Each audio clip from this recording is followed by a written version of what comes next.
You're watching the 420 Pace, found at 420pace.ca. Stay tuned. We'll be right back after this toke.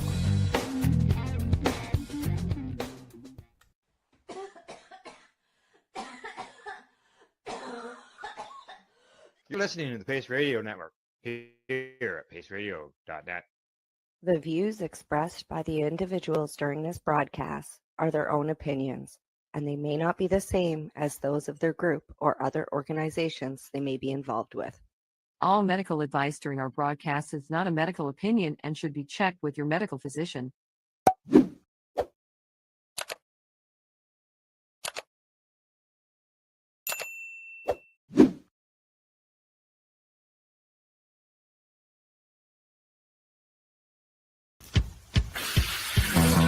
Oh yeah, baby, that's lovely.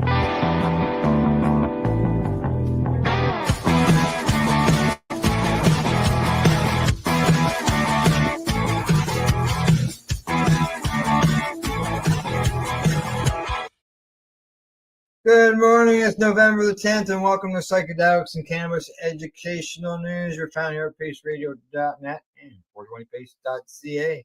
Good morning, Rev Cindy. How are you doing? Good morning, Al. I'm doing okay. How about yourself? Not doing too bad. I'm just dealing with some snow. Oh, Sorry for the foul language, folks, but yeah, snow. yeah, we're Well, we getting got- your weather today here, but it's warmed up, so we're getting rain. You're getting rain. Well, we got about 4 inches of snow on Sunday. So, yeah. And the school buses are canceled. We got that much snow. Wow. Yeah. Yeah. I wouldn't Wow. think 4 inches would stop buses, but, you know, when you look at the side roads and stuff like that can be a hazard for the buses, right? Oh, yeah. Yeah. Yeah. Now, I have family that is in northwest end of our province, and their buses weren't canceled, but ours were. I don't know. Each one's based, separately, right? So, Yep. Yeah. Yeah. And they got lots of snow as well up there. Yeah, well, I mean, like northern Ontario gets more snow naturally, and they might be more ready for it. Correct. Yeah. Yeah. Exactly. So, and it's November. We don't normally get we're in Canada, so on and so forth. But it's been years, but I think we've got snow before Remembrance Day. Yeah. It's Yeah. been a long time for us. I can remember when I was a kid, we would have snow at Halloween, but it's been a while Oh, I now. remember going out with my mom buying my outfits, my costumes, 2 sizes too big because she'd do me all up in my winter pants and Yeah. coat, and then the the costume would go on over that. Exactly. Talking about winter and stuff like that, let's change from the weather to what's going on next week. You've got a talk coming up. Yeah, I do. I'm nervous. I'm very, very excited. Next Monday evening, please come join me at the Halifax Regional Library in the BMO room starting at 6:30. I'm going to have a chat talking about the medicines I work with and the ailments that they are good to help you gain tools to help fight. I am nervous and excited about this talk. We have the room for an hour, so we have a little chat by me, and then we have some time for some questions afterwards as well. This will be going out over the interwebs, and I will be making sure that Al has all of the information to put it on both the PACE sites and on the Mushy Moment site as well on Facebook. So you should be able to find the link easily to join. That's right. Yeah, looking forward to it. We'll broadcast it here on the network because it's Monday night and we don't have a regular scheduled program for that night, and it'd be great to help reach out even further. So Yeah, absolutely. all right, from snow and psychedelics, it's time for us to get to today's news. We've got 10 stories. We're talking psychedelics and cannabis for the next hour, every other story, and here we go. Here we go. Coming to us from StratCan, Canada's Cannabis Legalization Initiative, funding, outcomes, and departmental spending. I recently shared the departmental results report from Health Canada highlights a horizontal initiative and associated spending by the Canadian government for the legalization and regulation of cannabis spanning from April the 1st, 2018 to March the 31st, 2025. This initiative was implemented and renewed once, with the first phase covering 2017 to 2022 and the renewal from 2022 to 2025. Health Canada is the lead department with partner departments, including the Canadian Border Services Agency, the Public Health Agency of Canada, Public Safety Canada, and the Royal Canadian Mounted Police. Other government departments like the Department of Justice support the framework, but are not part of the initiative's target funding. The initiative has two shared outcomes: keeping cannabis out of the hands of Canadian children and youth and reducing the illegal cannabis market. Polling shows that cannabis use has decreased slightly in the 15 to 17 age group, as has that of youth in grades 10 to 12, who reported frequent cannabis use. Similarly, Canadian youth are more likely to associate cannabis use with harm than they were before legalization. The percentage of the estimated total market demand captured by the legal market has continued to increase since 2018. The total 8-year federal funding from start to end date was holy cannoli. I know, eh? I read that earlier. And I thought, I believe this is what, $1,047,187,948 in authorities, with actual spending of $965 million. Health Canada, Theme 1, implementing and enforce legislative framework, holy cannoli, almost $700 million. Theme 2, which is provide information to Canadians, was $26 million. And the internal services was almost $80 million. This is the actual spending. Yeah. When I read this report this morning, when I got to that 1 billion number, I had to double check. Hang on here. I mean, there's a lot of zeros in there.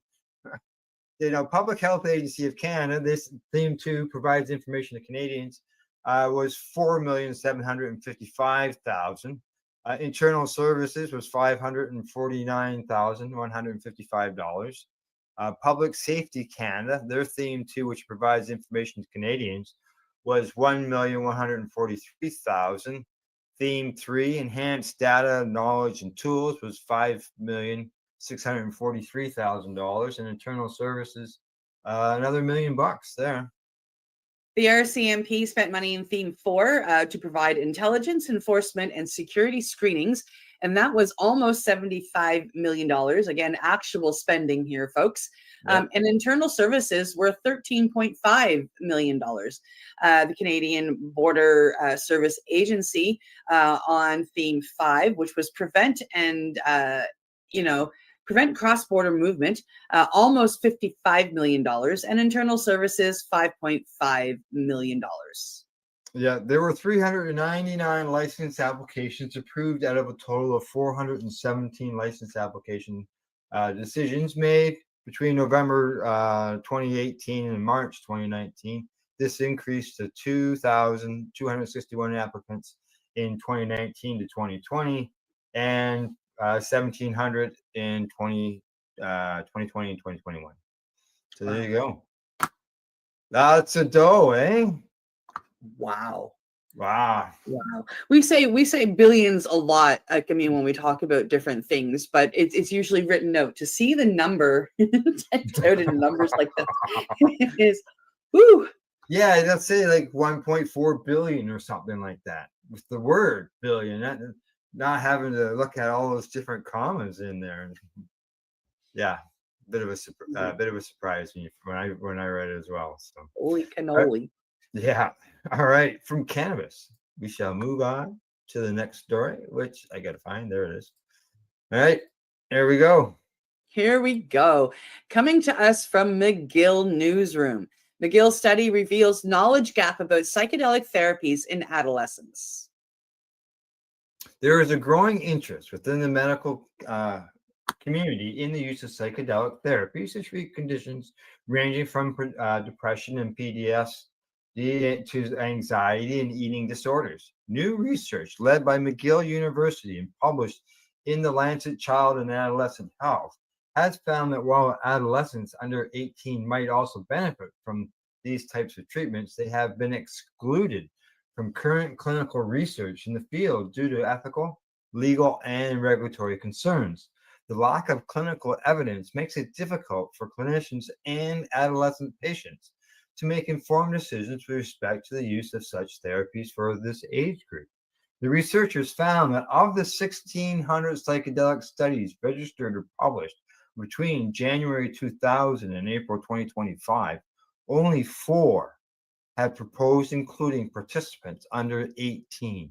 None of these studies have been completed or published. The researchers point out that many young people with mental illnesses don't respond to standard treatments, and some will face lifelong impairment or worse. A 2020 review in the Journal of Child Psychology and Psychiatry found that approximately 1 of these 3 adolescents with major depressive disorder will not improve with standard care involving antidepressant medication and psychotherapy. They also warn that many clinicians already prescribe psychiatric drugs to adolescents without age-specific evidence from clinical trials. The use of MDMA and psilocybin-assisted therapies may follow the same path unless research is completed before they are made clinically available, they argue. As professionals in the fields of psychedelic therapy and adolescents' mental health, we face an ethical imperative not to ignore adolescents, but instead to anticipate risks, test safeguards, and develop clinical knowledge in the field, says the lead author, Gail Rajwani, a PhD candidate at the McGill University Department of Philosophy, who studies ethical issues in psychiatry and mental health.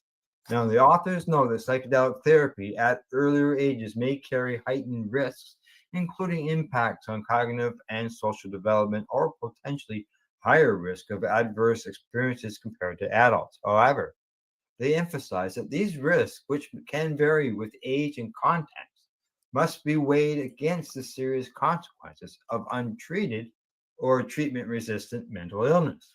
The team calls for initial research in the field to proceed with great caution in populations with the greatest foreseeable risk-benefit ratio, with robust consent processes in place. We currently have essentially no clinical evidence about how psychedelic therapies might affect adolescents. This is said by senior author Brian Earp, who is an associate professor at the Center for Biomedical Ethics at the National University of Singapore. Cautious and ethical responsible research can help us move beyond speculation and begin to assess whether emerging psychedelic therapies can benefit adolescents with unmet needs. There you go. What do you think? It's something I Well, never really thought about. With the studying I've done with Mhm. different medicines I've done, one of the things I've learned about medicines, especially these ones that have been around for millennia, such as psilocybin or combo, iboga, the tribes who have them feed them to their kids. Wow. I mean, like they start at birth, even before birth, with the medicines, why the mom does them, or if they get sick, combos, parents in the Shipibo would use combo to help flush the illness from the child, and they use it in traditional ways with their kids, and I'm sure that is one of the reasons why modern day scientists are kind of raising an eyebrow to it and want to find out why. Yeah. Well, you got a good point there about the tradition, stuff like that. But yeah, I just never thought about the psychedelic ends when it came to the children. Myself personally, I wasn't a child, but I was barely an adult, right? Yeah. So yeah, it's I think it can be beneficial. Why not? I know if they can determine that ahead of time, they talk about being able to sort of tell whether they can help out with addictions and stuff. We've reported in some of the stories.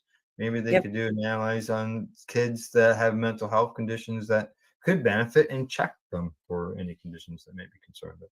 Yeah, and if we can do this as a preventative way of helping them Yeah. be healthier, more stable adults, it's a good thing to do. Yeah. Yeah. All right. On to the next story. Here we go. Here we go. Coming to us from Normal. Survey, pain patients often substitute cannabis for prescription opiates.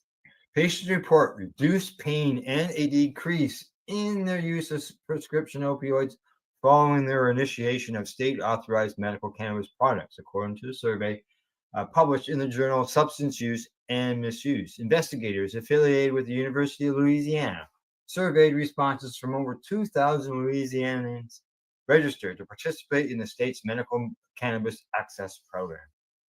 Following their use of cannabis, respondents reported lower pain levels by an average of 3.4 points on a 10-point scale. That's huge. A finding that is consistent with prior studies. Patients who reported either decreasing or ceasing their use of certain prescription medications were far more likely to report consuming greater quantities of cannabis as compared to those who did not. This finding offers some confirmation of the substitution between opioids and medical cannabis, researchers determined. The results from the study align with the growing literature of the consumption patterns of medical cannabis, the study's authors concluded. In our study of medical cannabis use in Louisiana, it has significantly reduced pain, and for those using it, decreased opioid use. More research is needed to understand how this substitution leads to fewer drug-related deaths, a major critique of opiates. More research is needed. Yeah, we've had a lot of research, and we know it works. Yeah, yeah. Nearly 1 in 3 patients with chronic pain acknowledge using cannabis as an analgesic, and many report substituting it in place of traditional analgesics, sleep aids, analgesics, and other prescription medications.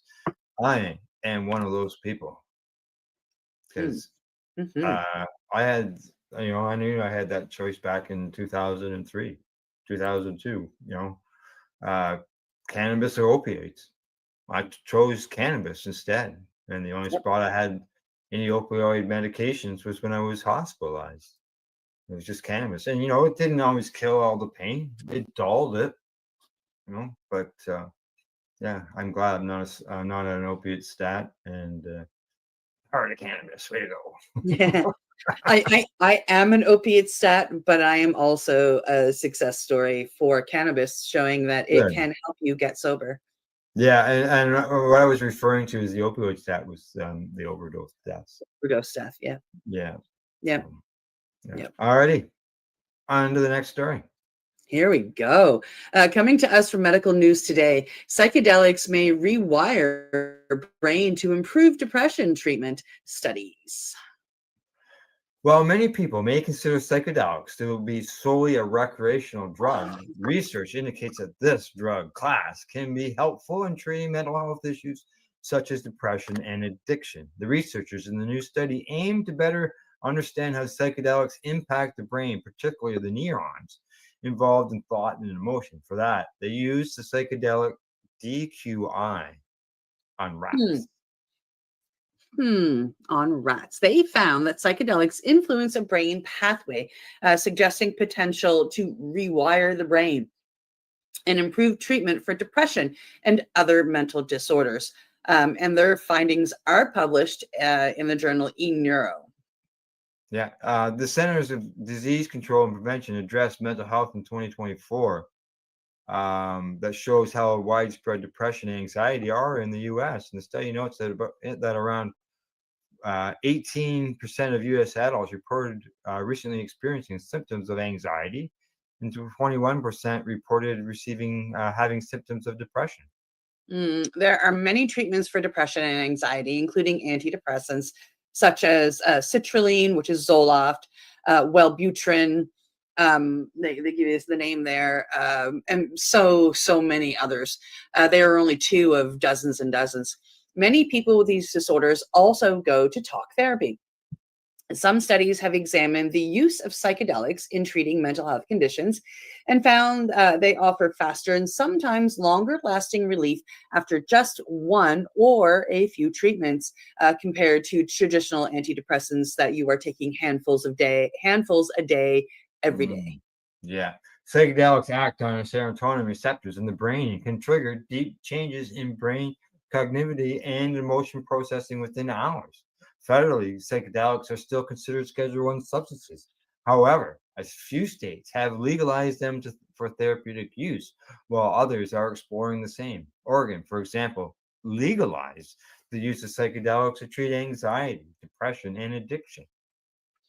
The researchers in the new psychedelic study hope that exploring and learning more about the neural pathways in which these medicines work will further strengthen the case for using them therapeutically.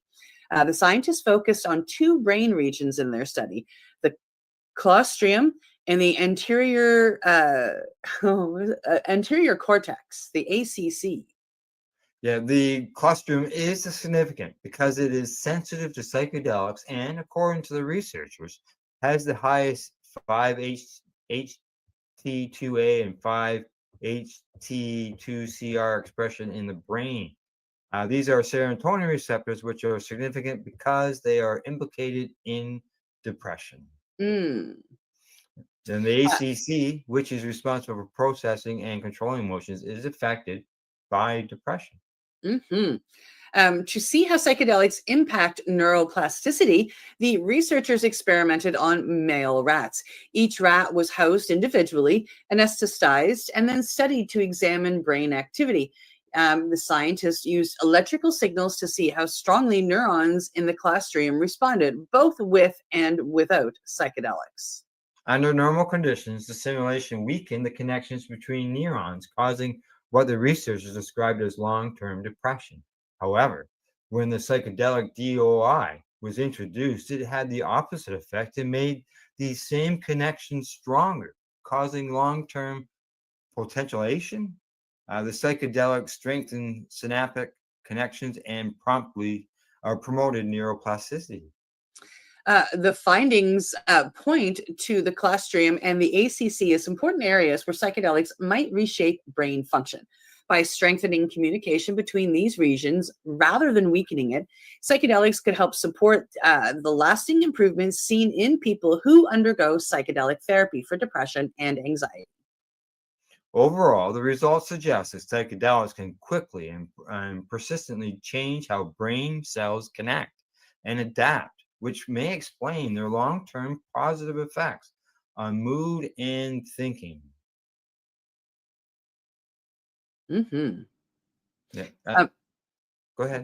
Dustin Hines, who's a PhD, an associate professor of neuroscience at the University of Nevada, Las Vegas, who was not involved in the study, spoke with Medical News Today about the study's findings.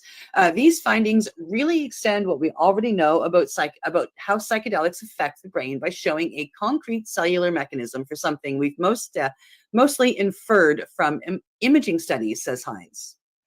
Hines noted that existing research points towards psychedelics being able to enhance communication between brain regions, and this study pinpoints the clustering. Mm. Yeah. Now, Rachel Hines, an assistant professor for neuroscience at the University of Las Vegas, Nevada, who was not involved in the study, also spoke with MNT about the study. Rochelle Hines explained in more detail how the connection between the colostrum and the ACC plays a key role in how the brain manages attention, emotions, and self-awareness. The colostrum acts like a conductor, coordinating activity across the brain regions, while the ACC contributes to evaluating emotional salience and guiding adaptive behavior, she says. Yeah, she goes on to say dysfunction in these circuits has been linked to depression and obsessive rumination, so demonstrating that psychedelics can shift plasticity in this claustrocortical pathway offers a plausible substrate for their enduring antidepressant and anti-rigid thinking effects. Now, Hines did not note that there are, or did note that there are some potential downsides to the effects of psychedelics can have in these areas. Excessive or poorly integrated connectivity, especially between sensory integration hubs like the clustrum and the emotional evaluators of the ACC, could contribute to overbinding of information, which may manifest as hallucinations, anxiety, or cognitive confusion. Yeah, I guess Yeah. that's it. I'm just scrolling down here. There's more.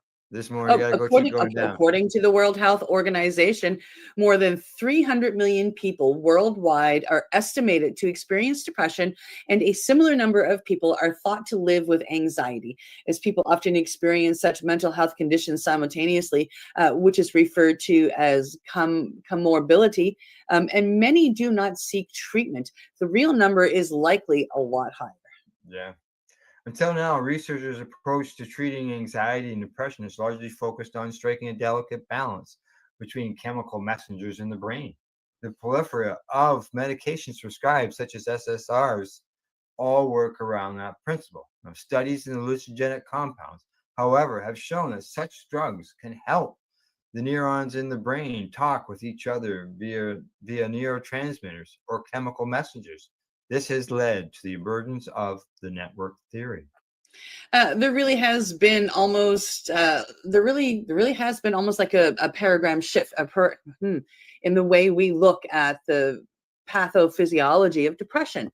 It used to focus on chemical imbalance.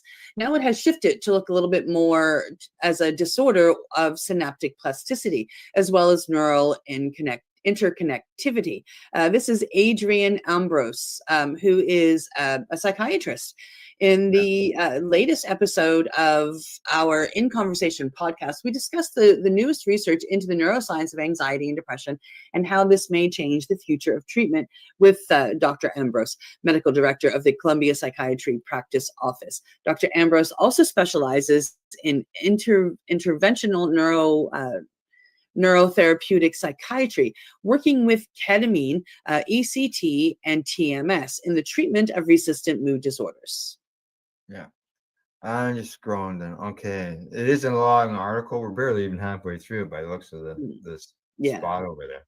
So we'll just finish up here and we'll go on to the next story. But it says that this conversation starts with spotting the signs and symptoms of these conditions, and it talks of anxiety.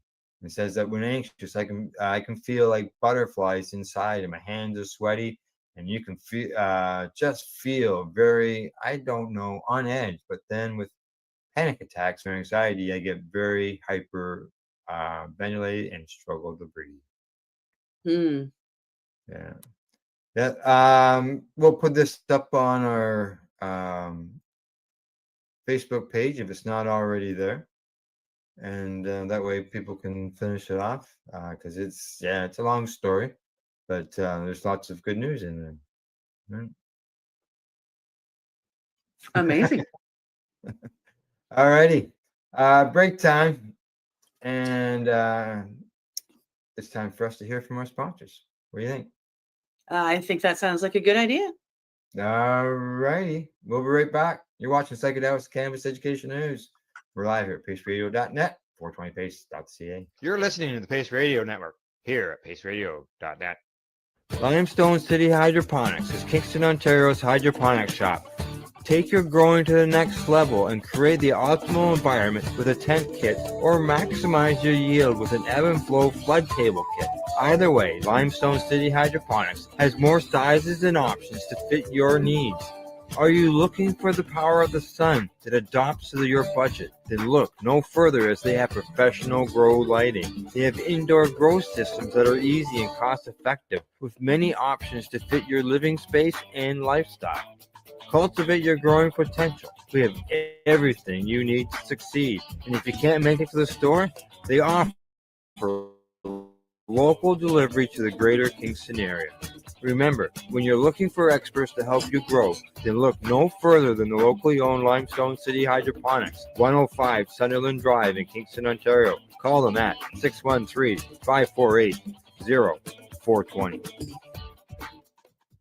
Are you looking to get your medical cannabis grow license? Limestone City Hydroponics can help patients through the process of obtaining their license to grow medical cannabis. What's that?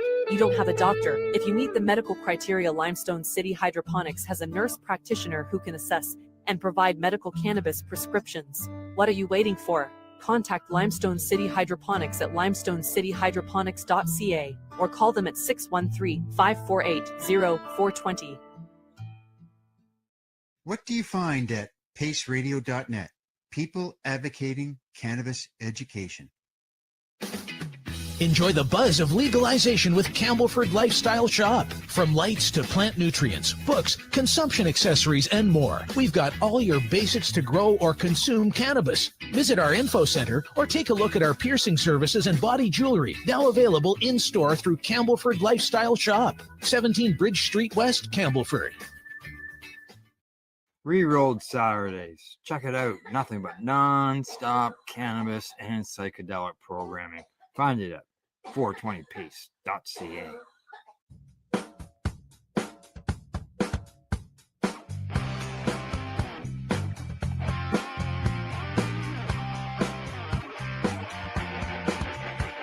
I'm having an awesome day, and I'm gonna make sure it stays that way.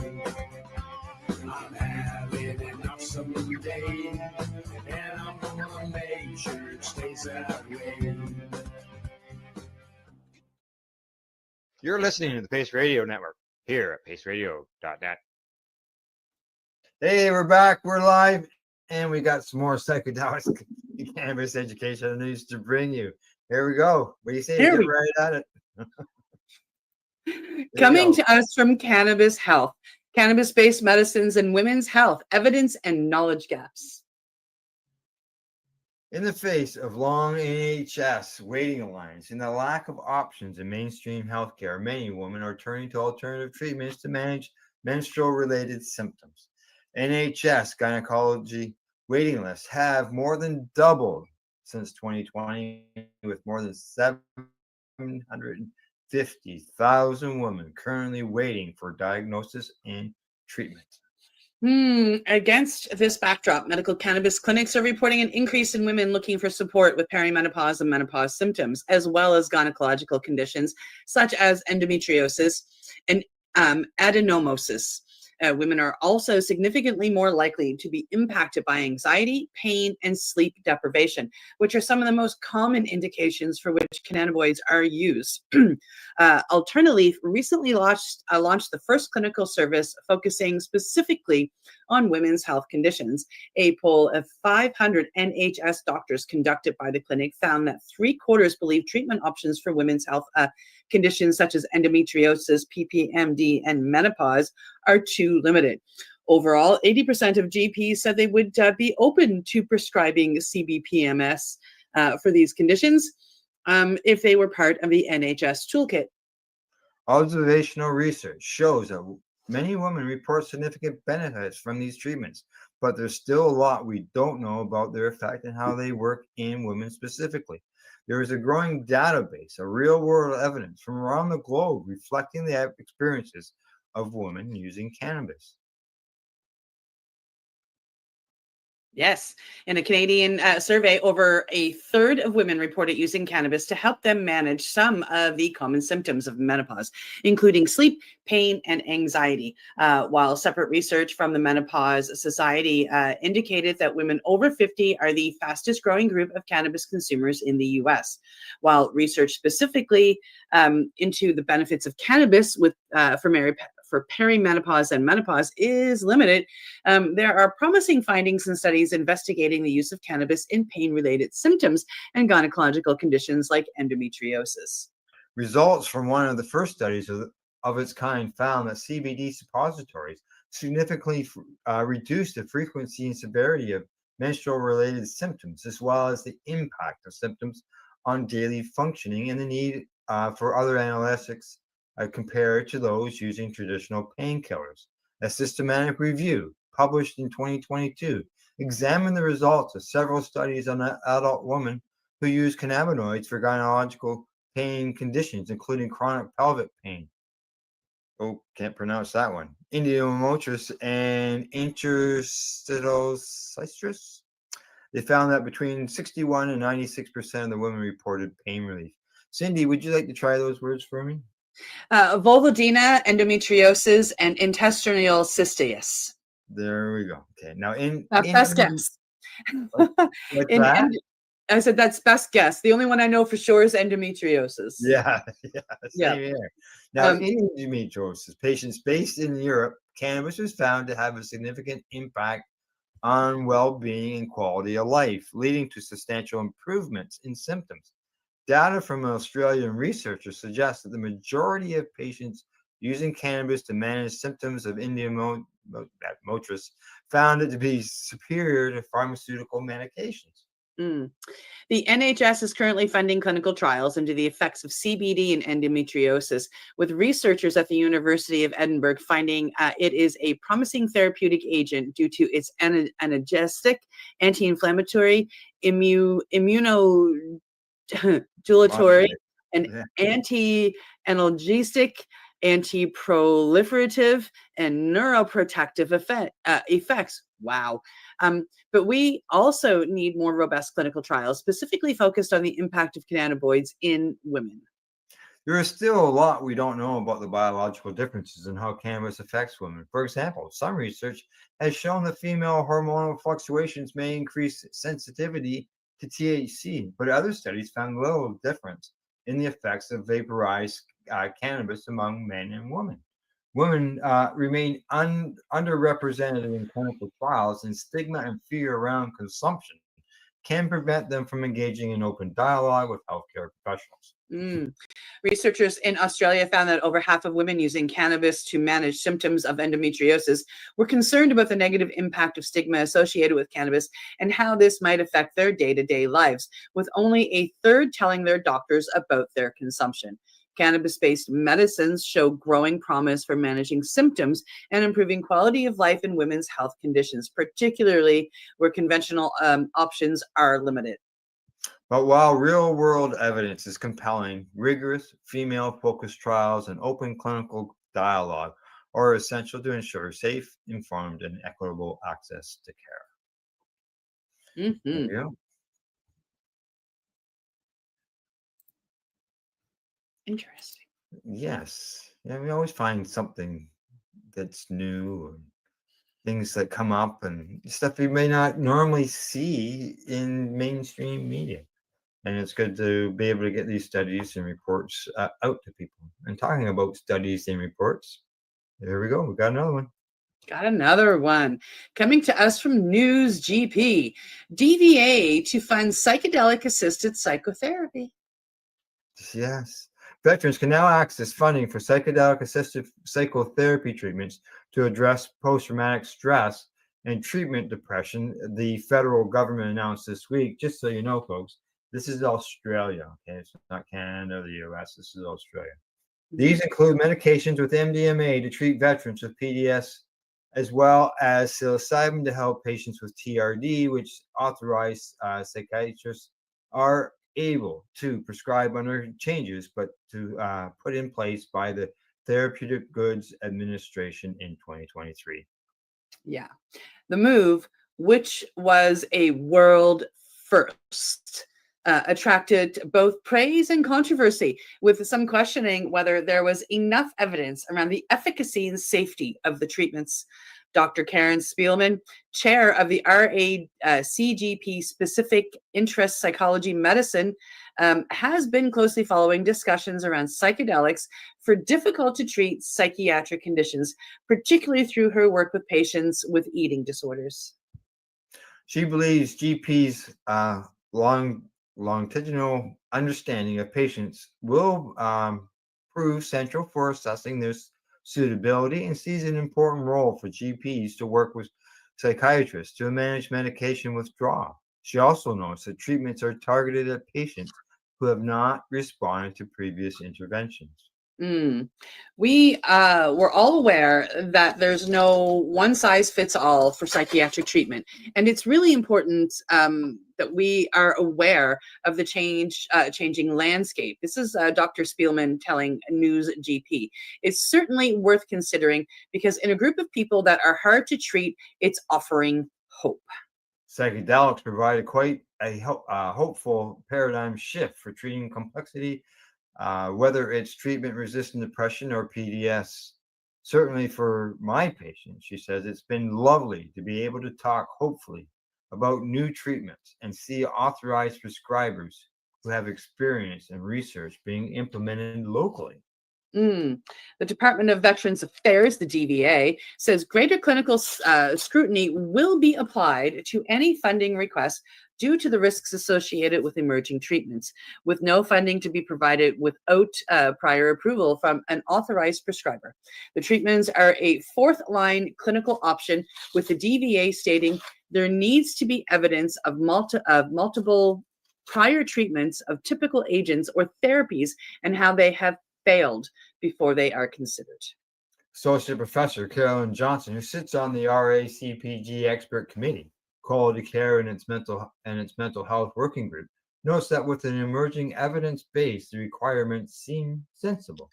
She says that for GPS, it will mean knowing that an adequate trial of multiple, example, 2 according to the guidelines, other acceptable therapies for PDS and TRD look like, and then knowing where to find psychiatrists who are willing to treat eligible veterans, she told them. Yeah.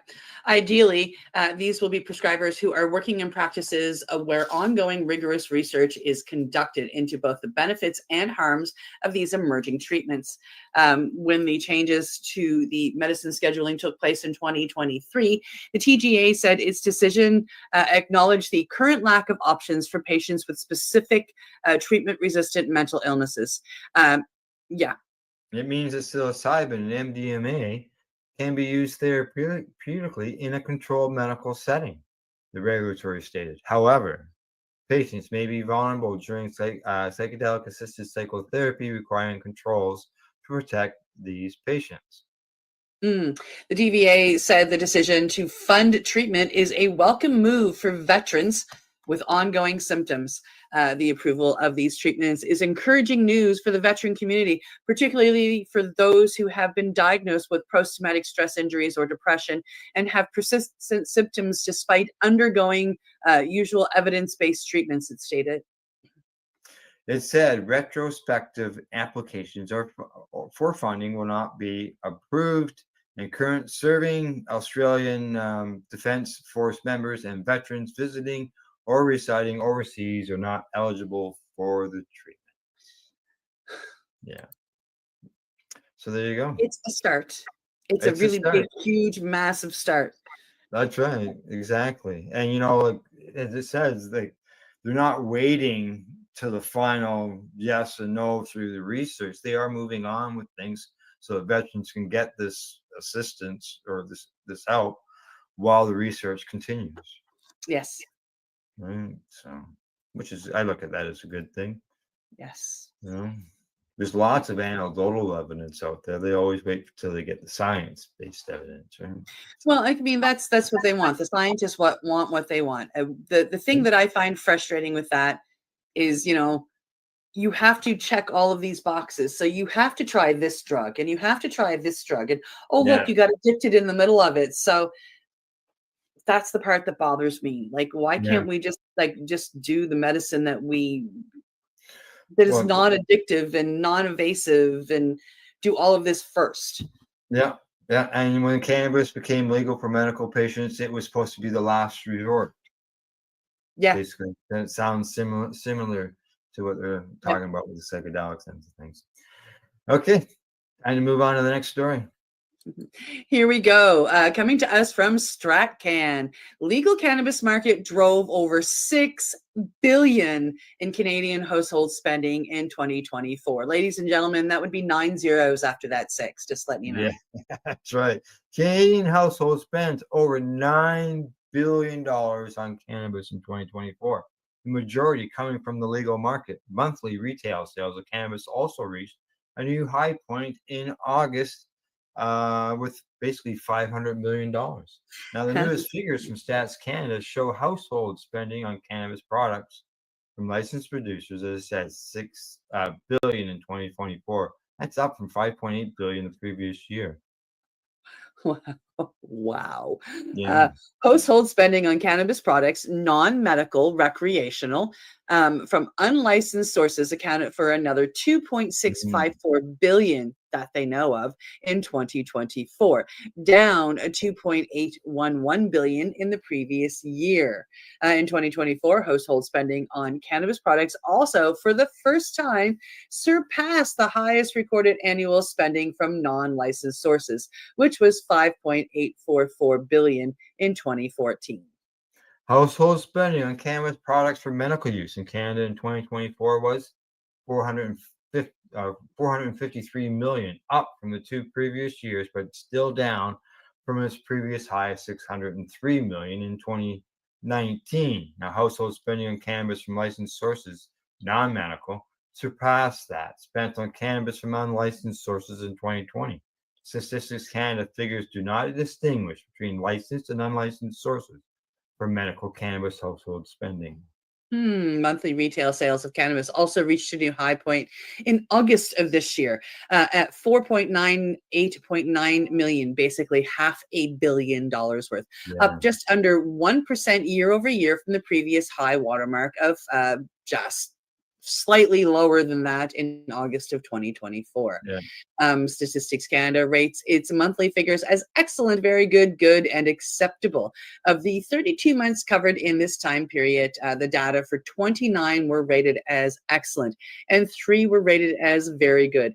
These figures can be updated over time as new information comes in. Looking at gross domestic product at basic prices for the cannabis industry at the provincial level, Ontario has the highest at $4.7 billion, followed by BC at 1.6, and Quebec at a distant third at 668 million. All provinces saw an increase in the cannabis industry's contribution to the provincial GDP, except Alberta, which saw a 16.7% year-over-year decline in 2024. Wow. Yeah. I would still be It's fun. curious what the per capita numbers are, because when legalization first hit, my tiny little province here, the second smallest in this country, we had the highest amount of sales according to per Yeah. capita. So if you divide how many people, how much we spend, we person to person spent more than anybody else in the country. Yeah, I remember there was a report on that quite a while ago. Whether there's Yeah. going to be a new report, we'll find out. I'd be Right? curious. Yeah. Yeah, exactly. All righty. Last story of the day. Yes. Coming to us from Observation Post. It's a review. In Waves and War shows promise of psychedelics to treat PTSD. By the time the first quote from Homer's Odyssey fades from the screen, by now I am used to suffering. I have endured so much in waves and war. It is clear what kind of story In Waves and Wars wants to tell. The new documentary from directors John Schneck and Bonnie Cohen is not about the battles Navy SEALs fought overseas, but the ones they continue to face long after shooting stops. It's a film about endurance, recovery, and what happens when the toughest people in the world have to confront pain they can no longer muscle through. Wow. Premiering at the 2024 Telluride Film Festival and available to stream on Monday on Netflix. So that's today. In Waves and War follows a group of SEAL veterans struggling with the lasting effects of war. The men in the film carry both visible wounds and invisible ones, and they speak openly about the cost of years spent in combat and separation from family. Rather than centering on the operations that made them legends, Shank and Cohen's cameras focus on what came afterwards: the sleepless nights, the fractured relationships, and the fight to feel whole again. At the heart of the documentary is the question of whether psychedelic assisted therapy can help veterans reclaim their lives. The film explores experimental treatments, involves ibogaine and 5-MeO-DMT, two substances currently not approved for clinical use in the United States. The veterans travel to treatment centers in Mexico, where these psychedelics are administered under medical supervision.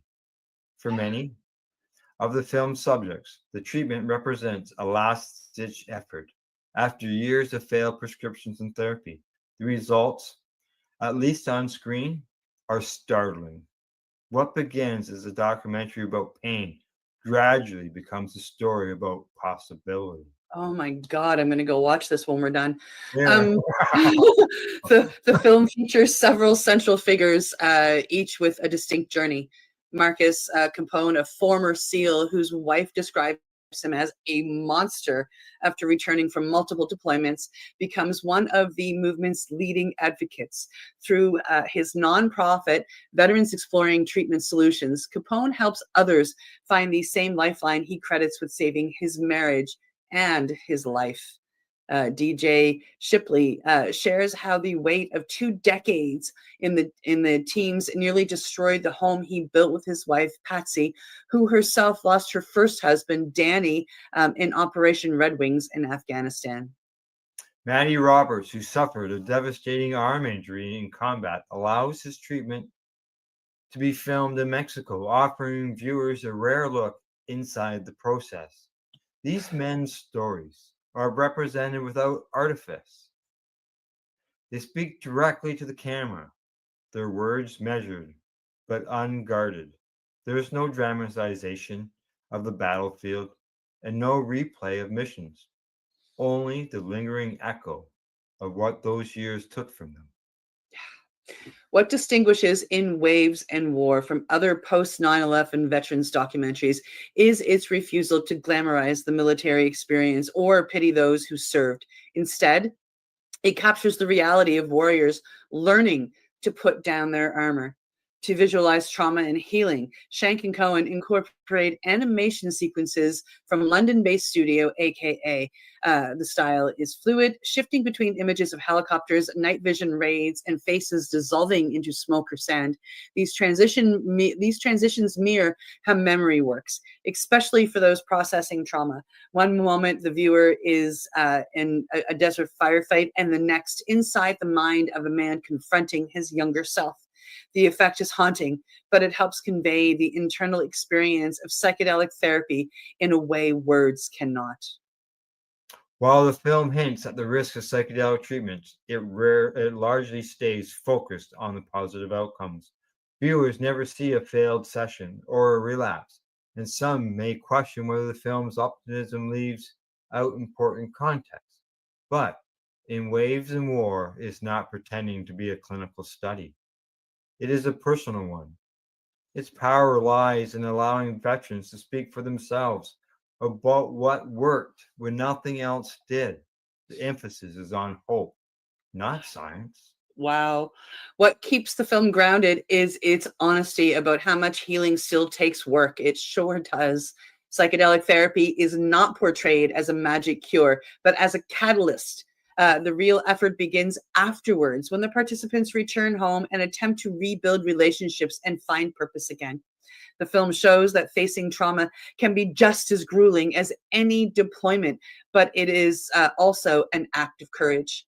The title, borrowed from ancient poetry, fits the storyline perfectly. In Waves and War captures how trauma recedes and returns like the tide, and how surviving it requires both endurance and surrender.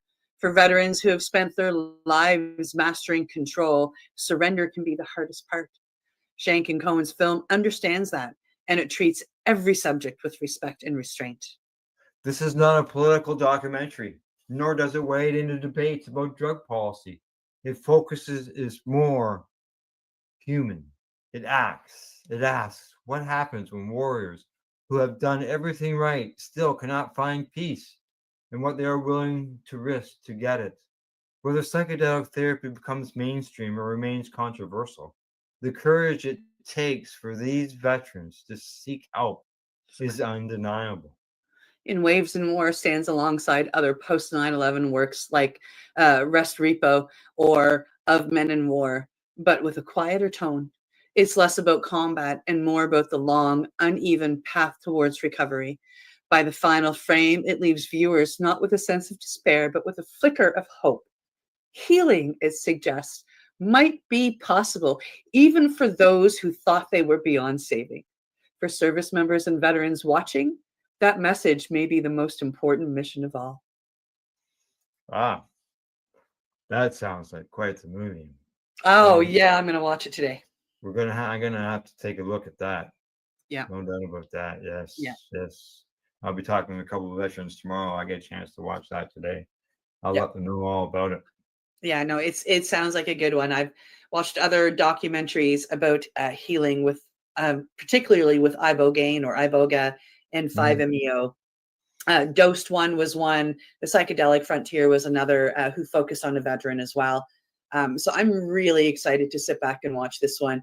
I'm curious to who the facilitators are, honestly, and if I know them. Yeah. So but just to watch another documentary that shows us how amazing these medicines can be and how they can help people find their healing is, I'm super excited to watch this. And it mentions, the one fella allows the cameras to come in during the ceremony. Yeah. A lot of people, I'm sure, are questioning or wondering how does that happen? What happens, during that time, and this will give them a look at that. Yeah. For sure. Yeah. All right. So Anything we'll else? tell you all about it on Thursday after we watch it today. Yeah, exactly. Exactly. Yeah. Okay, anything else before we say goodbye? Oh, I don't think so. Tomorrow, a Mushy Moment will not be on, as it is Remembrance Day. I'm wearing my poppy. So what a great time for this movie to be released on Netflix the day before Remembrance Day. Yes. So please take some time tomorrow to thank a veteran. Yes, exactly. All right, that's the news for today. We hope you found it educational and informative. Thanks to the Campbellford Lifestyle Shop, addies.ca, and Limestone City Hydroponics.ca. And to you, our viewers for tuning into the live video or catching the podcast afterwards. We always appreciate you tuning into the show. And as always, don't forget to educate, medicate, and do not incarcerate. You're listening to the Pace Radio Network here at paceradio.net. The opinions of the individuals during this broadcast are their own and may not be the opinions of their group or other organizations they may be involved with. All medical advice during our broadcast is not a medical opinion and should be checked with your medical physician. Enjoy the buzz of legalization with Campbellford Lifestyle Shop. From lights to plant nutrients, books, consumption accessories, and more, we've got all your basics to grow or consume cannabis. Visit our info center or take a look at our piercing services and body jewelry, now available in-store through Campbellford Lifestyle Shop, 17 Bridge Street West, Campbellford. Limestone City Hydroponics is Kingston, Ontario's hydroponic shop. Take your growing to the next level and create the optimal environment with a tent kit, or maximize your yield with an ebb and flow flood table kit. Either way, Limestone City Hydroponics has more sizes and options to fit your needs. Are you looking for the power of the sun that adapts to your budget? Then look no further, as they have professional grow lighting. They have indoor grow systems that are easy and cost effective, with many options to fit your living space and lifestyle. Cultivate your growing potential. We have everything you need to succeed. And if you can't make it to the store, they offer local delivery to the greater Kingston area. Remember, when you're looking for experts to help you grow, then look no further than the locally owned Limestone City Hydroponics, 105 Sunderland Drive in Kingston, Ontario. Call them at 613-548-0420. We are people advocating cannabis education here at paceradio.net. You're watching the 420 Pace, found at 420pace.ca. Stay tuned. We'll be right back after this toke.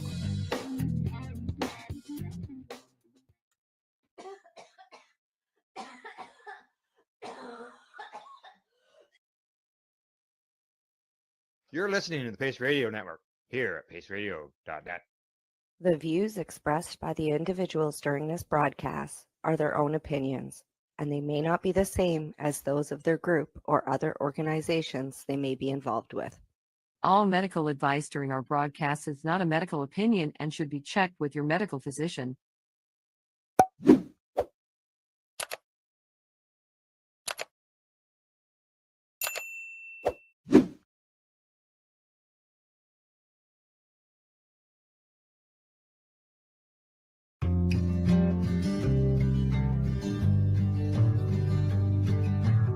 I want to talk about news, don't want the drama. From no pretentious media Madonna. I found me a great ganja mama. Cannabis and coffee with some marijuana.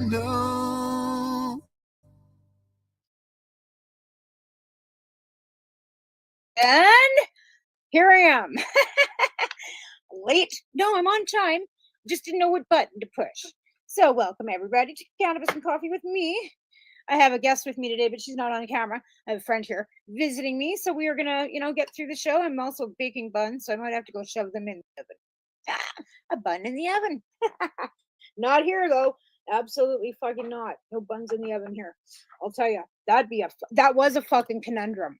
But it's funny because I was going through my pictures the other day and found a picture of Neil Magnuson holding a little hemp seed. And little hemp seed is now 16 fucking years old. Ooh, that's great. Which way should we turn that? Maybe not at all. Maybe it's too close. I've moved my room around again. So yeah, the ring might not be ideal. I don't know. Anyways, I don't know what's going on this week in cannabis, but we better check. I heard something about a great big bunch of busts going on out in the Tendanega territory. Like huge busts.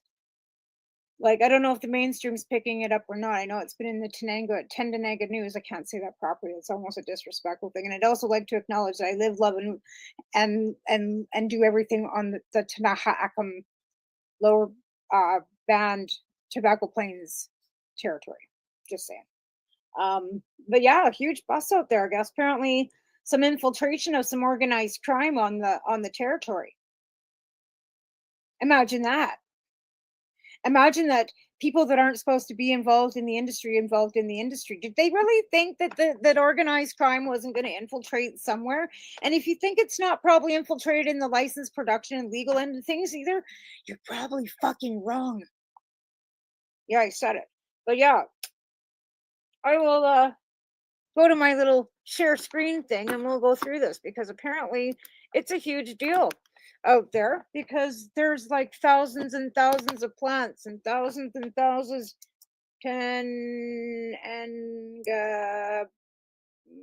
nation busts.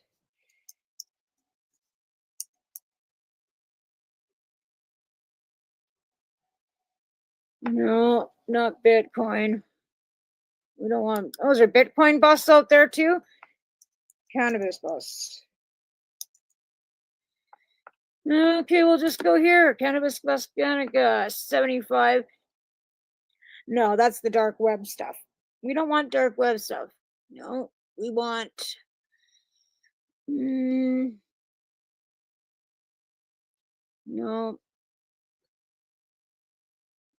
Oh, there's quite a few of them. International Cannabis Network. When was that? March. No, we want like. We'll go back and do it this way. I don't know how I fell on that.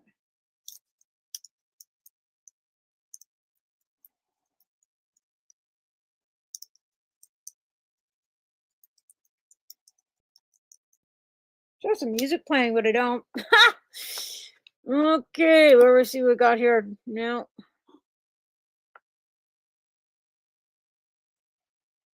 Why can't I spell that? I need to know how to spell that. Because I'm a moron and I can't spell. Okay, so it's T.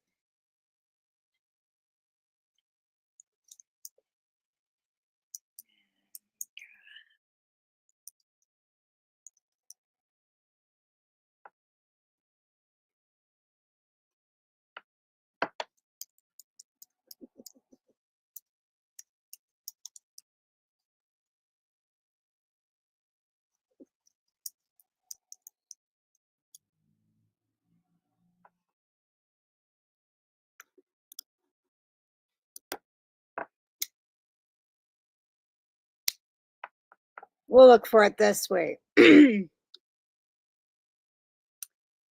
Ah,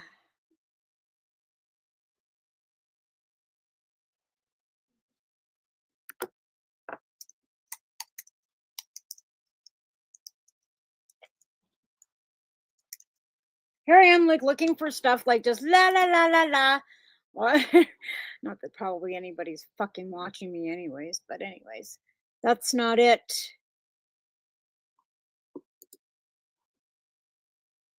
That's not it either. Why can't I find this?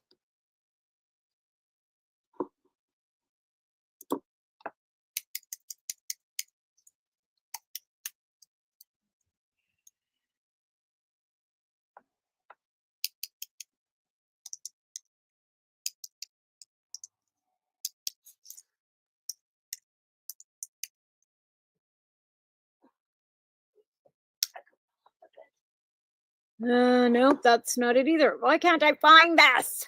This is really starting to pick my ass. There's got to be a way to find it. Actually, I know exactly how to find it. I don't even know why I'm fucking Googling it. I know where to find it. I just got to go back over here. I don't know why you're in my inbox, dear. I don't talk to you, so you can fuck off. There we go. I can find it right here. Right here in here. All right. We will go right up in this and we will share this because this is fucking nasty. Like nasty business. Nasty fucking business, folks. Okay, so we will share this because this is the statement that we've got. We're going to share, present, share screen. We're going to go here. All right, so we're going to share this. Here we are. Now I got to add it to the screen. All right, so now that I found that what I've been looking for the last 10 minutes, or I guess 7 minutes, like a fucking moron. Okay, so here's the statement. I'll read it to you. It's Tenanga First Nations, which is rather disturbing, folks, because in reality, this is really disturbing. Ongoing investigation. After an extensive investigation, the Tenanga Police Service, in partnership with the Ontario Provincial Police Organized Crime Enforcement Bureau, will be executing a search warrant on the Tenanga Mohawk territory relating to illegal cannabis production. During this operation, there will be a significant police presence necessary to preserve public safety and apprehend those responsible. The public may encounter restricted areas of containment. Although every effort will be made to secure the affected area, there is potential for suspects to evade police. We request that members of the public do not approach these individuals and report to police by calling 911. The investigation involves non-Indigenous criminal organizations exploiting Indigenous rights and lands. Regrettably aided by a limited number of community members, the projected profits, estimated in the millions, serve only to benefit those community members and the associated criminal organization, not our community. The Tenanga is not alone in this struggle, as numerous territories are plagued by the presence of criminal organizations. In response, many territories have put aside ideological differences, taking action to remove these criminal organizations and those jeopardize the safety and security of our communities. Further information will be provided as it becomes available. So the next one, no, that's the wrong screen. That's me showing Al something. Okay, so this is another statement by the Tenanga Police. This is last week. I don't know if there's a date on it. Thank you for your community for your continued patience while the investigation remains ongoing. The Tenanga Police Service would like to sincerely thank the Akwesasne Mohawk Police Service and Hiawatha First Nations Police Service in their assistance for keeping our communities safe. Tens of thousands of illegal cannabis plants have been seized, as well as handguns with high-capacity magazines. Investigators continue to dismantle the extensive illegal cannabis operation that have been taking place on our lands. These operations have had significant environmental impacts within Tenanga Mohawk territory. A quarry has been completely depleted, negatively affecting the water table in the area. The living conditions at these illegal cannabis production sites and the illegal dumping taking place has disrespected our lands. Additionally, non-community members have been identified and arrest warrants are being sought. A fulsome update will be provided when the investigation concludes. Sorry. And then the next picture I'm showing you is the extensive size of the illegal fucking grows that these people were growing. There are 2, 4, 6, 7, 8 large Kwanzats. You see that picture? Those are marijuana grows. Those are all illegal marijuana. They've taken down over 10,000 fucking plants, and this is all illegal. When we have a legal system going, but this is what's going on fucking First Nations land, because people are taking advantage of First Nations people on their land. So yeah, they're finding that there is more YT organized crime involved than anything, and it's making everybody look bad. Like, just saying, like, I mean, if you want to do this, and people and some of the First Nations want to do this properly. They are doing it. They're making their own rules. They're making their own regulations. They're allowing it to happen because the money then is going back to the band, and helping the community. And if they're growing, then they're doing it with blessings of their community. The ones that are doing this are not with blessings of their community, obviously, or they wouldn't have been reported and be taken down. Now, this is really sad for me. Like, and I'm not reporting or, saying much about this because I'm happy it's being done. I'm sad that it was being done wrong, so that there is now going to be no ability to continue doing it on that land in a proper way. Oh, sorry, Chelsea. I better move my camera. You're in the picture. Chelsea's here. Oh, that's okay. I thought you were sitting back before. Now you're sitting up. You're fine. I got you out of there. Not that she cares, she says. No. I worked with Chelsea at the bakery. We will not mention the name. And we've been friends ever since. And that was 3 years ago we met, because I got memories saying it was 3 years ago. Seems like it was longer. 2021. Yeah, that's 2025. That's 4 years. That's 4 years. Oh, 4 years. Why is my memories on Facebook saying 3? I don't know. Maybe Why? because that's when we became friends on Facebook. No, it says my bakery. Well, I started working for Barb in 3 years ago. My Facebook memories. So you didn't start, but I knew you before because of the pierogies. But you didn't start with us till the May, until we moved into the new place, didn't you? Yeah. So that was May, April, end of April, May. Of 2021. 2022. 2022, so it was only 3 So it years. was only 3 years. Yeah. But you've been around longer. Why does this keep bouncing back like that? Probably because my ass keeps bumping the keyboard. And it keeps bringing up them. Okay, what time is it? My kids should be getting ready to go to school. Yeah. I gave him till 12:20. It's now 12:13. So I best be busting his ass too. School. Hello. Oh my gosh. Not good. This kid is not good today. And I'm just about fed the fuck right up with it, because my gut's hurt and I don't know what's going on with my intestines, but it seems like they're twisting. And I don't know if it's the arthritis that's doing it, but it's right in here and it'll go, and it'll twist. And it's not like after I've eaten anything or drank anything, it's just twisting in my insides. And I'm thinking, is that the arthritis too? Is the cannabis not helping that? Because every time I cough, it hurts. And even like my neck, like if I, like when I couldn't even go, like yesterday I couldn't lay down, I couldn't sit up, I couldn't move my neck, like I still can't move my neck back and forth. I had to have Taven help me. I almost got fucking killed us going to A&W. Because I couldn't fucking see either way. Anyway, but yeah, and the cannabis doesn't seem to help until I ate a candy. Oh, okay. And then I had a chocolate, and everything loosened up, and I could actually start doing stuff. Believe it or not. Taven messaged you back, by the way. Yeah. I saw him. I'm not going. I'm still in the bathroom. He tells me I'm gonna fucking snap. In the bathroom. Is that an excuse?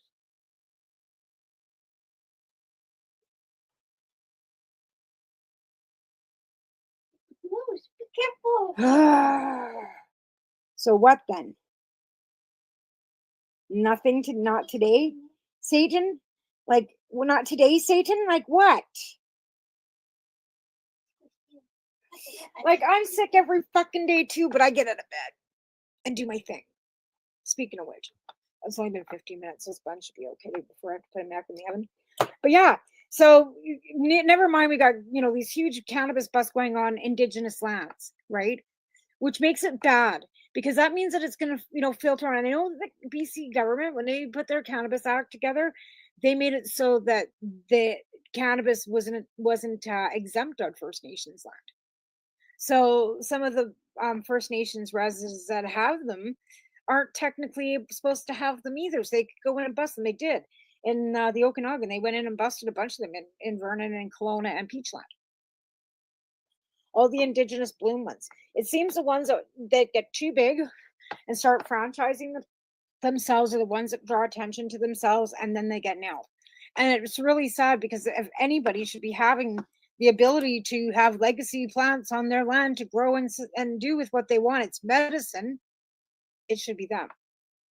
And then use the money for their communities too. Like, it's no different than slot machines as far as I'm concerned. But a lot of them are also dry. Okay, they don't have any alcohol sales on them either, right? So again, you have to, you know, take into consideration their customs and their culture. And cannabis really isn't a part of their culture to begin with. You'd have to go back, sweetgrass, tobacco, right? But you don't hear a lot about cannabis prior to, I don't know. I'd have to do some more deep diving into that because I just don't know a lot of them that have ever said that cannabis was part of their medicine. Sweetgrass, tobacco, sage,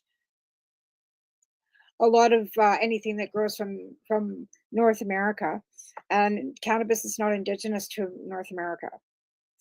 Hemp is not indigenous to North America either. It was brought in from other countries after colonization started, or after, you know, first contact, whenever that might have been. It could have been in the 1400s. Just saying. So maybe cannabis at some point was introduced, but I'd have to check with an elder to actually know that. And speaking of that, tomorrow is first reconciliation, Truth and Reconciliation Day. September the 30th, it's Orange Shirt Day. And I have an orange shirt that I've been wearing for the same day, the same year for the last 10 years. Or has it been 8 years? Sorry. So that shirt that I've got is 8 years old, and I bought it from the Tanaha Nation here. So I know that it was bought in this proper spot, because I'm seeing on CBC that some of these shirts are being misappropriated, which, you know, when I see them at Walmart, I'm wondering, like, what in the fuck is Walmart doing with these shirts? It's kind of like when you see a bong and like in with the provincial like stores, like, you know, you go into the BCLC for cannabis. I don't. I go to the other stores and you see them with bongs. It's like you're misappropriating our culture. That's how it feels. Because, you know, there's lots of people that are misappropriating the cannabis culture too now. Just saying. A lot of pretend-awanians. That's what we'll call them. Pretend-awanians. A lot of them in the industry we don't use, we don't consume, but we'll sure sell it to you. I think that's a good name. Pretend-awanians. Oh, shit. I'll have to phone them back. You don't get paid tomorrow. It's the last payment. Yeah, I know. I'll phone you back. I'm busy. That's supposed to turn that off. It didn't. Ugh. Oh, it did. It registered and it said Doc braces. Last week was a bad week. Oh. Anyways, we'll take care of that tomorrow. No, it was unemployment. What happened was my unemployment usually came before all of them got paid, so it would have come last Tuesday. And then they didn't process my doctor's note. So the bills that I was catching, like that one and our insurance that would have been paid last week, because my check would have covered it, didn't get here. Oh. Because they fucked my shit up, so I don't get paid till tomorrow. So now I get paid after Alvin gets paid. So everything that I was catching before that was gonna go boing before, now is gonna boing anyway because they fucked my shit up. Thanks, unemployment. We love you. Actually, you know what? I'm thankful to have it, because at this point, like, I'm still waiting on CPP, which I have to call them to see if I'm even, like, if anything's happened, because I sent my paperwork in quite a bit later than my doctor did, which I'm just hoping they can match everything together and everything will be okay. But then again, who knows? Because my friend here has diabetes and can't work, and they denied her for CPP, or no, it was PWD, which is ridiculous. Like ridiculous. Like ridiculous.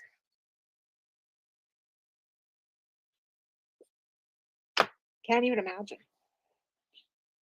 All they have to do is take a picture of me or a video of me and send it in, and they'll know that I need it because I'm fucking whacked.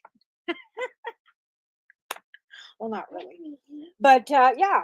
So, on that note, we need to have like, a little more cannabis in our lives because that keeps us all stable, right? So in the interim, I actually did head out to Dirty Darts this last week and was able to get some RSO. So I was able to make some chocolates. So I can start refunding the CSP because we need to get some funds together and some donations so I can get back to my harm reduction. And so far I've got 6 candies put aside for them, and yeah, I need to sell the other 6. I think I got 6 left now. It was 5. Got to sell the other 5. And I want $10 a piece for them because they're 150 milligrams a piece. So buy them so I can get some money, so I can get some more marijuana for the club. It's not for me, it's for them. I'd like to also thank my sponsor, which is Canadian Lumber. We love you. Oh, and Zero High, but I haven't heard from him for a while either. I better get a hold of him because I have some patients that need some of that stuff again. Let's see here. What else has been going on? Not much. Just trying to get by. My arthritis has been kicking me in the ass, and I really believe it's actually has a lot to do with the humidity. So when the humidity is really like all buggered back and forth, my body is all like, "Wah." And now it's gone into my neck. Yeah, that was super special. And nothing really helped actually until honestly, I had one of my candies or one of those chocolates. And then it took about an hour. And then it was like, oh, wow. Like, and even this morning, like I was kind of like functioning low. And then all of a sudden I ate a chocolate probably about 45 minutes ago. And I'm just kind of starting to feel it kind of go, yeah. So it does take a bit of time if you eat edibles, right? For it to actually absorb into your system and actually start feeling anything. And I don't feel high. My pain's just at a dull ache. Lola, you're ridiculous. You should see my dogs. Poor Chelsea's like being like mauled to death by chihuahuas. She's loving every minute of it. Like, don't get me wrong, she's not over there complaining. But those dogs are like, They wish I had 3 hands. they wish you had 8 hands because there's probably 8 of them over there. Plus Breezy. Yeah, and then there's Breezy panting and whining. But what about me? Because his attention is either me rolling a joint, and then that means it's time to go out, or something having to do with me doing something, and then he's got to go out. It all aids to attention, right? So yeah, we're either as soon as he hears me click this or roll, yeah, it's time to go out. Oh, did I tell everybody too? I found some BC Bud Depot seeds. Now these things, I am like,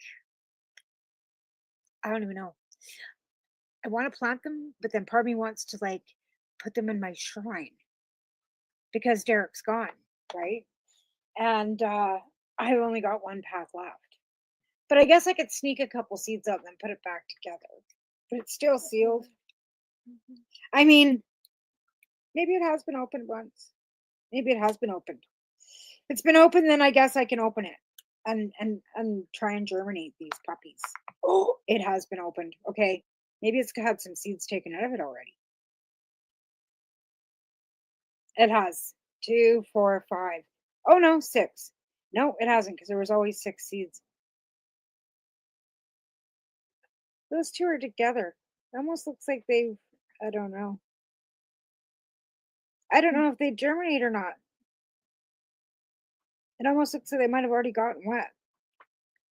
That's not good. One looks like it might be viable, maybe 2 of them. Okay, so I'm going to take these 2 seeds out. Mark the date. 2 beans. 2 beans of BC Bud Depot beans. And the rest of this is going to be put in a shrine. Because like I said, the founders from these, one of them's gone. The company was sold. There was a big announcement. They won a lot of cannabis cups with their strains, including mine. And that was the catalyst. And even my Kootenai Cannabis Cup was mentioned in their press release about the sale of them going public and becoming a stock-held company. Now, I don't know what happened after that. I know Matt, I think, left the country, from what I was told. And then Derek stayed here, and the company went on to do whatever it did. And then Derek passed away a couple years ago. And I was sad to hear that. I got pictures of me and him at our first Kootenai Cup because they came out because they were a huge sponsor. Both years they sponsored the cup, sent me money, and made sure that I had everything that I needed for my swag bags. They were a great sponsor, and I miss doing that stuff. I miss having the Kootenai Cup.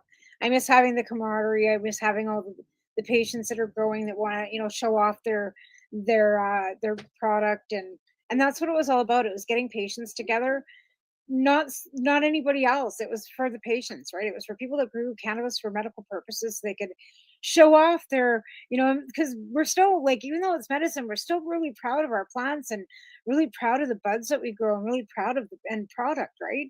So it was a time for us to be able to do that. There was never any more than an ounce needed to compete. You only had to send in an ounce, which was 28 grams, which gave me the ability to fill out 28 bags.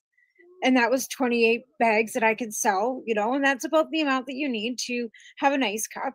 I mean, we got lucky the first year and ended up with quite a bit more sponsorship, and he needs to go outside, of course. I'll text you. But again, like, it was just, it was so fun, right? And it was the best time. And then of course COVID kind of stopped us. And it just kind of sucked.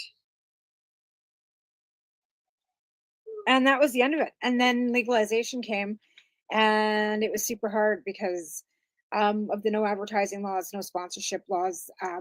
None of the retailers can advertise or give away anything. All their outdated product is supposed to go in the garbage.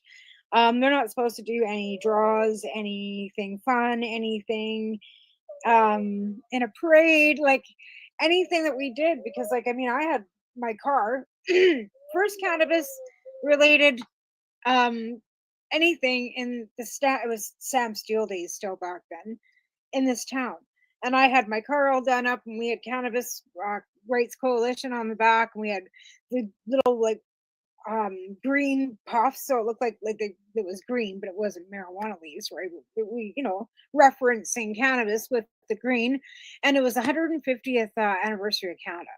So you had to have something about the 150th anniversary of Canada. So we had Canadian flags and that kind of stuff on the car too. And everybody was wearing lab coats, and we handed out Cannabis Rights Coalition pamphlets because we could help you get to a doctor. If you wanted to get an exemption, we had a doctor and a clinic that you could get to, and for no charge, right?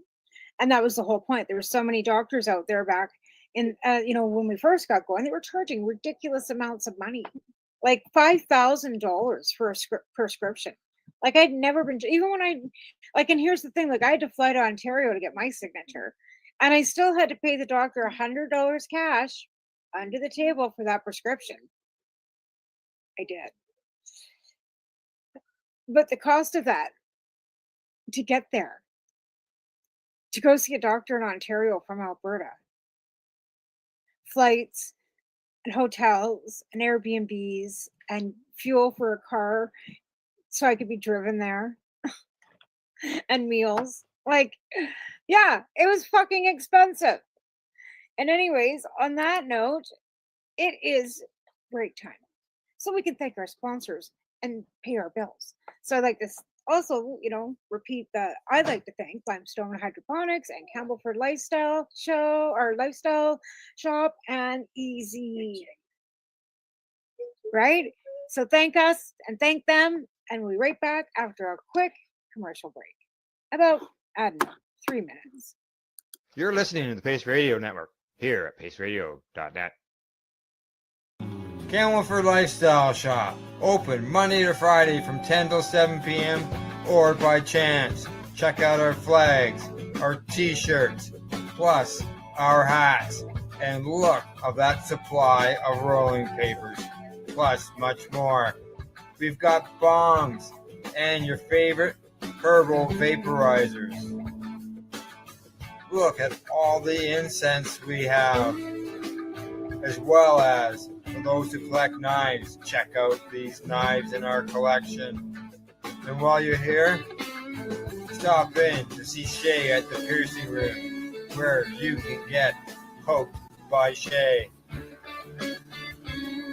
Daily deals, check them out. Camelford Lifestyle Shop, 17 Bridge Street West, Camelford, Ontario.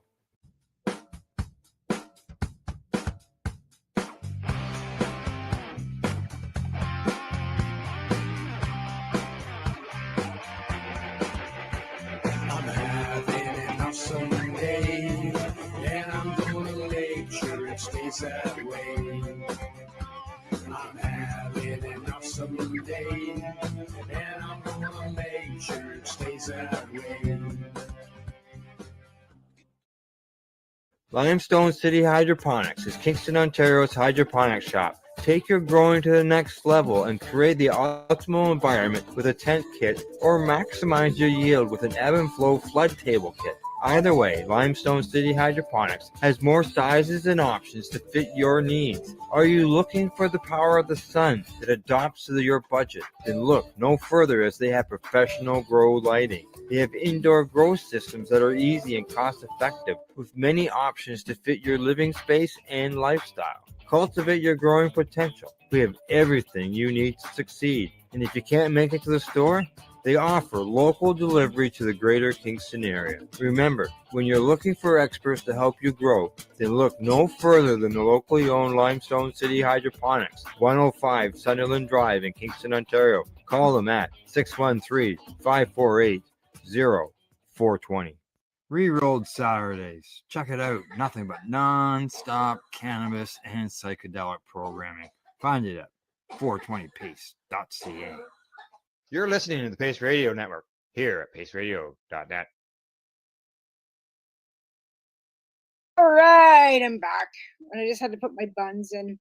My buns are now in the oven, which is great because, you know, I couldn't bake much when I was a kid, and then I learned baking a little better when I worked at that fucking bakery, actually.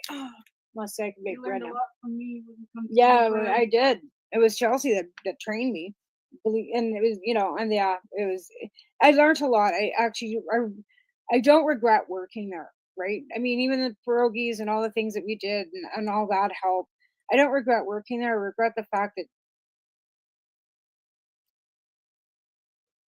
I'm not even going to say it because I can't say it nicely. Just not going to say anything at all. We'll just not say anything at all. I loved working there. It was great. That's the end of that. But yeah, I learned a lot there. But you know, there's many things that you do at jobs that you have to just kind of, you know, struggle through, and we struggled through. Let's put it that way. We struggled through, and then we didn't. We did until we just didn't. And that's how it goes, right? But again, like, you know, it was good because I mean, if I needed, that's one thing with that job. I mean, she knew about my cannabis consumption. She knew that I used it as medicine. And if I needed to go outside and use my vape pen, there was never an issue.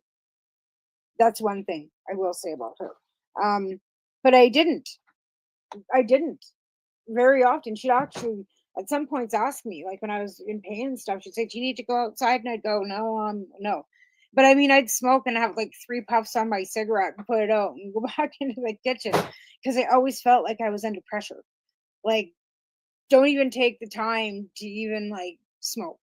Like, just buckle down for the whole time you're there, head down and just go, right? And I'm kind of like that. Like, I mean, I'm pretty high, you know, high energy, but some days you have to like just say no. But now I don't smoke. Well, I do, but this And it's way, yeah, I would have smoked that right in there. I wouldn't have gone anywhere. I would have just baked. I did at Woodland. I did, and they didn't give a shit. And I knew they saw me on. There was cameras. There was nothing they didn't see when I was working. I even popped this in there. They didn't say anything because they knew, like it was like they knew I was in pain. I'd come in there with my fucking heating pad and set it all up and fucking have my heating pad on my shoulder because my shoulder was burning so fucking bad, and I would be puffing this in the corner. Not when there was customers in the store. Like there was times when there was no customers in the store, and I always had that little. If you remember, you'd come in the store and you would have smelled this. Yep. I wasn't spraying it because I wanted the store to smell nice. The secret you find out after people fucking quit their jobs. Right? Yep. But they knew because, like I said, there was cameras in every fucking angle of that store. I couldn't have wiped my ass without them knowing. In fact, they did know because I'd have to leave the front of the store, run to the bathroom real quick, hope to God nobody came in the store because I was by myself, pee faster than a fucking anybody is possibly able to, and run back to the cash till. Not kidding you, working by myself. How I quit smoking because I couldn't go outside for a cigarette. It was near impossible. Okay, so again, last week we were talking about the fact that Health Canada is actually looking up research for psilocybin. And there's all kinds of information on Health Canada's website about the research and what they're doing towards working towards psilocybin.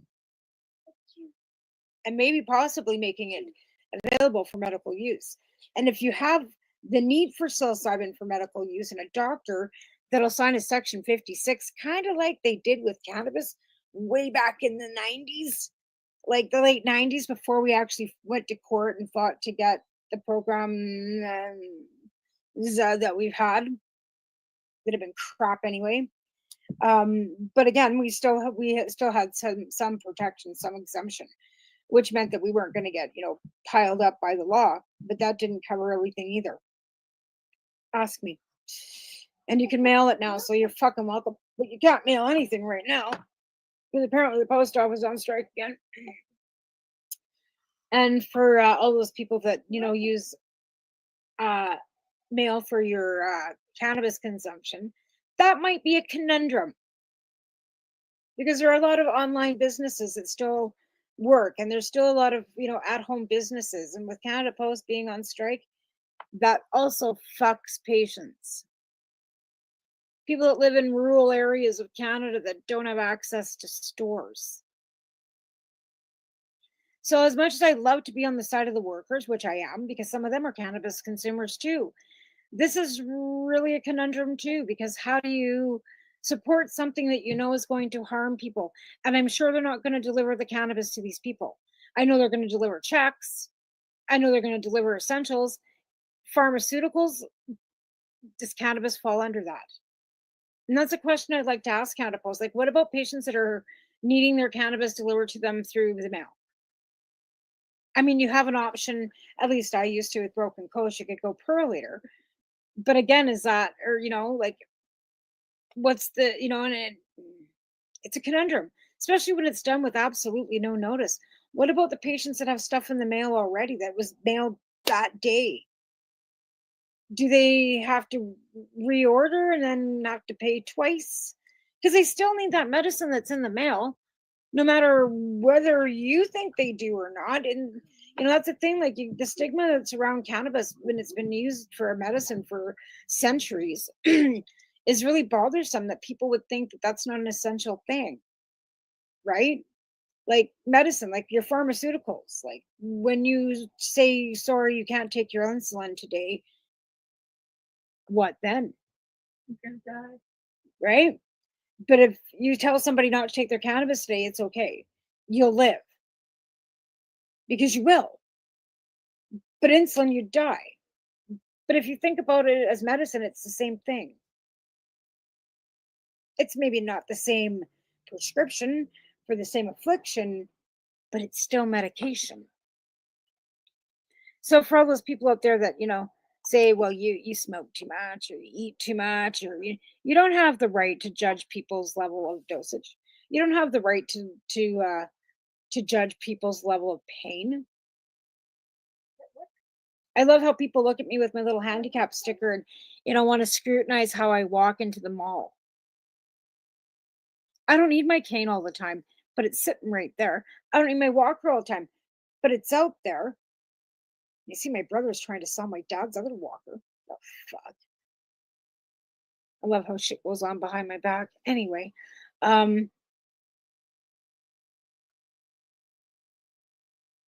it's medicine.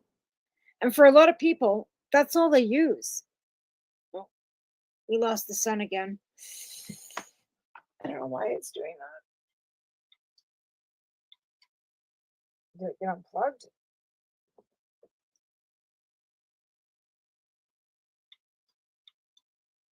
Oh, what the actual fuck is going on here? Oh, there we go. I guess it needed to shine right in my face for it to work. I don't know why it's doing that. Oh, it's on a timer. Well, I don't want it on the timer. There. Then the sun shouldn't go. I love that light. It's a sunshine lamp. It actually gets me up and gets me going. This one's not, it's the same, but it's not. But that is actually a sunshine lamp. And I absolutely love that thing. And it's because my room's dark and my room doesn't necessarily, it is, even if I didn't have the blanket hanging over the window because it's underneath the solarium, this room's never been very bright. So, and never mind, it got fucking, yeah. Anyways, I like it. It helps me be happy. And then that's why I've got grow lights in the kitchen too. It helps me grow. But also when I'm out there, it also gives me some sunshine and some, some spectrum, which I need to order, I think, some new ones because those ones are probably getting a little old and probably don't have the same effect anymore as they used to.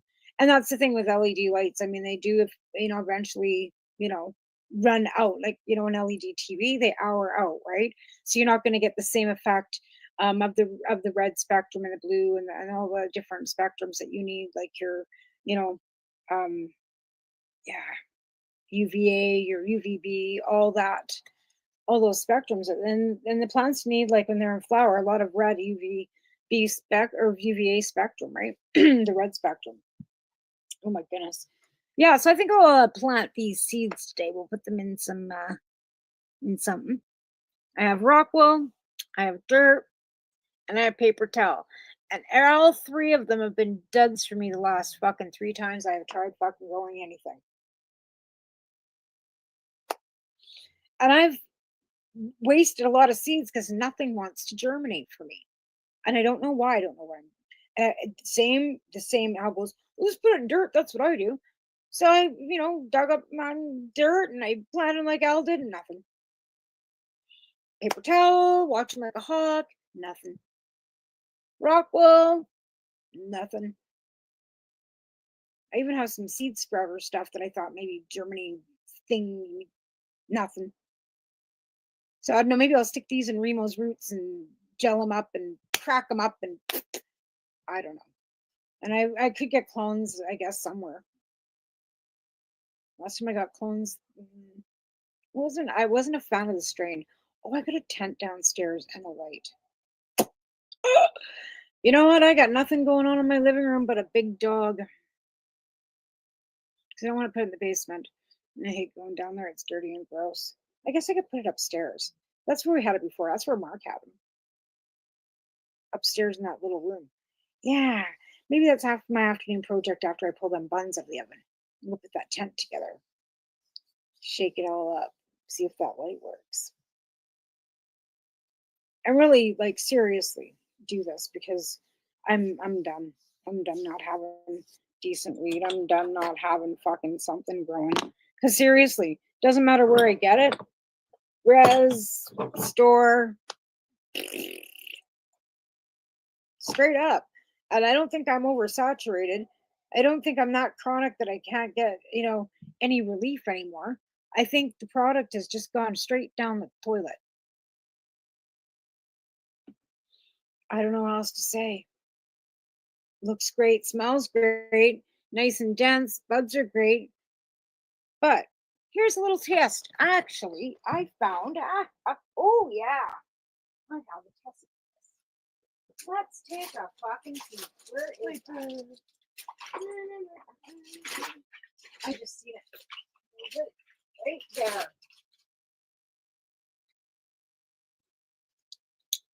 Haha. Okay, so we'll give this bud a little look. See if it's got any crystal on it. Remember this? Does anybody remember these?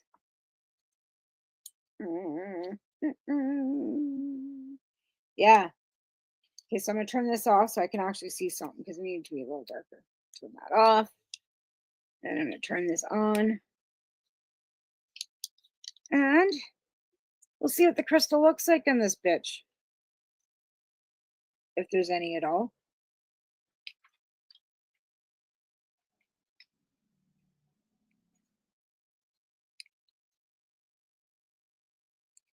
Are you kidding me?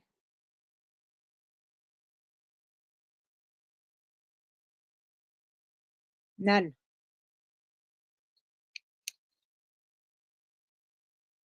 I'm not fucking kidding.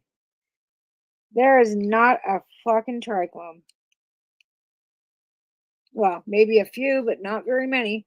Actually, I'm going to change the battery because I happen to have a new battery. But I ain't seeing shit. And this is a fairly old. Oh shit, the double A's or triple A's. Where do I have AAA batteries?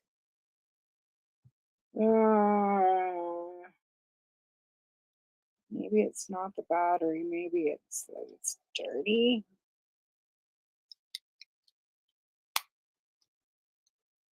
I don't want to like say that I'm not seeing anything, and it's because this thing is no good. But it's not looking good. Never thought about doing this before. And I just found this thing the other day. Yeah, kind of interesting. Alexa, stop. Oh, there is some in here. Okay. Now I'm seeing some crystal. The odd one here and there. They're clear. But they're not like, it's not frosty covered by any stretch. I wish I could show you. I mean, that looks really good, but if you put it under the microscope, I'm telling you, there ain't a lot of trichomes on this bud. Okay, let's check this one out. See what it looks like.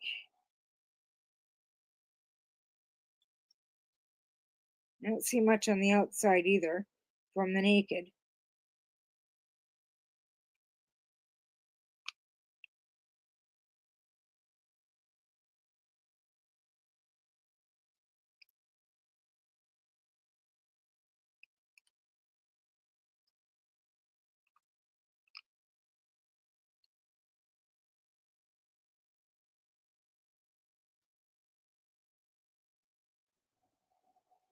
I ain't seeing much on this one either.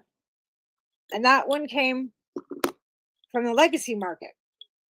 So we have 2 jars of shaken, bounced fucking weed. Hang on, I'm gonna have to see what's going on here.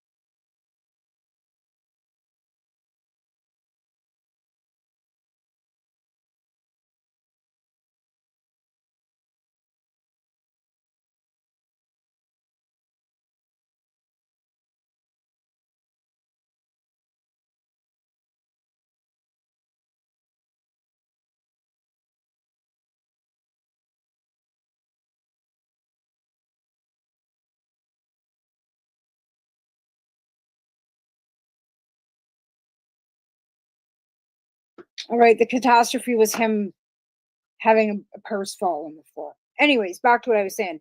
So I have 2 jars here of garbage because there's no trichomes on it. So when they say there's 38% THC and there's all these things, okay, this is the keef that's coming off those plants and off those buds, right? And to be fair, I mean, you know, you get a fair bit in this part, but in reality,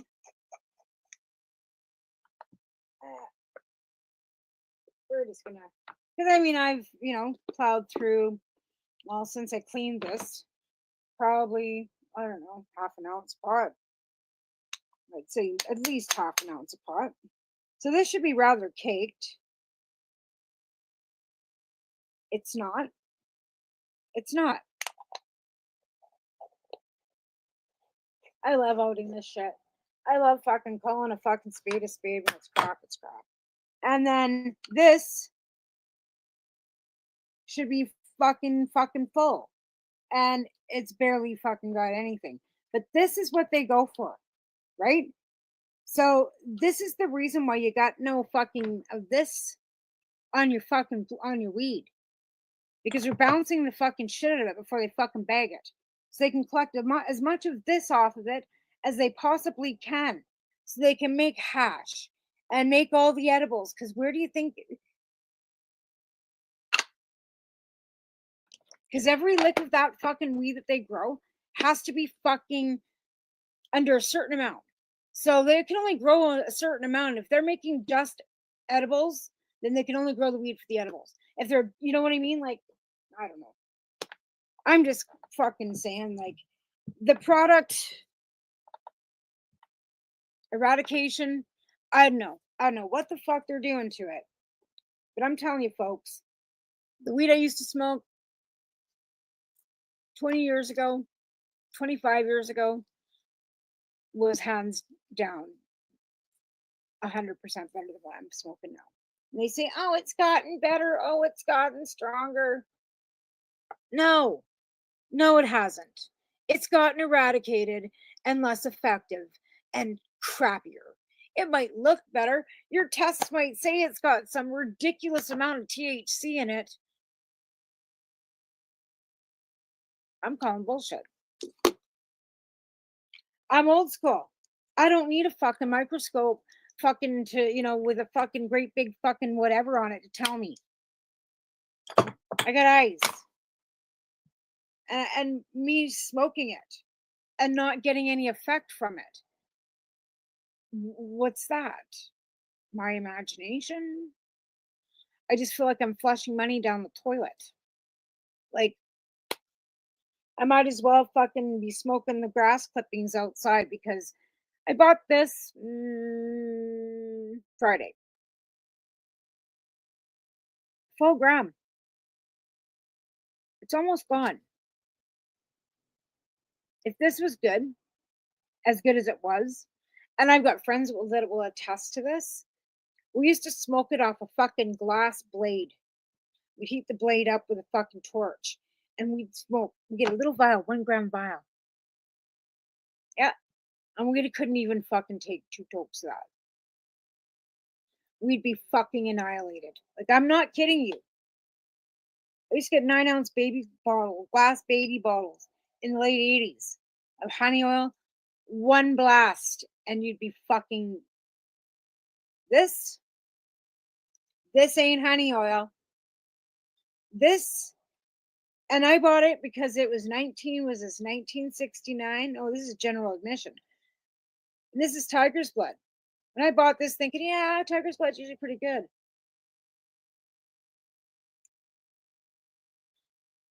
So that's the thing with these young punks. They think they're fucking, that they think that they can be high school high. And then what about us that have smoked weed better than fucking you before you were born? That's what I gotta say. What about us that, brought you into this fucking whole cannabis world? And now you can't even grow weed that fucking has anything that's good enough for us to smoke. It's shameful. And I don't want your botanical terpenes. I don't want them. I want to smoke honey oil. I want to take one good blast off of this and have a nap.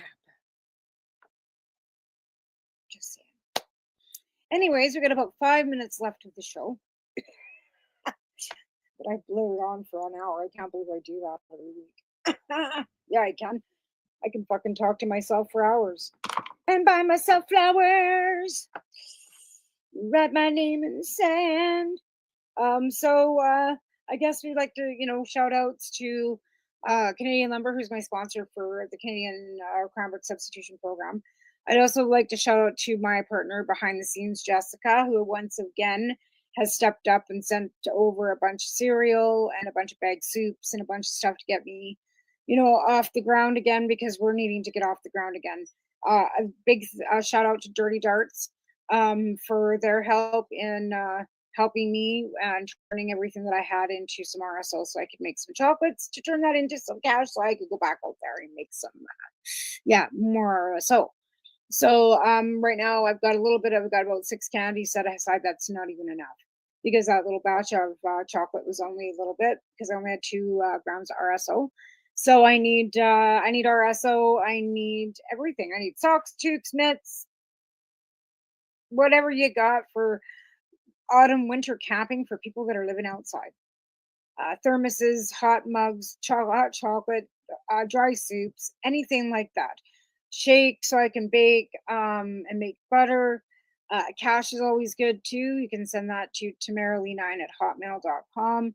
And other than that, that's my big goal right now is to try and get that up and revive because, me not working really put a clench into the finances of that because I was able to, also have outdated chips and stuff that I got from work that would also go very far with that.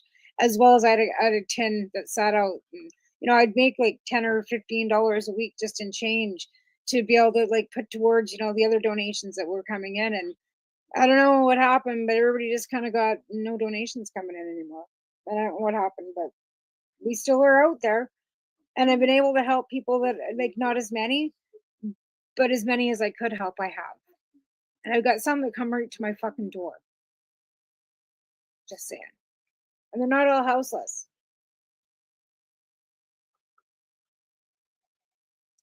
Because you know what? Low income people that are medical with need help too. Anyways, on that note, we are going to end the show with a la la la la la. We are out of here till Wednesday night. Well, I will be on with Al for people advocating cannabis education, paceradio.net. And of course, you can watch this live again on paceradio.net anytime. Not that you wanna. And we're also available on YouTube. So if you're watching this on YouTube, please hit the subscribe button. And I'll be back on Wednesday with Al. So tune in on Wednesday night at 6 p.m. Mountain Standard Time for paceradio.net or Pace Radio Show and on paceradio.net. And again, thanks to our sponsors who are Campbellford Lifestyle Shop, Limestone Hydroponics in Kingston, Ontario, and Easy, which are a whole line of all kinds of mushrooms. And not all of them, I'm not even sure you can get magic ones there. I'm just saying you can get all kinds of different ones because mushrooms have different benefits of all kinds, lion manes and all kinds of different things. As well as Steve has a show on our network as well. So check him out. And I guess I'll be back next Monday. And whether you like it or not, I keep coming back. I keep trying to think how many years has this been. And I think it's been 10. I keep seeing memories, but every time I think it's 7, then I see one for 8. Then I see one for 9. I don't know. I've been in this house 11 years, and I can't remember if we started this before I moved here. I can't remember. Anyways, folks, you have a great week, and we'll see you next week. See ya then. Mom, Bye. here's your reminder. You're listening to the Pace Radio Network here at paceradio.net. The opinions of the individuals during this broadcast are their own and may not be the opinions of their group or other organizations they may be involved with. All medical advice during our broadcast is not a medical opinion and should be checked with your medical physician.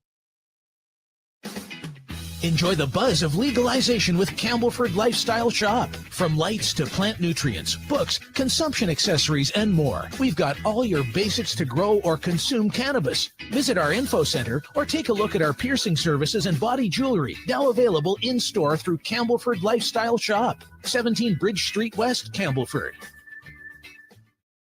Limestone City Hydroponics is Kingston, Ontario's hydroponic shop. Take your growing to the next level and create the optimal environment with a tent kit or maximize your yield with an ebb and flow flood table kit. Either way, Limestone City Hydroponics has more sizes and options to fit your needs. Are you looking for the power of the sun that adapts to your budget? Then look no further, as they have professional grow lighting. They have indoor grow systems that are easy and cost effective with many options to fit your living space and lifestyle. Cultivate your growing potential. We have everything you need to succeed. And if you can't make it to the store, they offer local delivery to the greater Kingston area.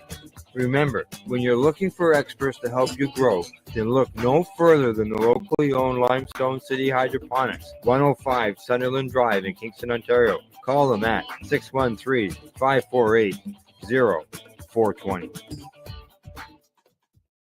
We are people advocating cannabis education here at paceradio.net.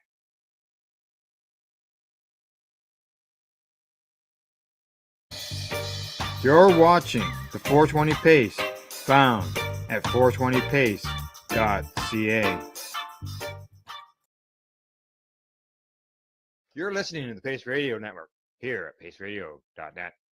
The views expressed by the individuals during this broadcast are their own opinions, and they may not be the same as those of their group or other organizations they may be involved with. All medical advice during our broadcast is not a medical opinion and should be checked with your medical physician.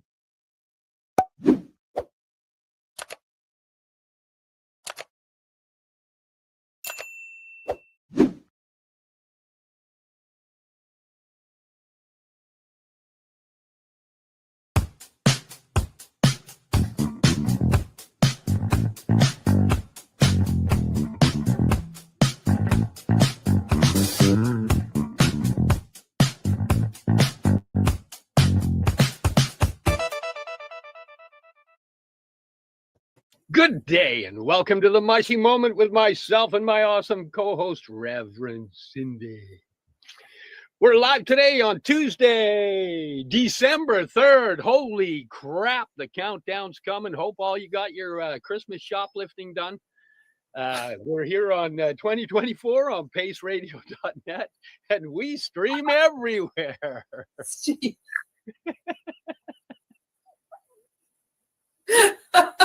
How you doing? You got all your Christmas shopping done? No. How about you? Oh, not at all. Gee, Have you started? Did Canada Post send you your advent calendars? You want to know what's really bad? Is they got in one day. And they got in I can't remember what day the Canada Post strike started. Was it a Thursday or something? So Wednesday I got the notification that there was a card left there for me. And before I could make it down there to get them, they went on strike. Yeah. Well, we'll leave that conversation alone. Yeah, it just cost me triple the price to send a bunch of stuff out for people. It was kind of annoying. Unbelievable. Yeah, what it's done. I've got a couple of advent calendars, and actually one of the companies that I ordered from was really amazing. Angel, buy the jump-ins. She knows that we're live, so she's being bad. And they called and they said, hey, due to the strike, this isn't going to make it to you. So we're going to put something out. We're going to call it back, and we're just going to send you a new one via courier. What's your home address? Nice. So yeah, that was pretty awesome. So I'll have one gift and my dad's advent calendar and mine, which is of course mine's full of weed. Sitting in the post office until they decide they're coming back to work. Well, you'll probably have a great gift for New Year's. Oh, I don't know if you can hear. Chica's sitting in the front window there, and apparently, if anybody goes walking by, she's going to talk to them. So you may hear a little bit of yiping and yapping, and you know. It's all good. It's all good. Chica's a sweetheart. So today we have a pretty cool guest, actually. When I read his bio, Steve just looked at me and he goes, "So you're telling me that we've got a guest that just kicks ass then?" And I'm like, yeah, we get a kick-ass guest today. This gentleman has, grown up helping his grandparents, served in the armed forces in the United States, ended up with an injury and survived surgeries, fought addiction, found his way out and found his way to healing. And now he works hard to help others be able to find the same healing. It's pretty awesome. And when we were talking before the show, I found out that his ancestors actually came to the Americas via Nova Scotia. So some of his distant relatives are my dear friends here in Nova Scotia, which was kind of neat. And he's got that awesome accent that sometimes we get to see on TV every once in a while when we're like Canadians up here in the Great White North, eh? Yeah, it's pretty cool. So we would like to welcome Tony Landry to the show. Welcome, Tony. Hey, welcome, Cindy and Steve. Pleasure to be here. It's a pleasure to have you here. Yeah. The backstage talk before the show was pretty awesome. I enjoyed it. And I told you what I was going to ask first. And, people usually know what one of us pops out and asks. We are a psychedelic show, and I do like to know how people come to have that love and respect for this psychedelic medicine as Steve and I have. So what brought you to psychedelics, Tony? Yeah, the plant medicine, I first heard about it when I moved to Tucson. I didn't even, in Louisiana, didn't really ever really do any mushrooms or anything, although they grow in all the cow pastures down here in the summertime, but I just never partook in them. When I moved out to Tucson, I went to the 2019 psychedelic conference, and I learned about ayahuasca, ibogaine, bufo, psilocybin mushrooms, and how they were having a miraculous, profound effect on healing people from mental health issues like addiction, depression, and anxiety. So I left the conference and found out they had a ayahuasca church located in Tucson. And I went and had my first ayahuasca ceremony at the church, and let me tell you, I was a believer after that. I was struggling with alcohol every day. First thing on my mind was, when can I drink today? And the ayahuasca just turned that off like a key. Somebody put a key in my brain the next morning. And I didn't drink again for like 3 years. So it really had a profound effect. I had a divorce from my wife and went through some depression and moved back to Louisiana, and alcohol is so socially accepted down here with our, festival attitude, atmosphere, and so it wasn't hard not to fall back into my old patterns. So, but since then I went back to Tucson, had some more ayahuasca, and I think you have to get a little tune up every so often. You can't, do it one time and it's over with. So, Yeah, it's not a magic bullet. None of these medicines are. No. Yeah. You have to do the integration work after you do the ceremony that talking with your community members in that group, Yeah. Sharing. What was your pathway prior to finding that? Give us some of the history that made you seek it. The ayahuasca? Yeah. Well, I guess I stumbled across it learning about ayahuasca because of my advocacy in medical cannabis. I had, some injuries getting out of service and had a couple back surgeries and went through all the opiate, building tolerance to the opiates, and they wasn't working anymore. Finally give up on that. And then I started drinking and to soothe the discomfort from my back, my pain. And one day I tried CBD oil, and really it took about a couple weeks, Steve, for it really think my endocannabinoid system was just so run down. It took a little bit to tank it off. But once it did, I noticed I wasn't taking BC powders anymore. And because I was taking that, I got off the opiates by using those, and those things will mess up your stomach after a while, you know, if you take them 2 or 3 a day. So when I got on the CBD, after a while, I'd wash my clothes and I'd find them in the laundry, the aspirin. I was like, wow, what's this stuff really helping? I'm not taking these aspirin all the time. And so I started the group, Louisiana Veterans for Medical Cannabis, and got some rallies at the Capitol. I think we've had at least 4 rallies on opening day of the legislative session. But back then, I had an opportunity to move to Tucson. So back in 2018, we got a chronic pain bill and a PTSD bill added to our medical cannabis program.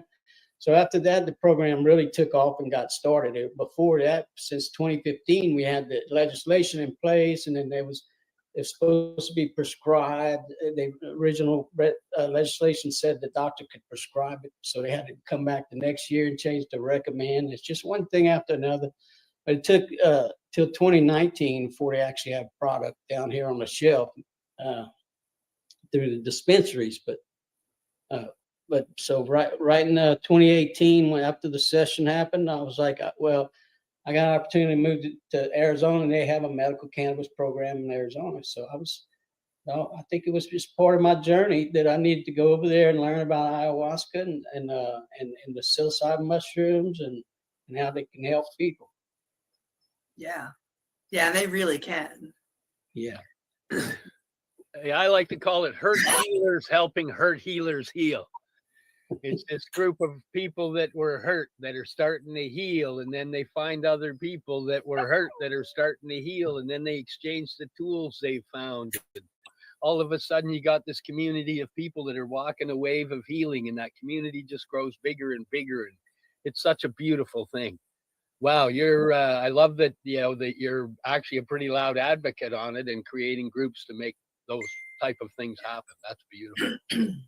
When you went down to Arizona, you became part of NORML, correct? Yes. Michael Robinette was created Southern Arizona NORML in Tucson. Phoenix had a chapter of NORML that did a lot of work over there in Phoenix, but he and I lived in Tucson. So he said, well, Tony, you want to, because when I got to Arizona, I went straight to the Capitol and started working down there. But I was known for my work in Louisiana by, the advocates in NORML from Phoenix. So, and then Mike was involved with them. So when he wanted to start the Tucson chapter, I said, let's do it. So we had several meetings, and then there's Tucson Psychedelic Society that we had several meetings there, and then they would bring in speakers like psilocybin, or plant medicine speakers, and ayahuasca, and people would come to the state, the county legislative office. I can't speak. The county administration, they let us use their building, and that's where I that's where I learned how to grow mushrooms, because there was a group there that we grew oyster mushrooms, and it got me to start this group in Louisiana, the Swamp Spore Society. So now we grow an oyster mushrooms at the library here in Lafayette, Louisiana. And if somebody once they get the knowledge, they can grow whatever mushroom they want, once they learn to grow it. Yep. Lions mane. Going with lions mane. I think it's amazing that you're doing this, not just with gourmet mushrooms, as you called them, but the psilocybin mushrooms. I think it's amazing that you're down at your local library teaching people how to grow magic mushrooms. Like the teenager in me is going, yeah, that's amazing. Well, now I will bring, we grow oysters at the library because anyway, Louisiana has a special law that allows for us to grow psilocybe mushroom, but I don't want to bring them to the library because everybody hears mushroom, automatically they think it's poison or something like that. They don't know anything about it. So I figure, well, once everybody learns how to grow the oysters, then they can go home and do what they want, because you can get the spores in 48 states down here, including Louisiana. And then we've got the law I carry our law around with me. It's Louisiana. Nice. Carried in this is my little mushroom Bible. Got all my recipes for my grain jars and the substrate, everything like that. I carry that with me in my, when I go teach them at the swamps board. And I said, well, look, got a clause in here that says we can grow psilocybe mushrooms in Louisiana. But I said, what's going to get you hemmed up is if you go and put them in some chocolate boards and go try and, distribute them and stuff. But I said, as long as they're dried mushrooms in a glass jar, you can harvest it. The law allows you to plant, harvest, everything. So, because we got ayahuasca on that list, it's 38 plants, hallucinogenic plants, ayahuasca we can actually grow in Louisiana. And yes, it's too many plants to list, but most of them are found in flower beds and little, gardens and stuff in front of people's houses. And they don't even know they're hallucinogenic, but they are. Yeah. Yeah. So you can grow the vines that they use to create ayahuasca in your estate. Yes, ma'am. Yes, ma'am. It's on that list. Like I said, it's like 40 plants, 38, 39 or 40. Wow. And one of the plants is the Mimosa hostilis tree, which grows wild down here. They got one in the backyard right here at the neighbor's house. They got a big old mimosa tree. And you can take the pink flowers off the mimosa tree and collect them and put them in a jar with some Everclear in it, some alcohol, and put it up in the cabinet for 30 days. And it's a nice, relaxing tincture. And the root bark of that tree, you can extract through with naphtha and some chemical process. I don't know the recipe, but it's on YouTube. You can pull it up on YouTube and order the root bark. The indigenous tribes use it to dye clothes. It's got red color to it. But you do use extraction on the tabletop, and you got DMT. So I mean, there's a lot of medicine that you need the knowledge. You need to educate the public about how to use these plants instead of making them illegal. Then they don't know nothing about it. How to take the setting and everything. When you use them, you should be in certain set, and you're not upset about that. You should have set intentions that you want to work on this problem. So you're already building that highway around the trauma before you go in, and then when you go in, you have the neurogenesis and all the stuff happening with the medicine, and then the integrations afterwards. We need a whole system of people trained in all that, so that people have somewhere to go and use the medicine. And the integration after. And that's the one of the things that Cindy and I are. It's actually easier to get integration coaches than it is to get facilitators, at least here in Canada. I've got 2 websites that, your dog whined and I looked at mine. I was given a second one today, but I've got 2 websites that have a list of, integration coaches or specialists that are coast to coast here in Canada. And there's a lot of them. I'm just sending out letters to all of them so I can get them in a Rolodex and, for my own practice. But try to find a ayahuasca facilitator or an iboga facilitator or a 5-MeO facilitator. Unless you're in the community, which is still less than 3% of the population, there's nobody.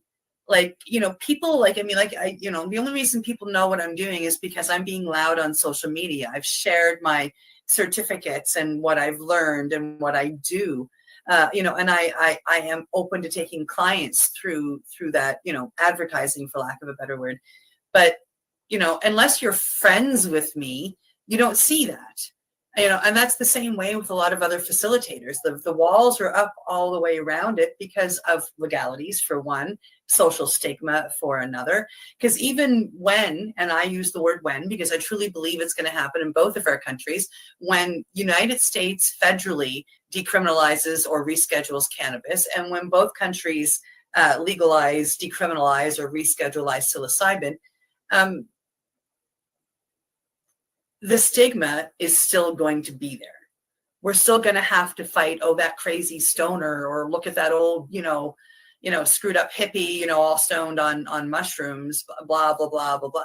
So that stigma is still there for us to fight. And we can't do that unless we take down those walls. And we need people like the three of us to help do that. And then I think more people are going to come along.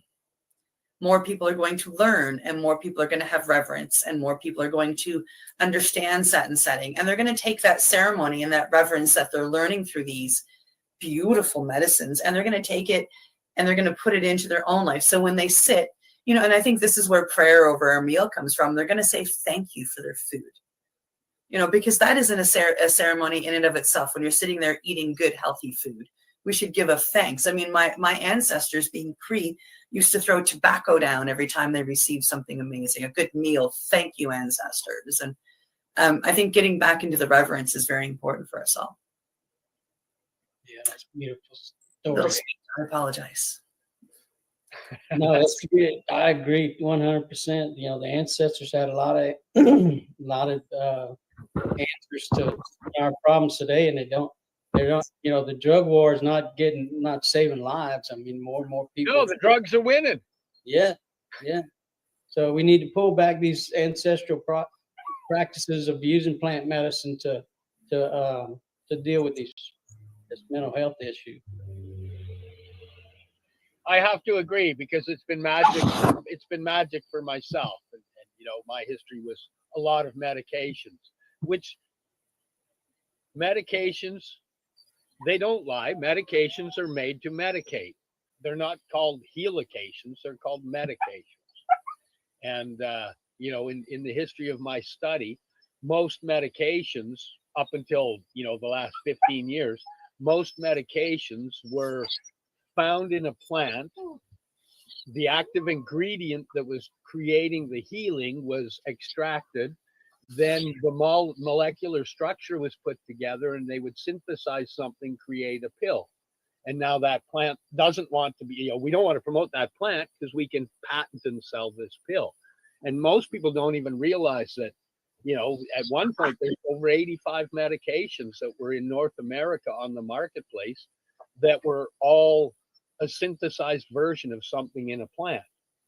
And if you've been using the cannabis oil and in that world, then you've probably come to realize, you know, that pure CBD is a great medication and pure THC is a great medication, but the whole plant oil, that's a great healing oil.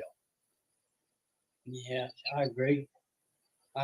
You know, some of these, what a lot of people smoke today is like this distillate vape pen, and they're missing all of the minor cannabinoids. It's just a stripped out version of THC. They just don't know what they're doing, but it's just so convenient. They, you know. And they've been programmed. That's a great program. They managed to make the program of cannabis 90% in the conscious about smoking, when really, you know, battling cancer, you want to be ingesting that stuff. You want to be using a suppository. You want to get that whole oil into your system and get it rocking. Well, yeah. But it's all about, oh no, smoke, yeah, oh, smoking. It's like, oh, you still managed to make the conscious focused on the worst way of consuming it for health. Yes, I agree. And like even like vaping the like organic, living soil grown, sun grown cannabis flower, dry vaping it, and then using that vape material in your edibles. I mean, that's the way cannabis made to be consumed. But nobody knows about full spectrum cannabis and all the, you know, different cannabinoids. They just don't know.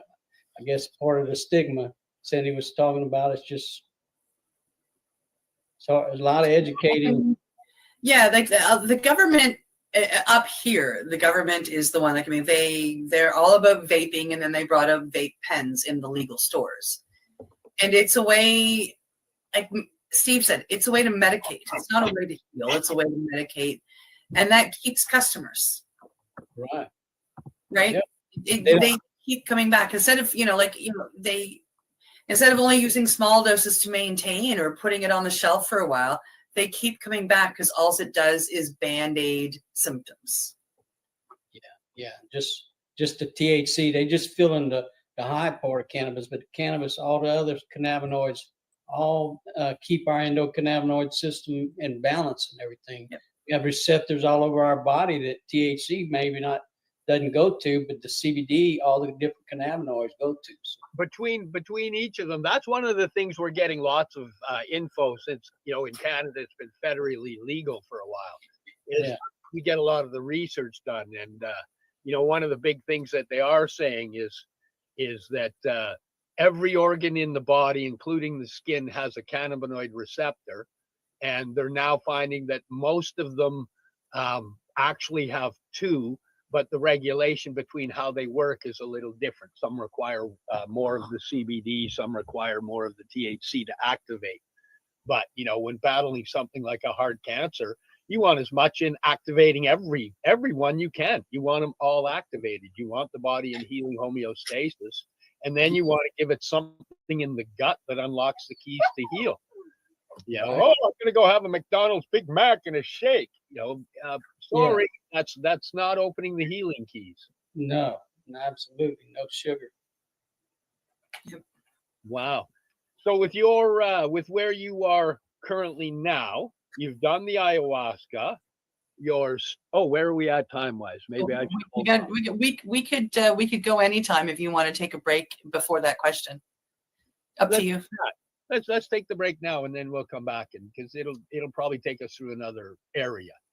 Okay. Do you want to do your It's break time. Time to check out our sponsors and pay some bills. You're here with us live on the Mushy Moment on paceradio.net, streaming everywhere. We'll be right back. We are people advocating cannabis education here at paceradio.net. Limestone City Hydroponics is Kingston, Ontario's hydroponics shop. Take your growing to the next level and create the optimal environment with a tent kit, or maximize your yield with an ebb and flow flood table kit. Either way, Limestone City Hydroponics has more sizes and options to fit your needs. Are you looking for the power of the sun that adapts to your budget? Then look no further, as they have professional grow lighting. They have indoor grow systems that are easy and cost effective, with many options to fit your living space and lifestyle. Cultivate your growing potential. We have everything you need to succeed. And if you can't make it to the store, they offer local delivery to the greater Kingston area. Remember, when you're looking for experts to help you grow, then look no further than the locally owned Limestone City Hydroponics, 105 Sunderland Drive in Kingston, Ontario. Call them at 613-548-0420. Rerolled Saturdays. Check it out. Nothing but non-stop cannabis and psychedelic programming. Find it at 420pace.ca. Enjoy the buzz of legalization with Campbellford Lifestyle Shop. From lights to plant nutrients, books, consumption accessories, and more, we've got all your basics to grow or consume cannabis. Visit our info center or take a look at our piercing services and body jewelry, now available in-store through Campbellford Lifestyle Shop, 17 Bridge Street West, Campbellford. Are you looking to get your medical cannabis grow license? Limestone City Hydroponics can help patients through the process of obtaining their license to grow medical cannabis. What's that? You don't have a doctor. If you meet the medical criteria, Limestone City Hydroponics has a nurse practitioner who can assess and provide medical cannabis prescriptions. What are you waiting for? Contact Limestone City Hydroponics at limestonecityhydroponics.ca or call them at 613-548-0420. PACE Radio is the People Advocating Cannabis Education Radio Network. I'm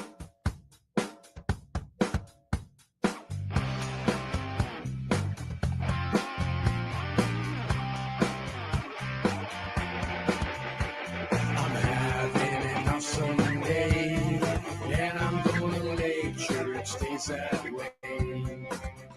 I'm having an awesome day, and I'm gonna make sure it stays that way. You're listening to the Pace Radio Network here at paceradio.net. Welcome back to the Mushy Moment, streaming live to you here at paceradio.net and everywhere. We're here with Tony Landry. Howdy.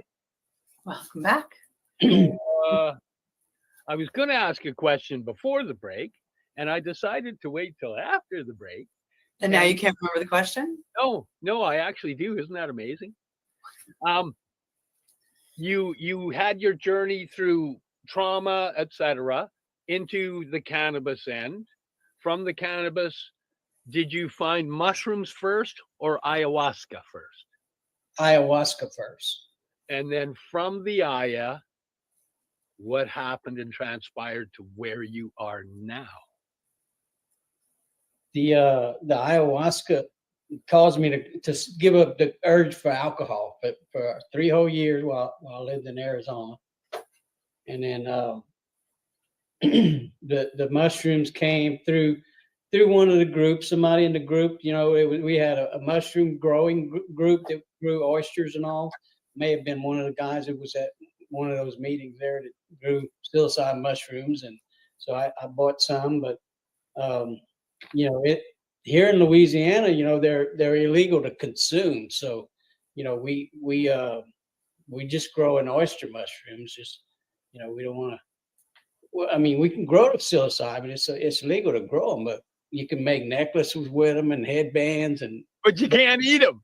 Yeah, you can't eat them. If you die of alcoholism, can't eat them. You just grow them for decorative, aesthetic purposes.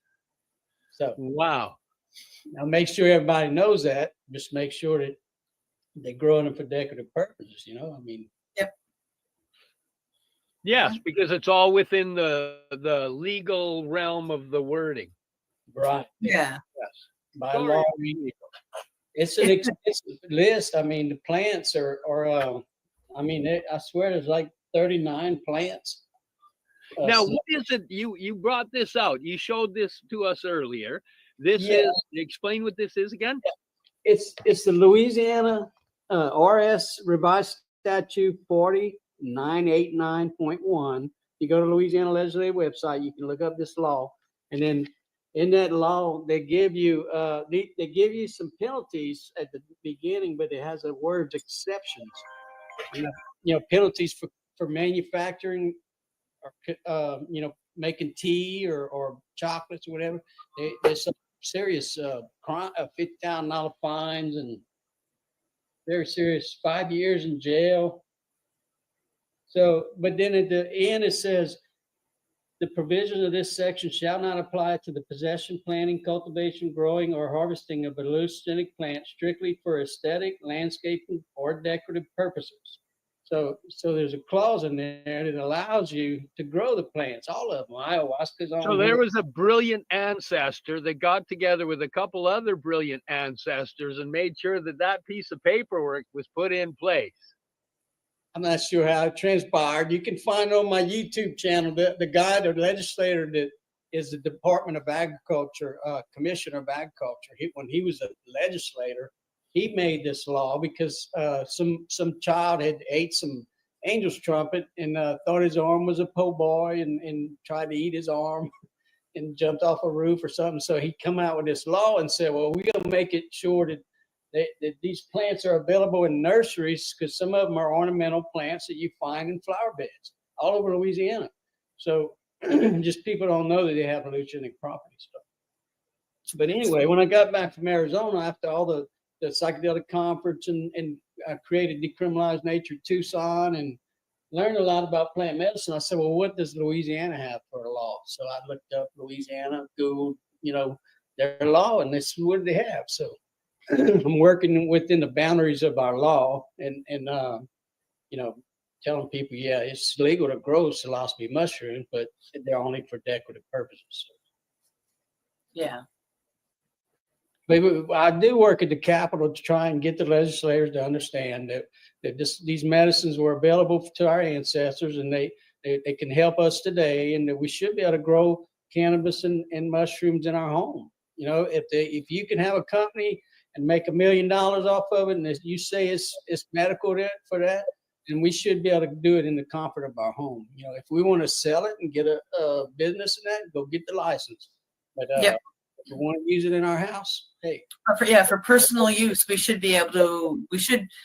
Everywhere in the world should be able to grow these plants. There are still countries in the world that have death penalty if you're caught with cannabis. Yeah. Caught with a joint of cannabis, and you can be put to death in some countries. It's just mind-blowing, right? And and you know, what gets me is like the government, speaking of your government, our government caught on to this and they're trying to keep control of the monopoly, you know, making a ton of money off cannabis because it can double as a recreational component as well. The same as magic mushrooms or LSD or MDMA or MDA, wonderful medicines, can do a lot of help to help people heal with the right set and setting, but you can also put recreational intentions into all of those medicines and have a good time with your friends. Like, oh, I'm going to go take this gram of mushrooms and have a good laugh with my friends. You know, there's two medicines in that. The fact that the magic mushrooms are going to be there to help you, and laughter with your friends, right? Like, you know, so the governments, if they get on board and take monopoly of that recreational side, they can make money and do a lot of funding, you know, and it would be nice to see all of the governments of the world get on board with that and, you know. But use the money that's coming in for promoting the medical end that is completely lacking. Because that's what happened up here. Recreational became legal, but they set limits on things. So if you want, you know, proper Rick Simpson oil, or no, I shouldn't call it that, proper FICO, full extract cannabis oil at the proper strengths, it's not available from the legal sources. So if you actually medicinally need this stuff, it's not available. But nobody supports any of the medical because they go, what are you talking about? I can go buy weed right over there. Yes, but I can't buy the 50 milligram gummy. I can't get the oil that's, you know, 88 to 92% that I need to fight these diseases. Yeah, it's a shame. You know, it is. It is. But I'm still very happy and lucky to be here in Canada. Our laws are, you know, at least it's legal and we're not killing anybody for it. And it's a good starting place. And if you get busted with the illegal stuff, it's only a matter of time till it hits Supreme Court. And, you know, sorry, logistics says if that's legal, this is silly to not be legal. You know, it just needs to hit the right places with the right people with the right amount of money behind it, really. Yeah, it will. That's like them, the DEA just wanting to Schedule 3. Now, that's not going to change really anything because you get caught with a Schedule 3 pharmaceutical and that's serious felony charges and that. So moving it to Schedule 3 is not going to really help. It needs to be on Schedule 5 or something like that. And then the FDA is fast track psilocybin for research for mental health. So that's on stage 3, I think, right now. So it's coming up in a year or two. We'll be able to get psilocybin from a medical doctor. So that's amazing.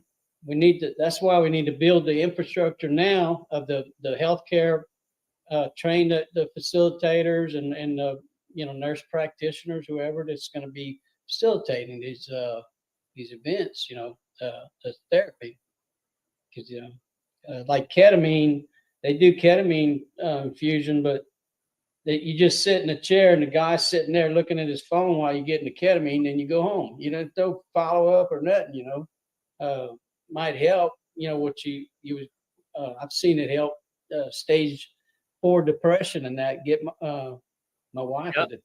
She was in bad shape and she come out of the ketamine, went on the computer, looked up for a job, and got a job. You know, teaching job. Yeah, she was suffering from a depressive episode, and it was after the conference that I learned about ketamine. No, they're doing a lot of testing with it up here as well. Yeah. Yeah, up here, our ketamine facilities, though, they if you're going to go in for ketamine treatment, they insist on having talk therapy, usually through them and one of their therapists as well. So you don't just get infused and sent home here. Thankfully, you get talk therapy before, during if you need it, and after as well. Yeah. Well, that's like the ayahuasca. You had a special diet, and then you prep. You know, your mind ready before, and then they have an integration circle where you can talk about your experience, and they and hearing other people's experience really help. I've sat through some of those meetings where people would tell you how they were suffering from bad depression. It felt like they just opened their chest and that little depressive guy left, and just some amazing stories of the health benefits. But keeping it illegal just keeps it in the underground, and not a lot of people find out, or not a lot of people want to go do that. So we need to. It's pretty tough. It's a tough awakening. They really people have to be already knowledgeable and seeking generally to find it. That's what I'm noticing. With you, was your first experience with mushrooms a big experience, or was it a microdosing type experience? It was about 3.5 grams or something. I never did much more than, when I lived in Arizona. Well, that's generally a pretty big experience. Yeah, it's a pretty full dose. Yeah, it was after the ayahuasca, so it was just a interesting experience, Now I'm going to ask a strange question. I was in Mexico. I did 5 rounds of ayahuasca in a jungle there, and I did a little touring around. But what I found was when I got back, and I've also found it with when I do 5-MeO or Bufo, that the mushrooms help me integrate the data better in my brain.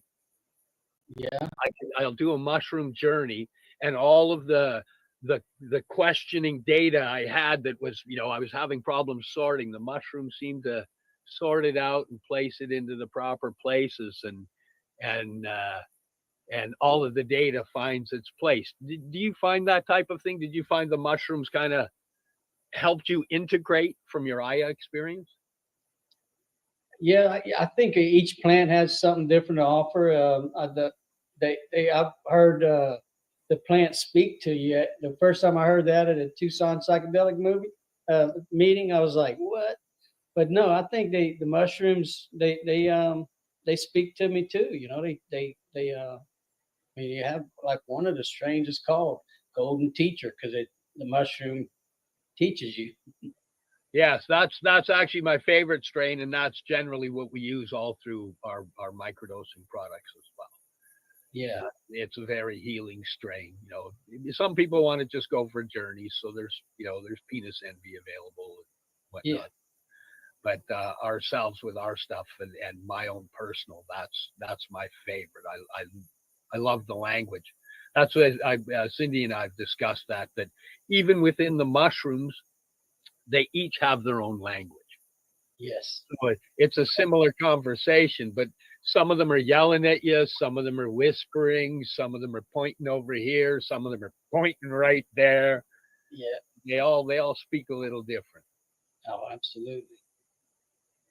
The ayahuasca made me feel first time I had an out of body experience, but I was actually like able to look at myself and say, "Man, what are you doing? You need to stop all that drinking and all that." So I think that was ayahuasca telling me that.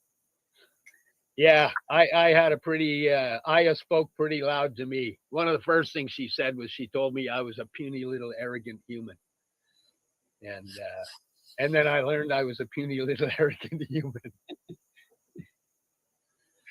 Yeah, that medicine spoke loud. I hear that iboga does the same kind of aspect. It speaks fairly loud to you and gives you that vision of you being able to see the avatar and going, boy, I need to help that person. Oh yeah.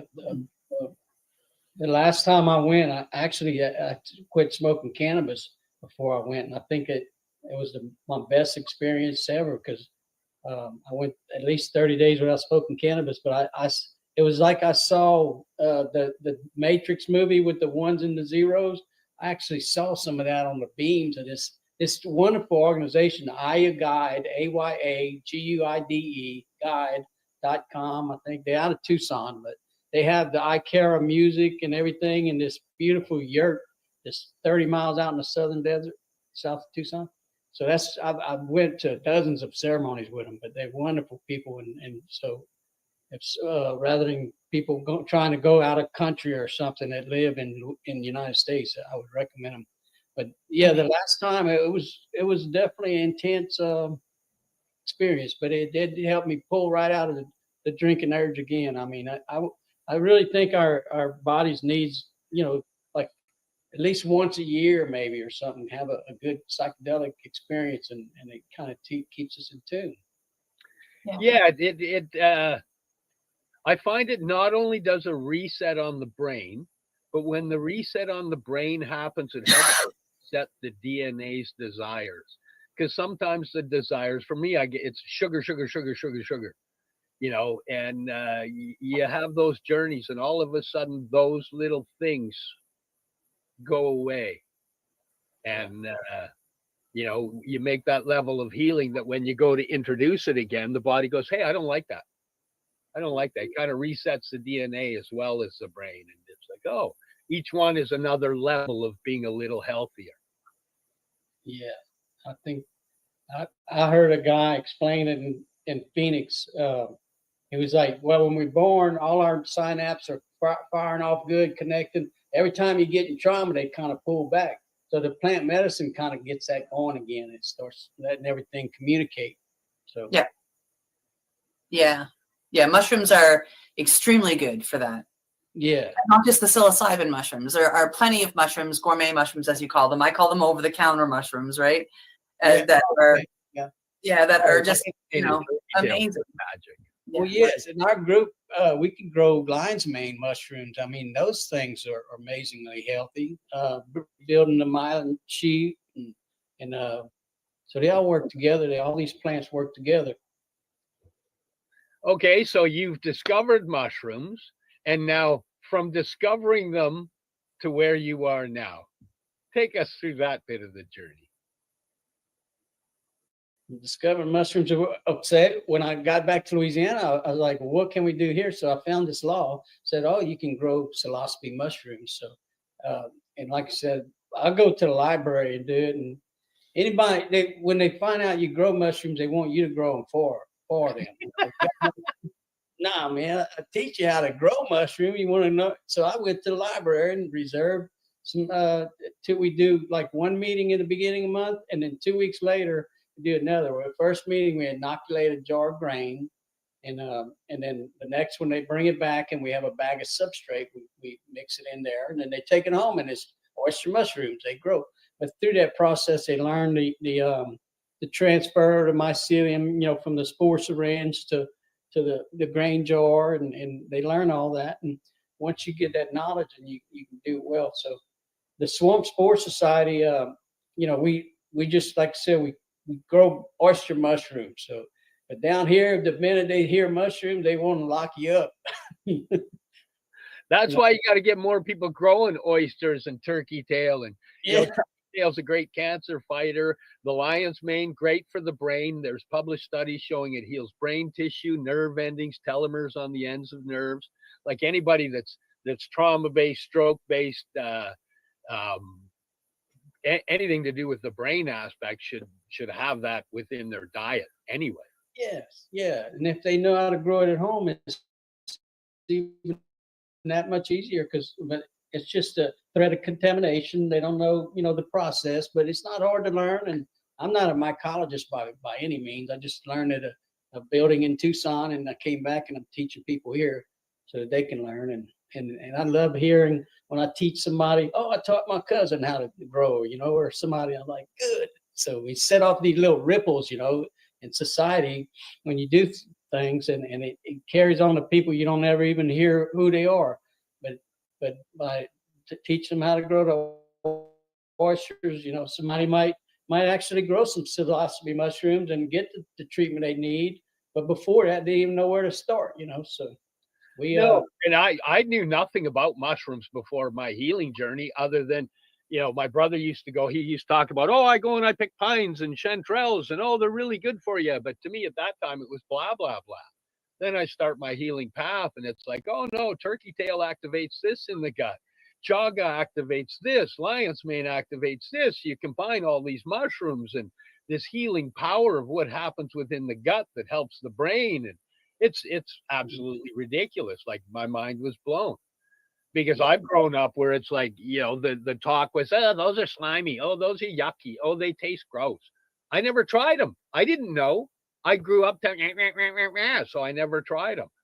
You know, I've had fresh lion's mane now. You do a little marination, throw it on the barbecue and cook that up and slap that in a burger and bun just like a burger. I don't do the beef thing, but that just replaces the beef for me and it's awesome. Yeah, that You is. know, and healing at the same time. Yeah. It's and then much cheaper growing it. We went to actually a friend of mine. I taught how to grow. She initially got me involved in advocating. She invited me to the Capitol before I started my group, Louisiana Veterans for Medical Cannabis, and so I said, well, let me teach you how to grow mushrooms. So I said, go to Whole Foods, get some mushroom lion's mane. We brought it and put it in a still air box, and then took some of the lion's mane, put it on an agar plate, and then transferred it to some grain, and then put the grain in some wood pellets that they use in your fire pit, and then grew like a lump of lion's mane that big. But it's for 8 ounces of lion's mane, fresh lion's mane at Whole Foods. It's like $10 or something. It's like that's just a half a pound. Yeah. So I mean, I grew like two pounds of it. So I'd have had $32 of mushrooms just that one little jar of grains, and so it's a lot cheaper to grow it. Yep. Yeah, that's brilliant. I love that you're actually teaching people to do that. That's beautiful. Thank you, Steve. Because it is an art.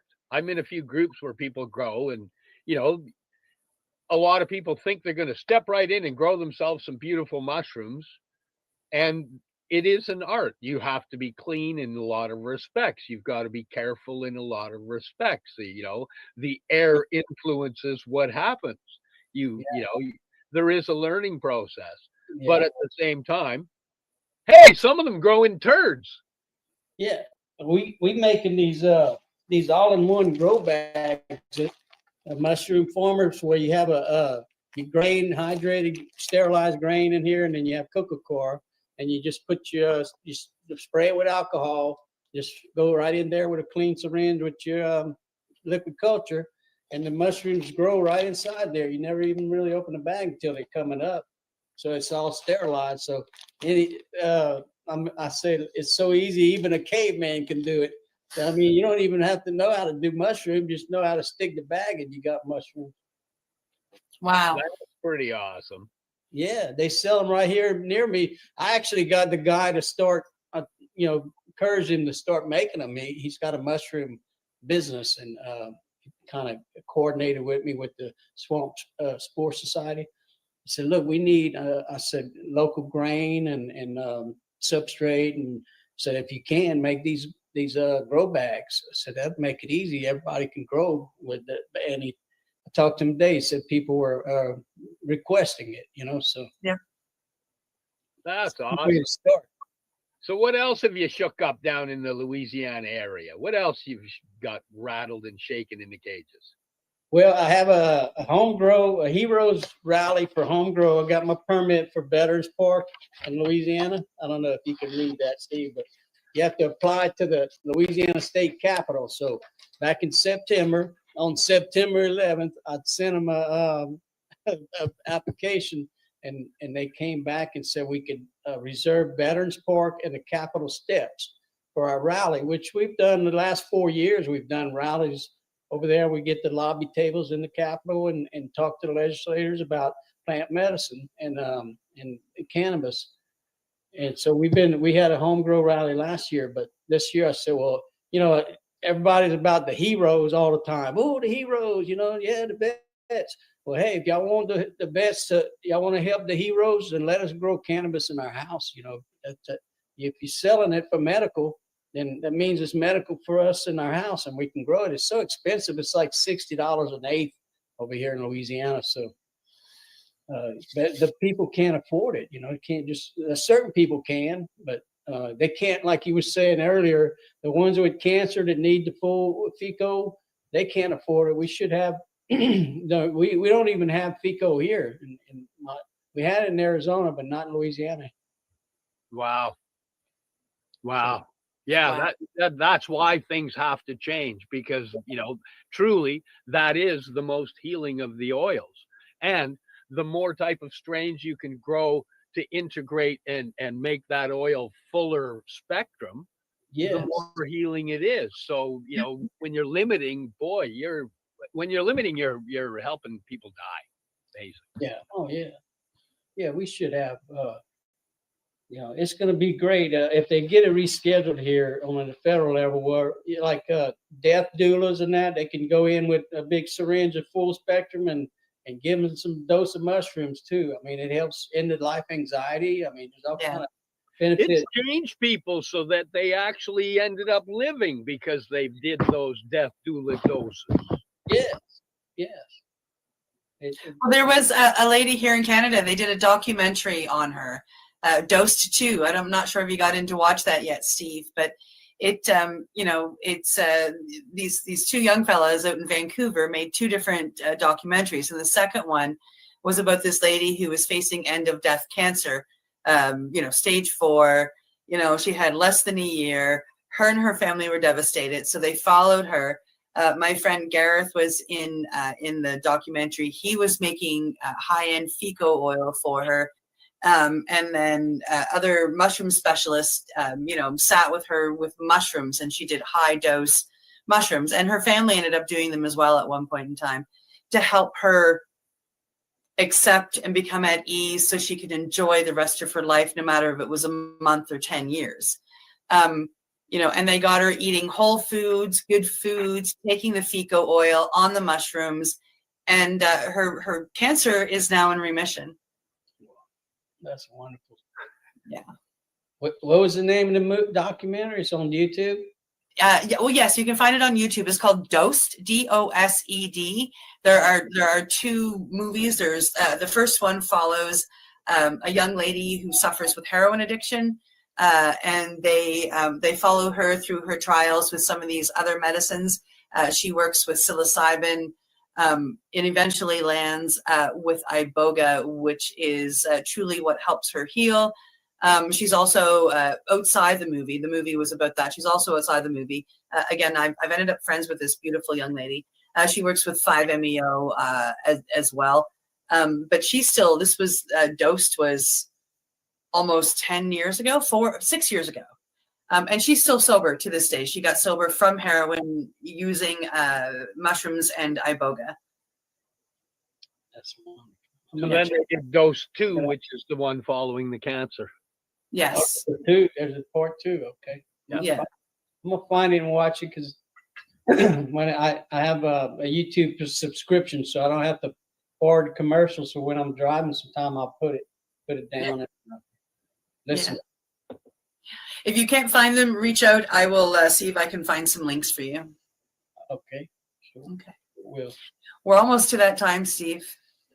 Hey, did we make any banners?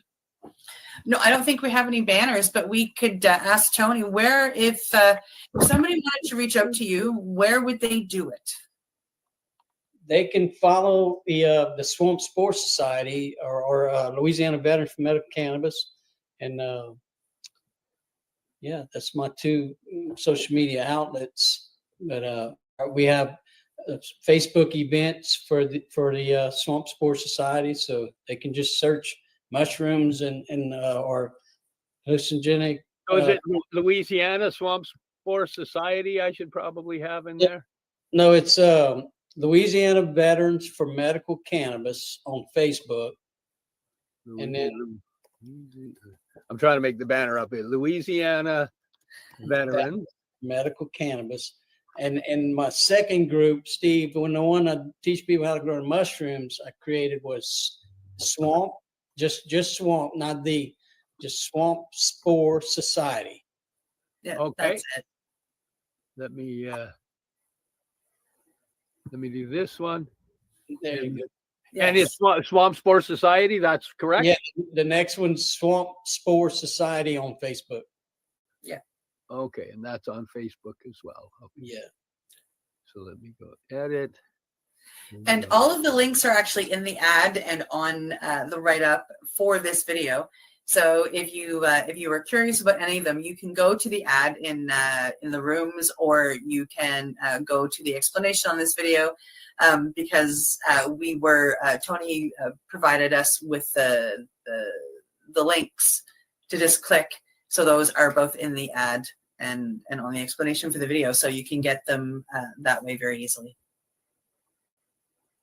Any last words before I do the "Hey, it's that time again" thing? Well, I'd just like to encourage anyone listening out there that if there's some kind of legislation going through the House or Senate or Parliament or what, just send an email if you can. Just, that one email with your story, your life story about how you and you don't have to say you took the mushrooms in Louisiana or so. Just say I took them one time, and leave the location out. You want to protect yourself. So just and let them know your story, because that means so much to the legislators hearing from their constituents. So just try and help out. Well, thank you for coming on. I'm pretty darn sure we're probably going to have you again. But it is that time. So thanks for joining us here on the Mushy Moment with my awesome co-host, Rev Cindy, myself, and our awesome guest, Tony Landry. We're proud to be coming to you live from paceradio.net. We'll see you next week. Much love. You're listening to the Pace Radio Network here at paceradio.net. The opinions of the individuals during this broadcast are their own and may not be the opinions of their group or other organizations they may be involved with. All medical advice during our broadcast is not a medical opinion and should be checked with your medical physician. Enjoy the buzz of legalization with Campbellford Lifestyle Shop. From lights to plant nutrients, books, consumption accessories, and more, we've got all your basics to grow or consume cannabis. Visit our info center or take a look at our piercing services and body jewelry, now available in-store through Campbellford Lifestyle Shop, 17 Bridge Street West, Campbellford. Limestone City Hydroponics is Kingston, Ontario's hydroponics shop. Take your growing to the next level and create the optimal environment with a tent kit, or maximize your yield with an ebb and flow flood table kit. Either way, Limestone City Hydroponics has more sizes and options to fit your needs. Are you looking for the power of the sun that adapts to your budget? Then look no further, as they have professional grow lighting. They have indoor grow systems that are easy and cost effective, with many options to fit your living space and lifestyle. Cultivate your growing potential. We have everything you need to succeed. And if you can't make it to the store, they offer local delivery to the greater Kingston area.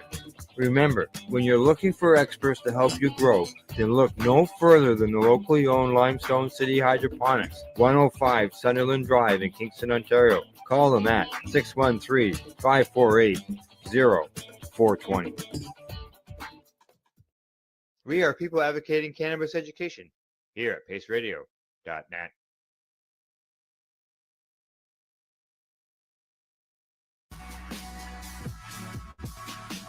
Tune in Fridays at 7 p.m. Eastern Time on 420radio.ca. You're watching the 420 Pace Reroll Saturday. And so this medicine came on like a bloody freight train, just as if it was racing down a hill. And it was almost as if somebody had opened a lid and a whole bunch of chaotic things all came flying out. So I just felt like this, an onslaught of stuff coming at me. And it was terrifying. It was really, ultimately, and this is a central thing with psychedelics, of course, is it was really about, being hit really hard with the invocation to die, ego-wise, right? And that was, suddenly too much for me, like, holy mackerel. So then I went, oh yeah, so Alan said you could go over there. So I was so overwhelmed and shaky that I couldn't even walk. So I literally crawled. I was on the opposite side of the yurt, and I literally crawled across the yurt and tapped him on the foot, because as I said, he was lying down. And I said, yeah, I'm having a little trouble. You said, you come over for some help. He said, yeah, sure, lie down on the mattress. And he sang an ikaro and shook the shikapa around my head and neck and so on. And at the end, he sat me up And he said, when you have that kind of experience, it's just your ego hanging on, and you just need to trust the experience. And I still didn't feel any different. I still felt really shaky and kind of scared. He left me. I looked back at my spot across the room, realized I still wasn't capable of walking, crawled back across the floor.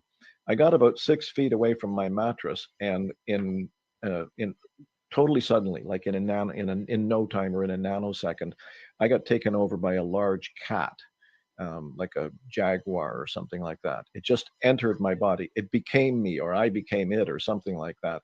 And in no time, I went from being this shaky, scared kind of kid or whatever, to suddenly feeling completely confident, completely graceful, and delighted, actually. And it was such a palpable experience for me that my buddy who had come with me and who was lying down with his eyes closed, lying down on the next mattress, sat up like this and went, "What?" Because he thought it was a black big cat coming toward him, right?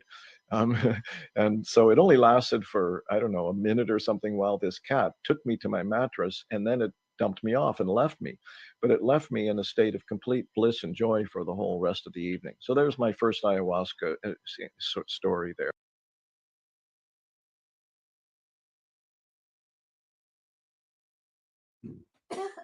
You're watching the 420 Pace Reroll Saturday. You're listening to the Pace Radio Network here at paceradio.net. The views expressed by the individuals during this broadcast are their own opinions, and they may not be the same as those of their group or other organizations they may be involved with. All medical advice during our broadcast is not a medical opinion and should be checked with your medical physician.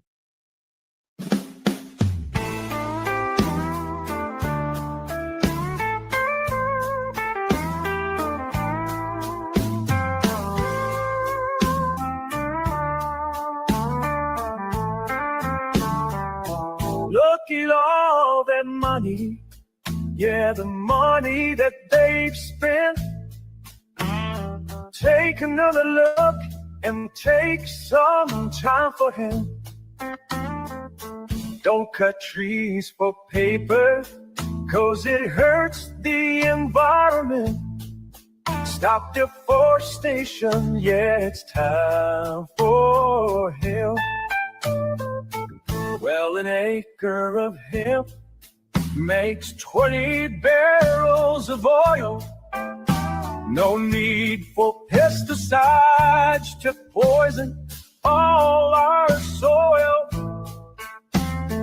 People got no food, they got no clothes, they got no rent. Well, it's time for him. Yes, it is. It is time for hemp, and I want to thank you for tuning in to the big broadcast today. I hope you hit the like and subscribe button below and absolutely, positively share us with your friends. Don't forget, anytime you hear the word joint on the big broadcast, we want you to hit your pipes, your bongs, your vaporizers, and what? Yeah, baby. Take time for hemp. Today, I'm going to be introducing one of my friends that I made at the Texas Hemp Stock. I can certainly tell you that was quite an interesting event all the way around. I made some amazing contacts there at the Texas Hemp Stock, and I'm certainly going to be part of it again next year. And on the broadcast today, we have my two joint hosts here on the big broadcast. Let's bring on first my joint buddy up in Canada, Al Graham. Al, how are you doing up there today? Hey, we're doing good. And yourself, Casper, down there in the southern end. Well, any day I'm above ground taking time for hemp is a good day for me. That's now right. You're doing new broadcasting there on your network. Anything groovy that you want to share with our audience today? Yes, we got psychedelic broadcasting as well as cannabis broadcasting. We've got news, we've got patient stories, and we got all kinds of information. Well, and how do people find you when they want to check out your content? You can find the Pace Network at paceradio.net. That is awesome. And please, ladies and gentlemen, and boys and squirrels, make it a point to go to Al's website and check out his content, because there's a lot of brilliant guests and a lot of amazing hosts on there. And I can certainly tell you, anytime you take time for Pace, you are enjoying a great world of cannabis. And speaking of the great world of cannabis, my other joint host, Al Byrne, wrote about the amazing world of cannabis in this groovy little book, right, Al? Yeah, it's a big book. It's 360 pages long, and it's full of stories.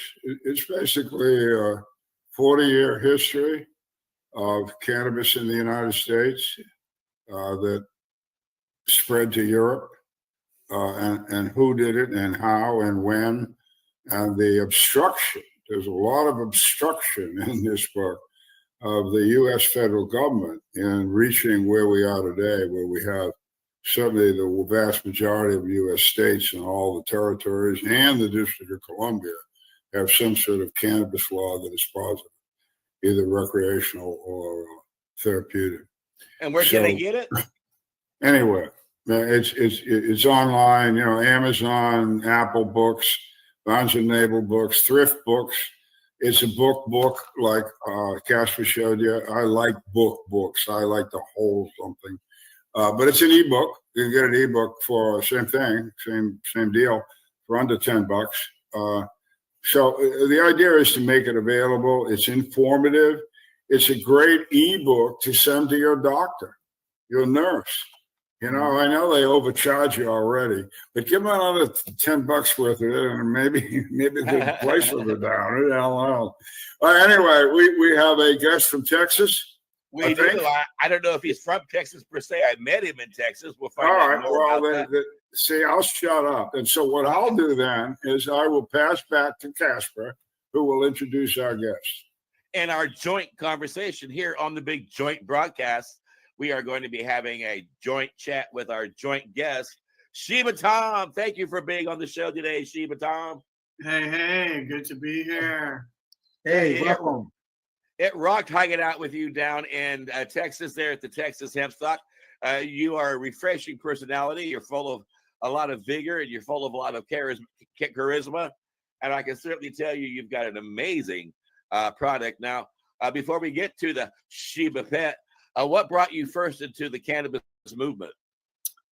Oh man, probably my mother, when I was about age 12, introduced me to cannabis as a medicinal benefit for my early development, and have been a recreational or medical user pretty much my whole life.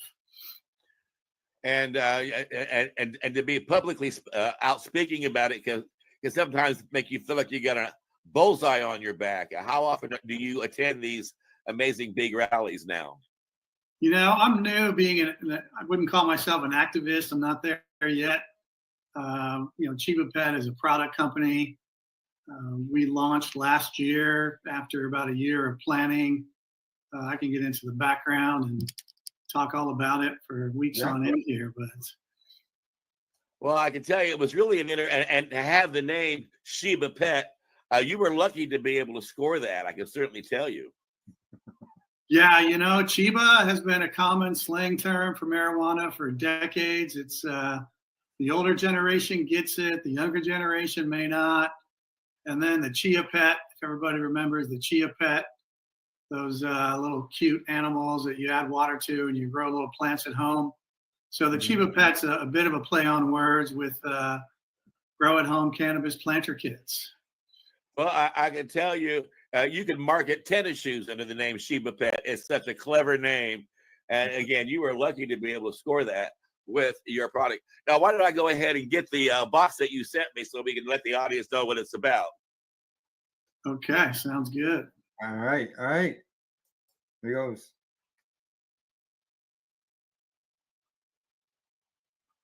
All right, well, let's see what the Sheba Pet is all about. Sheba Tom sent this my direction earlier in the week so that we can open it up together and see what the Sheba Pet is really all about.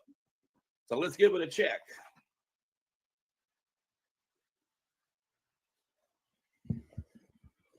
Well, all righty. So now we're going to go ahead and take the wrapping off of this. Woohoo. And can't wait to see what's inside.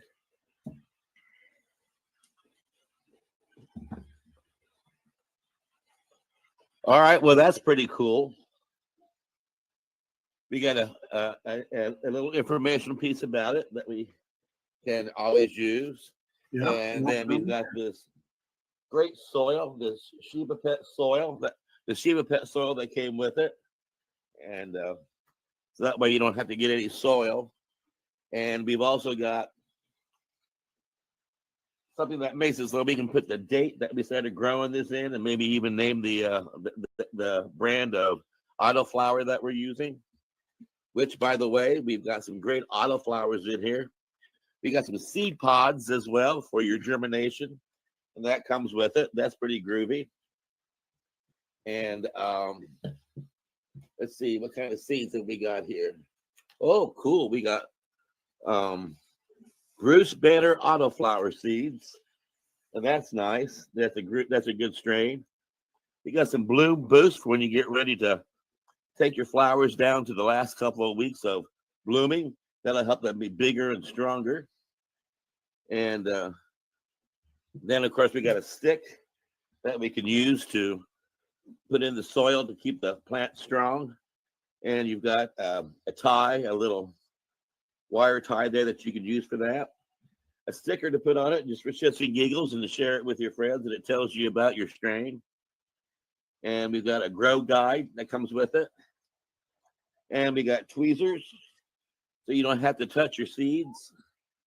And then we've got an extra large body and hand warmer. Oh, that's pretty cool. I wonder what I can use that for. And then we've got this beautiful pot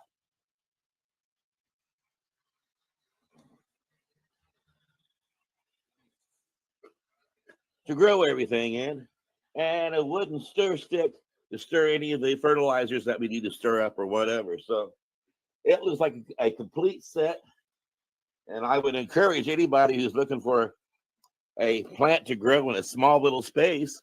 It looks like Sheba Pet is the ideal thing.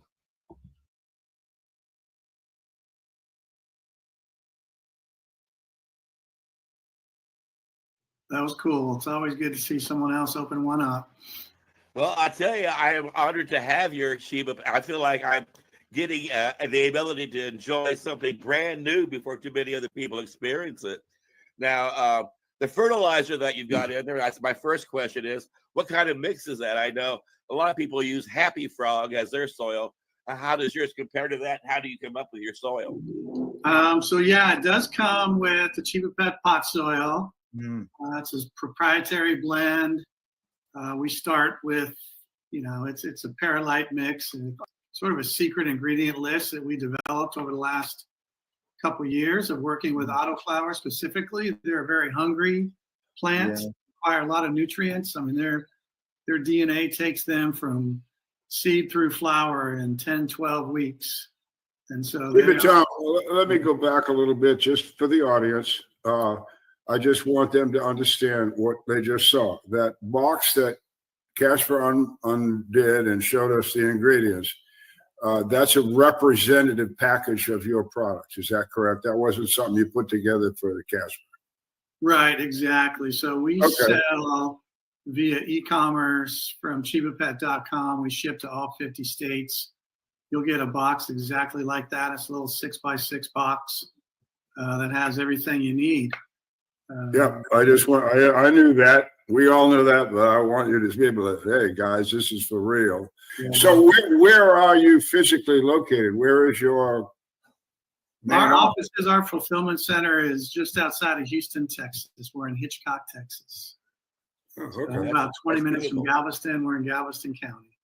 Now, where do you get your seeds from? Our seed suppliers are all U.S. based. We limited, the Sheba Pets, we picked 10 different strains as our original Genesis collection, our OGs. It's a range of some sativa dominance to indica dominance to some balanced hybrids in between. And we've tested out, I'll tell you what, a shit ton of seed suppliers and zeroed in on some that are really, really strong and reliable. I can also tell you the germination rate is very, very key because like you can buy 10 seeds from a dealer, and of those 10 seeds, maybe 6, if you're lucky, will germinate. And when you're trying to put together a timed grow, you don't need your seeds not germinating on time. Yeah, we provide a guarantee. I mean, our seeds are tested at, our supplier tells us 90% germination rate. So we ratchet that down to about 85%. Each kit comes with 3 autoflower seeds. They come in this little packet with a little vial of 3 seeds each. So that guarantees, if one seed has let's call it an 85% germination rate, that means, 1 out of 15 out of 100 are going to fail. But if you plant the second one, that goes up to a 95 or 98%. You plant the third one, it goes up to a 99.9% germination rate. So it's very rare that we have to replace seeds via the mail, but we do that if they don't sprout for whatever reason. That's one thing we learned early on that was out of our control was how people are planting, how deep they're planting, how much water they're adding to it. A lot of variables go into the planting of the seed. That's why we came up with this concept for the seed pods. Yeah, those things are great. I've used them, and they almost guarantee your germinated seed to turn into a plant. Yeah, it really standardizes the process. You can see that little hole in the middle there. I don't know if it shows up on this camera. Yeah, But it's flat on the bottom side. It's spongy. It's just sphagnum moss, a little mix. It's biodegradable. So you put that after you fill the planter with the soil. You put the little seed pod right in top. Put the seed right into the little hole there, just deep enough where it disappears, and then you soak this completely soaked, and it drains off enough water so it doesn't drown the seed, but it retains enough moisture that it lets the seed soak it up and begin its enzyme process of starting to grow from within. So that's one of our secret sauces is that seed pod. What's you're in this pot and stuff. What can a person expect as far as the size of the plants? I assume that obviously you can't grow 8-foot plants in a 6-inch pot, but really autoflowers, they're completely different than photos. Yeah, exactly. They grow, 24 inches to, on the high side, 36 inches. If you got, sativas grow straight up fast, can hit 36 inches if you don't do any trimming at all. They'll grow straight up. The indicas that we have, they're a little squattier and shorter, and they'll get a couple feet tall though. It's designed to be sort of the countertop version. It's, one of our missions is, get the plant out of the basement, out of the closet, bring it into your living environment. Get to see it grow every day. Get to breathe in another thing that I like about autoflowers is I consider them to be goof proof, because when you're growing the other strain, you have to have 18 hours of vegetative light, 12 hours of darkness light. And with autoflowers, they don't care. I mean, if you interrupt the light cycle at any point in time, it doesn't interrupt their flowering. And by the time you get ready to do any type of fertilizing, they're almost ready to harvest. So you can't over fertilize them. And the only problem that people normally have, I think, correct me if I'm wrong, is over watering. And I've seen a couple of growers say that it's better to let your plant just droop a little, and that way it is thirsty, and give it just a little water so it stands up. And if you do that, you'll never have mold problems, root fungus problems, and overwatering problems, and your plant will just be a happy camper. Am I correct? Yeah, with photos and depending on the type of container you have, I mean, our planters have a lot of drainage in the bottom. We haven't had any issues with overwater. I like to keep them really moist. I've seen a lot of videos, autoflowers online that, it's almost impossible to overwater them if you have adequate drainage. And I mean, in the old days, cannabis or marijuana back then was called the ditchweed. Remember? It very much can acclimate itself to a wet environment. Now, as far we saw the 2 strains that Casper opened up on this box. I'm on your website here, and so I'm going to bring it up and have a drop-down menu come in here, and you can tell us about some of these planter kits. You see, you got different strains there that are available. Yeah. And if you scroll down, there's like on the homepage underneath the planters, there's a streaming image. Keep going. Oh, okay, right there. Don't click on them because it'll stop the stream. But there's a little light that you've also figured out for the planter, haven't you? yeah, there's light kits on the website. Autoflowers can take 24 hours a day of light. When I grow them, I leave my lights on 24 hours a day. I'm in a sort of a warehouse environment now, so it's 100%, full spectrum lighting is what I use. I leave them on 24 hours a day. I had been living in Colorado and I had a sunroom environment. And the first strains we started growing when we started the company was all natural sunlight. And sort of our motto was, take over the windowsills of America one plant at a time. All you need is water and sunlight for these babies to grow. And you don't need like hours and hours and hours of sunlight because they're autoflowers. They don't give a rat's ass how much light they get. They're going to bloom or they're going to bloom, right? Yeah, they're going to bloom no matter what. But they'll grow healthier the more light they have.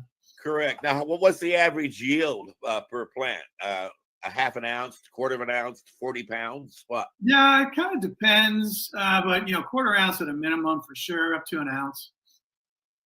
Cool. So you can grow an ounce every 10 weeks. Yeah, that's sort of the thing. That's kind of the rhythm I've gotten into is keeping 1-2 plants alive, planting a new one every 30 days so that I'm harvesting at least 1 plant a month, sometimes 2.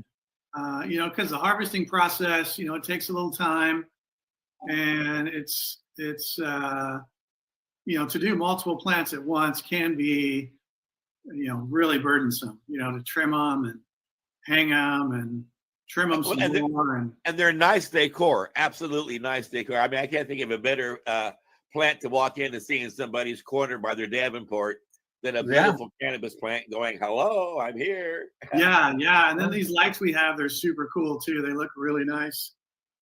We're down to the last few minutes of this big broadcast. Anything that you want to specifically share with our audience, Sheba Tom? I think it's just, the mission behind Sheba Pet, why I launched it was to take control of my cannabis journey. I got tired of going to the dispensary and having different strains and not knowing what's in them or what's in the packaging, or they have preservatives or pesticides or growth hormones. And so I wanted to grow at home and do it organically. And then also understand my strains, how I like to use it. I like sativas in the morning. I like, some hybrids in the afternoon and some indicas at night. So that's why the selection we have, each one has their own profile of, this is a Skittles that's indica dominant. So when I grow my Skittles, I know what I'm getting. I can get used to, I can grow the same strain, the same seed batch over and over. So I get consistency of, hey, what strains do I like? How do I like to use them? And, we have these little storage jars that are coming live on our website. So I can. Oh, nice. Those are beautiful. Yeah. See the labels. Be protected, airtight. But it's really build your home medicine cabinet, figure out what works for you and grow them at home organically and stockpile your supply. And give me your URL one more time. ShebaPet.com. And I tell you, I have really enjoyed making a new friend with you. I found you to be fun to hang out with there at the Texas Hemp Stock, and I have really enjoyed our conversation today. I want to have you back as a guest in another few weeks to see. I'm going to go ahead and plant this and get this going and get all, and then we're going to see how it grows up and the little light. And if you've got some grow tips, you might be able to share with our audience, because I know our audience, if anybody's growing at home, but I really appreciate particular grow tips about fertilizer or lighting or planting and cultivation that might be a benefit to them. So is that something you think you might want to be part of? Oh, yeah, absolutely. Would love to come back on and watch the progress. I did for those listeners that are interested, check out Sheba Pet at our YouTube channel. I did a 10-week series of planting each one of the strains and showing the weekly progress of, hey, what do you expect in week 1, week 2, week 3? Oh, You know, excellent. what are the consistent things to look for. What do you expect? Excellent. Yeah. Excellent. I encourage our audience to make that happen. And Al Graham up in Canada, you are making a lot of noise about how horrible prohibition is, aren't you? We sure are, exactly. People advocating cannabis education. You can find us at paceradio.net. We are video as well as audio. We release our shows in both formats. And let's see what else. Psychedelics and cannabis, 7 days a week. Check us out. And Al Bird, people will know you by your memoir. You've got a lot to say inside this big, beautiful book of yours. Yeah, it's my claim to fame. I guess I wrote a book. Actually, it's the second one. I did produce another book back in 1997 called Cannabis in Medical Practice. It's still available. The difference in the two is the Cannabis in Medical Practice had 13 different authors 17 authors from 13 different countries. And this is back in 97. And these authors were all medical doctors, PhDs, those kind of guys. And what they were saying in 97 is cannabis is a great medicine. And so I gave them the opportunity to express that in that book, Medical Cannabis. I'll brag it up in the 2001 IR, what is it? The Institute of Medicine's report back to the federal government. That book was the only book mentioned in the report. Whoa. Yeah, you are part of cannabis history. Someone should do a movie. Someone should do a movie about you. But, we'll talk about it. I don't know. I talked to a few really special male stars, and they say, "You're too old, Al. I'm a young guy. I can't do that." But anyway, the history of both books is there. They're both online. You can buy them anywhere. And if you're really interested in cannabis, you want to know what's in that seed that Sheba Tom has. That first book, Cannabis in Medical Practice, has a chapter devoted to telling you what's in that seed for nutrition purposes, for everything. You ought to get a copy, John. Anyway, thank you, sir, for coming. It's been interesting, as always, and I think you got a great product. I think you're helping people to bring a plant into their home, which is always therapeutic, just growing the plant. So I endorse what you're doing. Thank you so much. Yeah, thank you. Appreciate it. And I want to remind people that if you go to timeforhemp.news, you get all kinds of free downloads, free videos, free audios, free music downloads about this wonderful plant.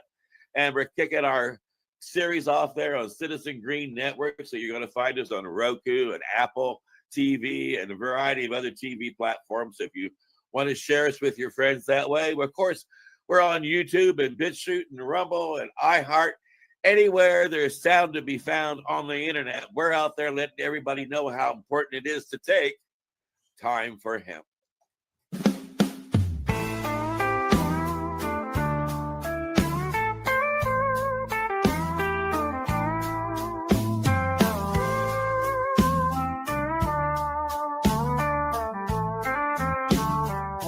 Look at all that money, yeah, the money that they've spent. Take another look and take some time for him. Don't cut trees for paper, 'cause it hurts the environment. Stop deforestation, yeah, it's time for hemp. Well, an acre of hemp makes 20 barrels of oil. No need for pesticides to poison all our soil. People got no food, they got no clothes, they got no rent. Well, it's time for hemp. Throughout Earth's history, hemp has been used, no mystery. Hemp was legal to pay your taxes for more than a century. Check your faxes. The founding fathers make sense to me. It's time to grow hemp legally. Think of all its uses. It's money that's well spent. Right now, no excuses. It's time for hemp. Sustainable green industry, that's our intent. A better place this world will be. It's time for hemp. Fuel and food and clothes and soap. Housing, cars, yeah, cars, no joke. Henry Ford built a car of hemp. It's time for us to do it again. People be employed with balanced farming as it's meant. Right now, it's time for hemp. Hemp is a true necessity for the wealth and protection of this country.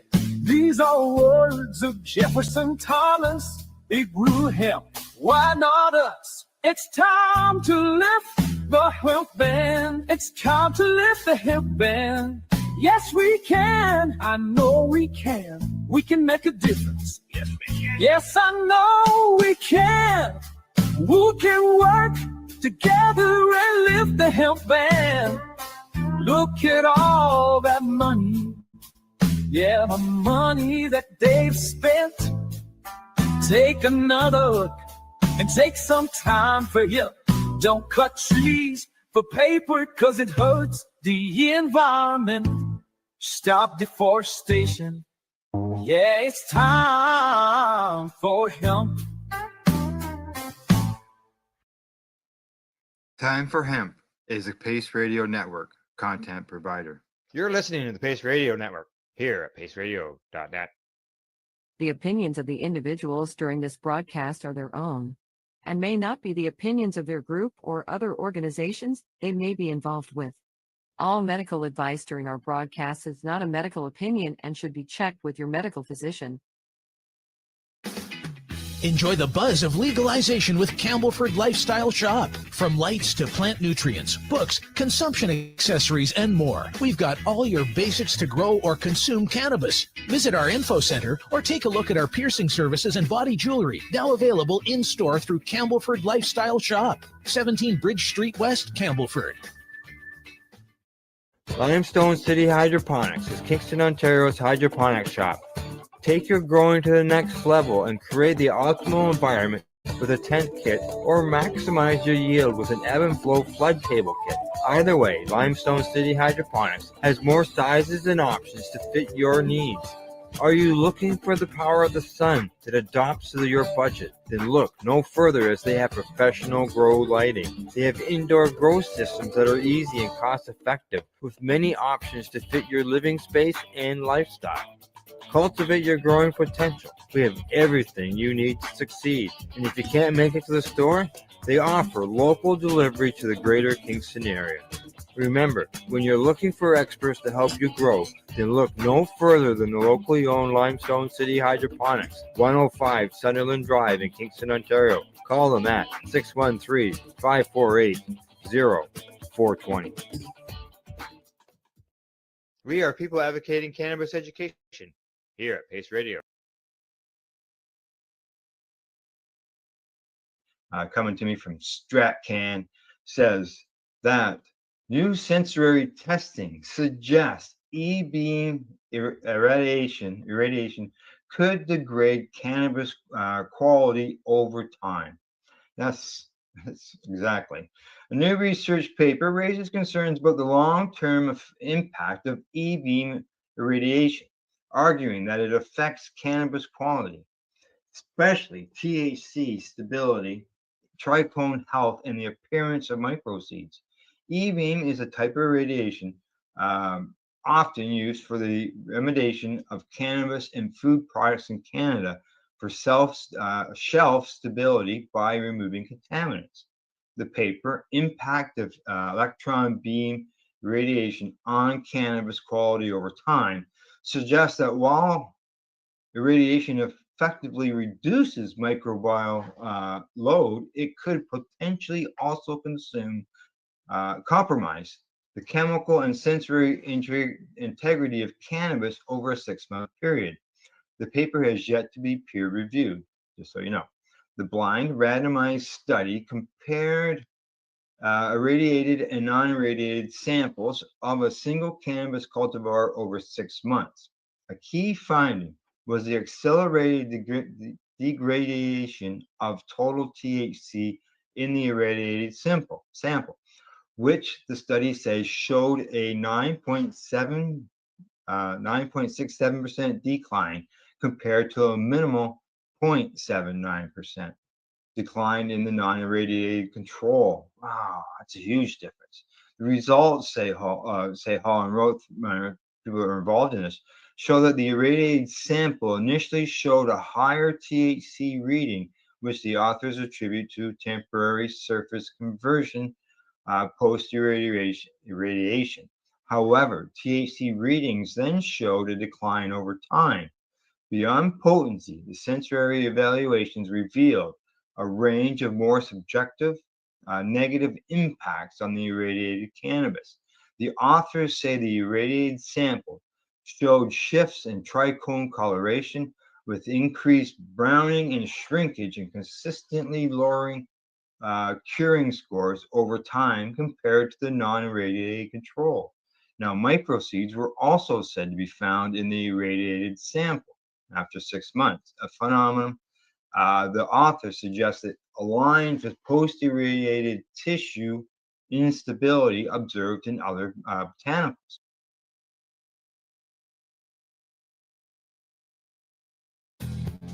Stay tuned. We'll be right back after this toke.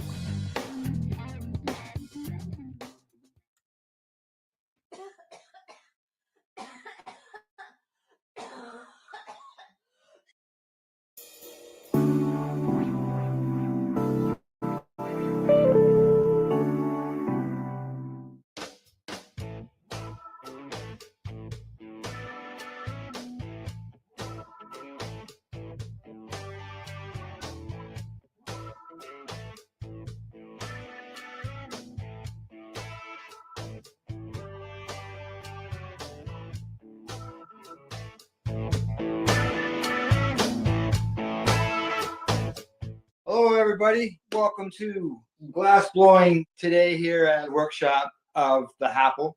The creators of the Apple, Dave and Masta, are here with me today. We're going to watch them create some glass products, including we're going to go through the steps of the Apple with Dave.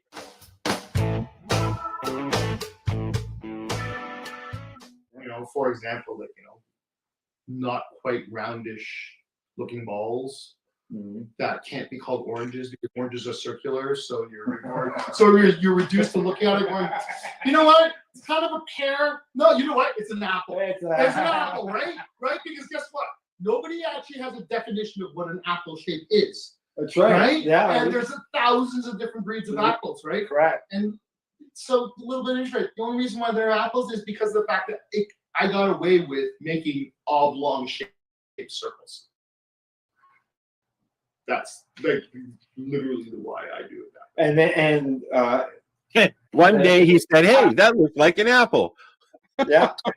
You don't have to worry about a consistent shape if you're calling That's it right. an apple, right? That's right.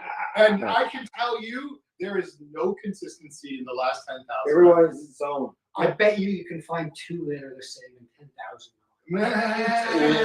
Not if you pull out the calipers. No. No. To this day, every single one is hand blown and eyeballed. I'll show and demonstrate that to you. I actually don't use a mold or a template or anything like that. Yeah. I had to start doing it just to make sure that it fits in the box. Mm-hmm. Like I can't get too big, right? But that's about it. But yeah, and that's the only reason why I've been able to make so many of them, or else I'd go numb. Yeah, the apple. Very Have you got a box there you can show, Al? Of the apple? Yeah. There you go. There's a apple. Yeah, this is the apple here. right? Yes, that is the apple there. Okay. And there's a stem, just like on a apple. Yeah. Right? That's stem essentially. Okay, so this, guys, is a BT bottle with a little straw on the end of it. Okay. Back in the day, we used to have glass bottles, soda pop in glass bottles. Okay. Soft drinks, glass bottles. We used to take a little pebble or a dime. We used to stick into the glass bottle. We used to use a lighter, heat up one corner of it, which is Damn, got to do it again. evening out the wall thickness in the kiln, right? Correct. But we heat up one little corner of it, stress out one little spot And it of breaks. the bottle, and then if we do it in the right way and do the right tap, the pebble or the dime that's in the bottle will pop a hole out Correct. of the side of the bottle, and then therefore you can take your bottle, stick your joint or your cigarette with a little bit of hash on it into the bottle, and it was called a bottle toke. Yep. Yes. This is a bottle toker. This is your cigarette, Yep. but you don't have to use a cigarette anymore. You can just place your hash on here and put it into here. It fills up, and then you just pull it through there. Now, part of the reason why this has been great is for so many people who used to use this old style technique, but you can really only do it with cigarettes. Yeah. Right? Yeah, 'cause During you bottle can- time, yeah, you couldn't do it with joints. People claim that they can do it with joints, but they're lying. Okay, it's not possible. It was always tobacco, right? And then so as guys got older and you had to quit smoking, you weren't able to do bottle tokes anymore because you were smoking. You just didn't want to have cigarettes around, right? So a lot of people had to give up hash because of the fact that they couldn't do any of it. So when we came up with this, it allowed more of the original old-timey smokers to be able to experience and enjoy hash for the first time without having to dilute it with tobacco, dry cannabis. Yeah, and I'm a person that doesn't smoke tobacco, so I wouldn't want tobacco. No, and so you never would have had a bottle toke. Yeah, like and- that would never have been something that you would have appealed to you, right? You're like, no, I don't want the tobacco. And when I did have one, it was yeah. And then with cannabis, then you've got your cannabis included in your hash, so then you're not getting that. Just if you want just that hash Well, taste. what you're doing is you're making your cannabis a little stronger, but you're making your hash a lot weaker because you're just adding. It's like no. And here's an interesting development within the legal market that's kind of it kind of dovetails nicely into the hash devices is right now within the legal market. There's such a competition between the stores to attract and keep customers. They're doing everything they possibly can to keep them to come around. And what that usually means is that they're trying to get their customers as medicated or as high as possible, thinking that that's the best way to retain a customer. Is that fair? Right? Some people THC is the main thing, correct? Yeah. For some people, yes. So with something like this, we want to be able to provide them with a device that by the time they start smoking hash, they're already moved past dry flower, one strain at a time. They've moved into the pre-rolls, which are infused. Yeah. So the pre-roll dry tobacco or dry cannabis infused with this, infused with that, laced like dusted with this and that. Right. The kif. Well, the whole part of that new smokers lose is they lose the experience of learning about the different strains of cannabis and the effects of individual strains because everyone's getting a salad joint, as what we used to call it, right? Yeah. So no one had an idea of what strain did what because you don't know, right? Especially on pre-rolls, they don't normally tell you what strain it is. No, absolutely. They might say premium cannabis. Yeah. So what the hell is that? So what customers are coming in, they're buying single strains. It's not doing it for them. So now whether they turn to their bud tender, ask for recommendations, bud tenders always turn to an infused pre-roll because that's great bang for your buck from a consumer perspective, from a bud tender perspective. But what that's done is created this whole step in the cannabis community that everyone has skipped in the new legal market because in the old market, we had no choice but to try all the different dry flowers. Uh-huh. We had no choice but to get 1 or 2 strains at a time. And if you don't like it, you mix it. What's that, Al? And if you don't like it, you mix it. Yeah, exactly. And if you didn't like it, you go back to your dealer. Or you wait till next Or week. you go to your Next dealer. batch. And you ask for something different. But really, it wasn't that. But now with these infused things, it's artificially gotten people more stoned without the actually understanding the benefits of indicas versus sativas. All of the stuff that the older people and all the stuff that the advocates and the educators want people to know about. So now what happens is they get tired of the pre-rolls, their taste buds and their cannabinoid receptors are all messed up because they don't know what they're getting.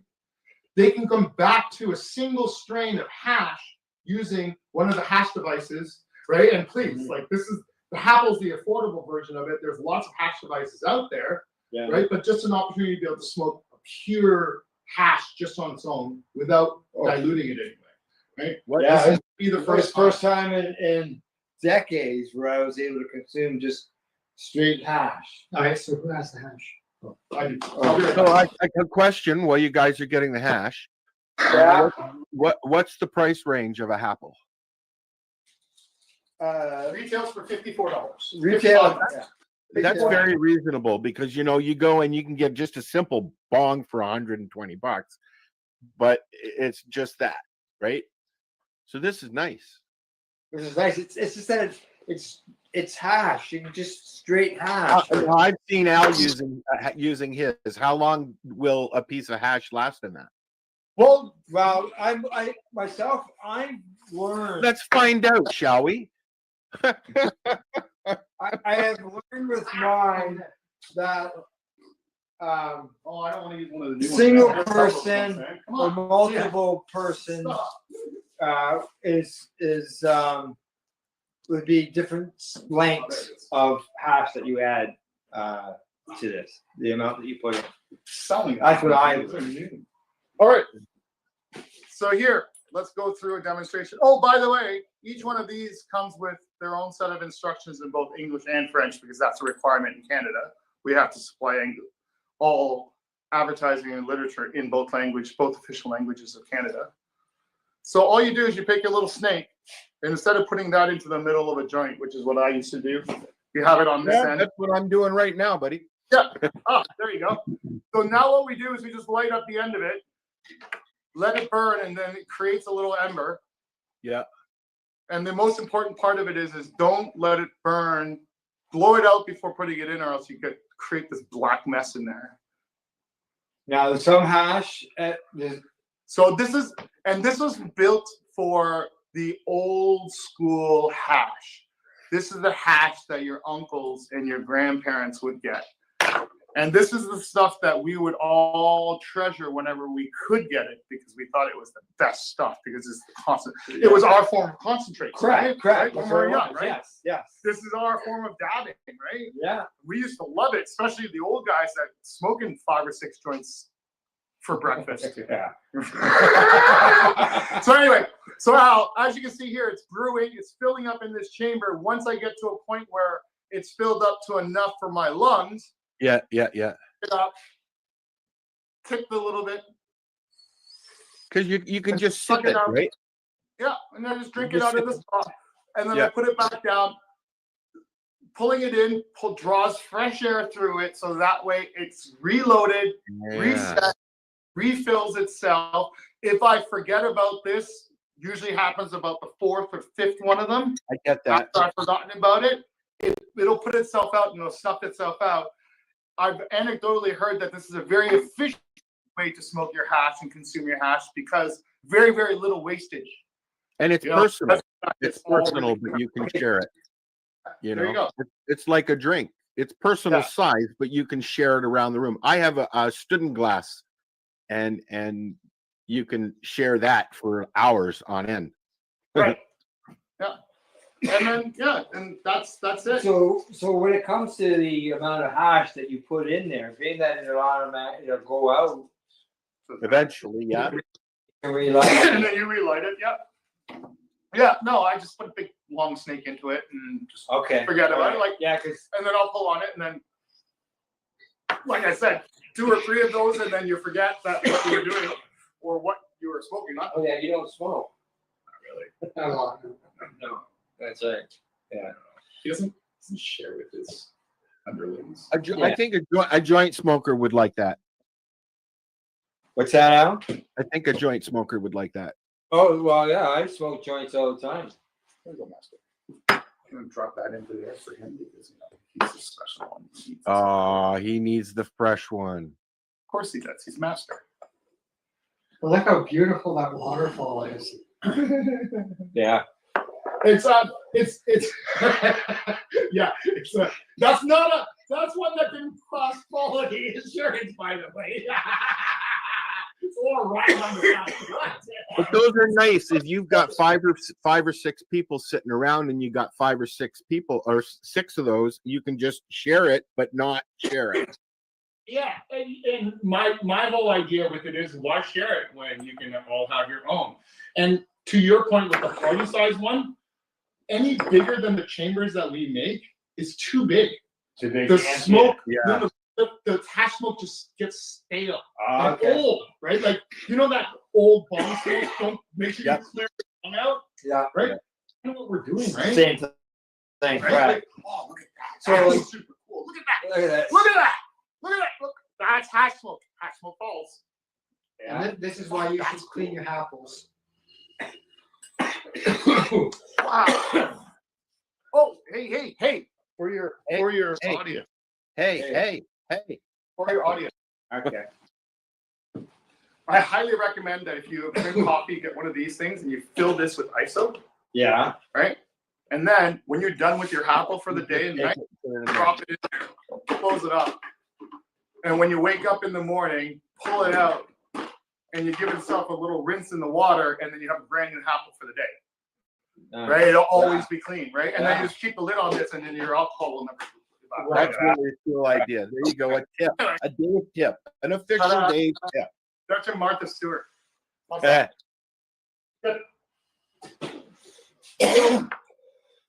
You're talking about snail smoke and stuff. With this, when it goes out, obviously there's going to be smoke in that chamber. That's the fastest way to make the apple dirty, is to let smoke sit in there. Because it clings to the side immediately. Yeah. And otherwise it just dissipates, because as you can see, once it spills up, I don't know if you can see it on the camera or not, once it fills up, it starts to overflow. Yeah. Right? And it's like, I got somebody. It's starving for oxygen. Yeah. It needs That's what I was wondering. Like, at the end, obviously, you're going to have, That's why And I then- don't have fish to oxygen. Yeah. And then here's another reason. So one of the things is I get a lot of criticism or questions about why this here is so loose and it rattles so much. Well, the reason for that is the airflow. Because if you had it sitting tight and not rattling, it just completely choke out and it would never stay lit. You gotta keep You it. You gotta have keep to some have- air in there. You gotta have it. So that rattle has to happen only for it to work. Like so, it's kind of one of those, which is a little contrary because people don't like glass rattling with it. So yeah, well, you were just because it's gonna break, right? And then where would you get another stem? If you break your stem, Near a swag shop. yeah, or you message me. Yeah. Right. Yeah. So what I'll do is I'll do a call out and I'll encourage people to message me whenever they have a broken stem. Yeah. Mainly because of the fact that I'm doing impromptu quality assurance. Right. Right. The number of stems I have to send out as a replacement would generally tell me whether or not this is a viable product. Right. Yeah. And I give replacement stems out pretty much for free. And I can still do that because I only get 1 in maybe 1,000 every few months. And it's never, but it's always because of negligence, right? Now people can lose them. Yeah. Or drop them. Yeah, and as far as for someone to replace that stem, they have to get a hold of you. Very kind of, unless you've got them available in the store. They are available. They're available separately. Yeah. Okay. They're available individually, but realistically, it's so hard to put a price on that little stem. Oh, sure. Because that little stem, in my mind, that's the secret to it. You can take that stem and use it wherever you want to. Mm-hmm. So the value of that stem is actually quite high towards the whole value of the whole piece. But I'm hard pressed to charge $25 for a replacement stem, right? It just doesn't make sense. Right. And then at the same time, I have no idea. It hasn't, like 1 in 1,000 every few months is probably like, that means I'm sending out 10 or 15, right? Right. It's not a big deal at all, right? So anyway. Crap. Passion's different. So it does. Yeah.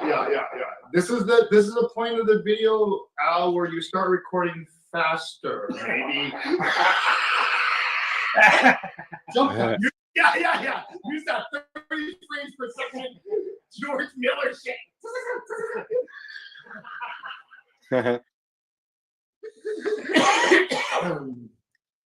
Now let's see where else we can go with this.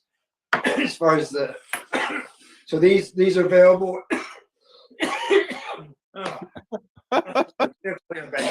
a moment, Al. So as far as the retail stores, they could be available, and are they just available in Ontario retail stores? Everywhere. Everywhere, so right across the country. Yep.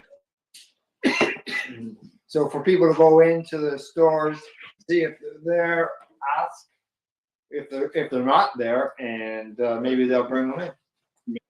I have a question. Can you bang a nail in with a apple like you did with the other thing? Sure. Let's. I'll get you that apple right now. Yeah. We'll send you that video. Yeah, definitely. Yeah. We certainly can. We do.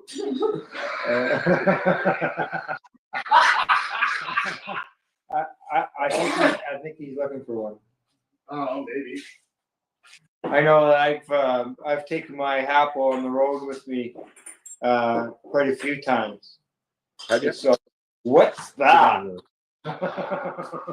Now I know, and I know how I did the full-on block when I said I didn't want to talk about this, but I will talk about it a little bit. The next iteration that both Master and I are working on our own versions of it. Water filtered hash devices. Oh, so water filtration. Yeah. So this is particularly my design. It's called the Drew Dot. And it looks a little bit, it's supposed to look like an egg in honor of the egg farming that happens here, but nobody sees the egg. I know. I'm pretty. And then I like that with an egg. With the good black drop. Yeah. Did you think you would be modeling today, Dave? It's got the percolator in the bottom. Percolator model. And the whole the secret with this one is that this chamber here acts as the internal handle. Right. So that chamber is where the smoke fills up, and then you put water in the bottom so that it filters through. And bubbles. Yeah, I found it very smooth. Yeah. Yeah, we were trying it. Yeah. Well, when I received it, I waited 5 days before I used it. So Okay. my first toke, everybody got to see the first time I used it in the video when we did the broadcast. Oh, good. And it was very smooth. Oh, And don't hurt yourself, please. here.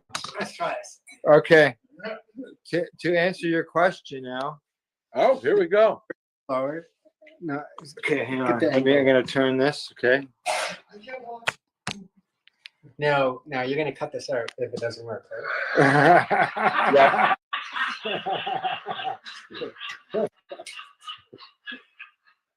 You just cut it out yourself.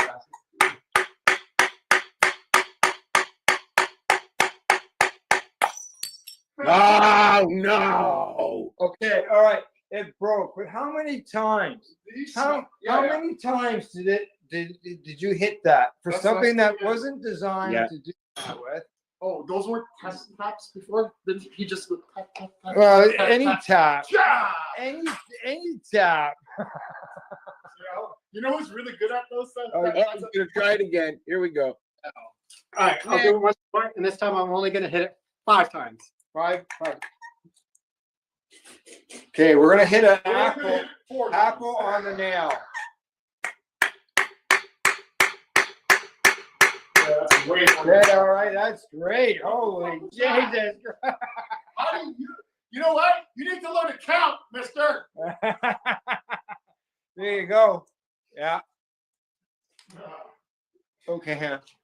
All right. So I mean that's it's nice to see that because a lot of people, one of the reasons they don't use pipes is because you drop them and they break.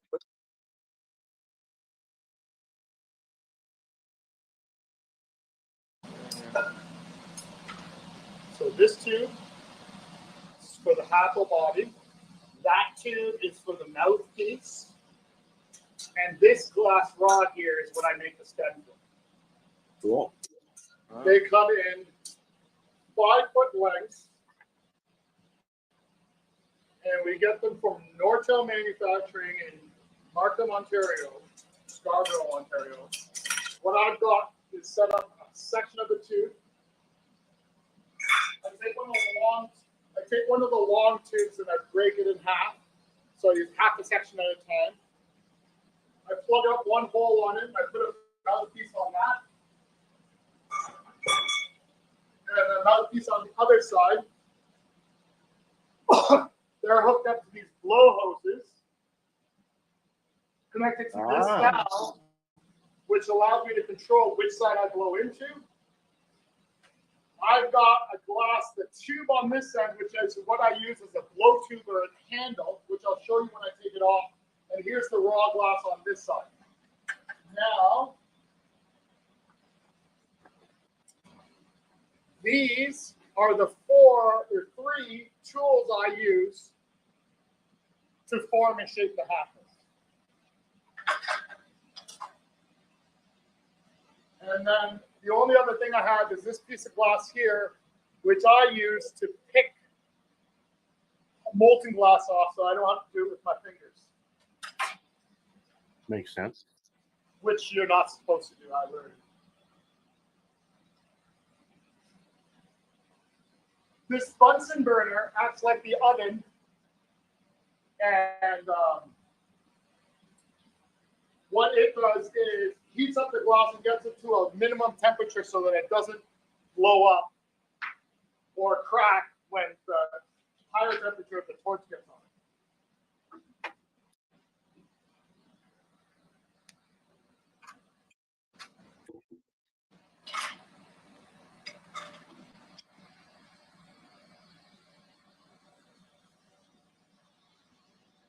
First thing I've done is open up a hole on this main tube so I can connect it to this smaller tube.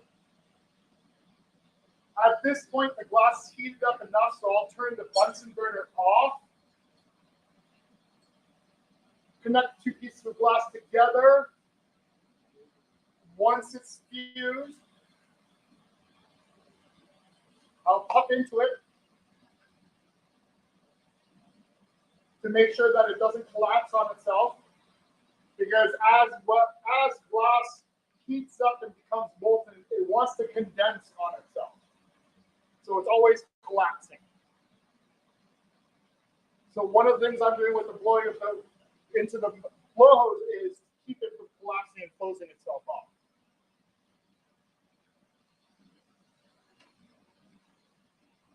Now what I have set up right now is I have a tube with hoses hooked up on both ends, a valve to be able to control which side I blow into so that I can control which way the pressure goes in. Not as big a deal on these pieces. It becomes more important as you get into larger, complicated pieces like the dewdrop. In our shop, sometimes when we turn our bigger flame on, it creates a popping sound, so we have a tendency to say fire in the hole, fire. And I didn't create a pop, which is great. You can edit in the sound effect later. I say Roger Rabbit. Wow.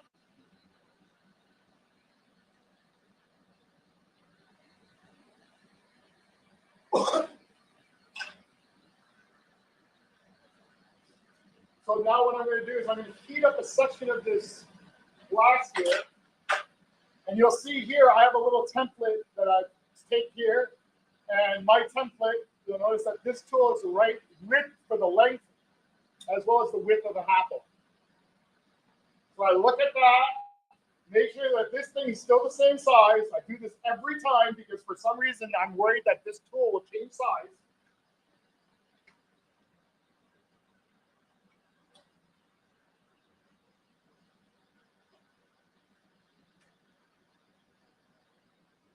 Once I've gotten it hot and molten enough, I'll start pumping it out to shape and form the bottom of the apple, of the first apple.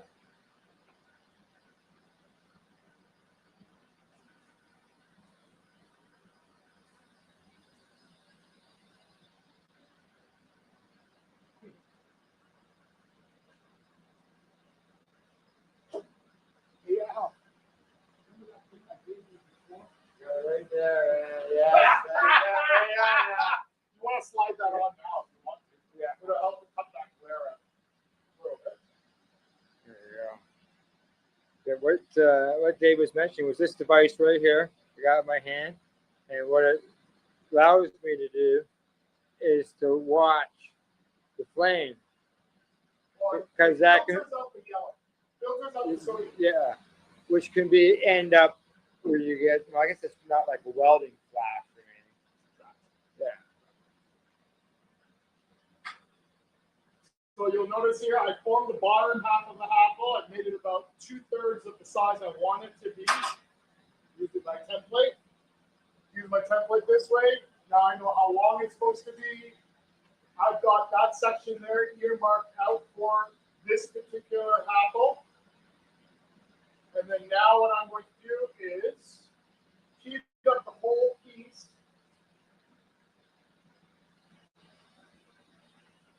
And then at that mark, this mark here, I'll pinch it down, puff into it a little bit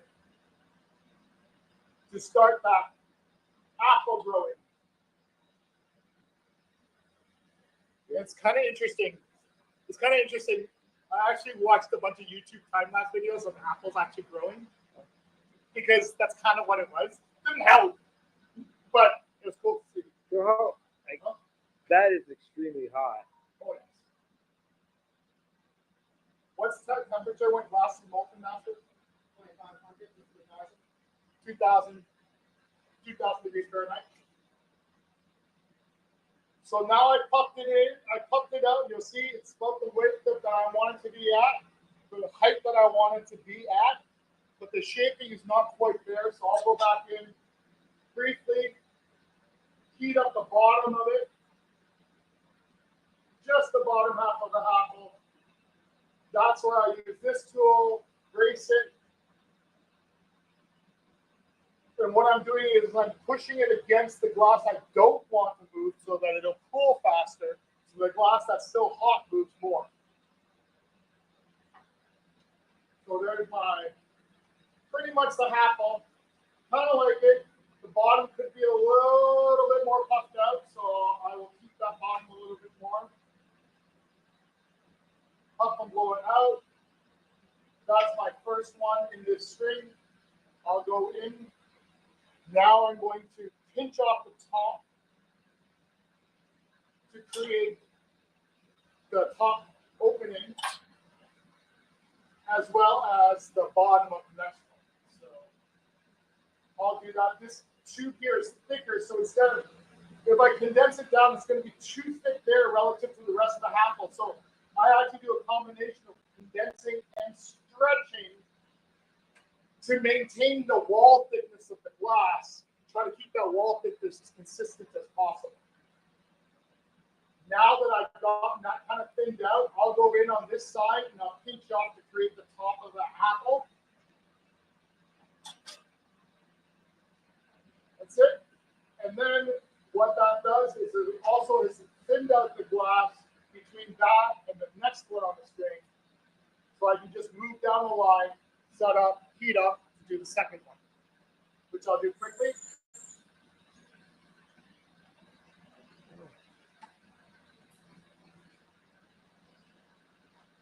is swelling as I watch it through this lens.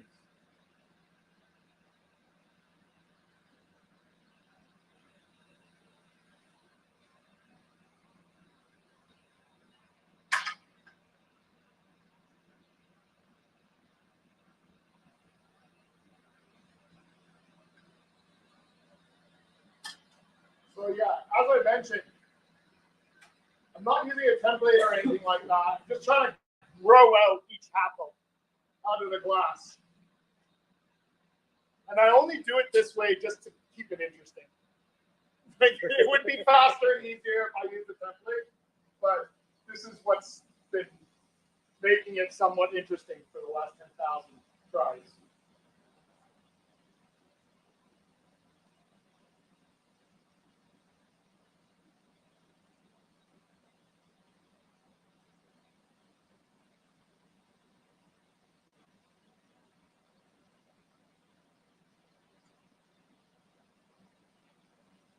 I turn down the heat and the flame size to a smaller flame because I don't want to heat up too much of this glass. Because right now I'm getting ready to pull this section off. So I'm going in, forming up that top apple there. Now I have two there. I'm more concerned about making sure they fit into the packaging. So I worry about that in terms of my diameters and parameters.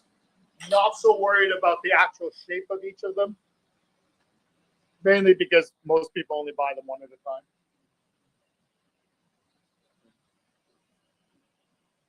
And as I said, I challenge anyone to find two apples. They're the same. No, they're the same. Now, what you'll notice I just did there was I really thinned that out, made it nice and thin, and pulled it apart so that when I rip it off and separate the two tubes, there's minimal amount of glass that's there. I'll do the same thing here. This is something that Master has asked me to do, which is to thin out that section in between the apples so that when he's working by hand, it'll be easier for him to separate out. Whereas I'm working on a machine, and essentially it allows me to take coffee breaks or dad breaks. So I've gone in and I've thinned out that as much as I need to, so that way when in the next stage when they're removed from the string, it'll be easier to cut. Finally, I'll go in on this end. I'll keep this section up here. I'll let that condense down. It's two bottoms against each other. Two top. Well, no, that's the bottom. Oh, okay. See? Apples.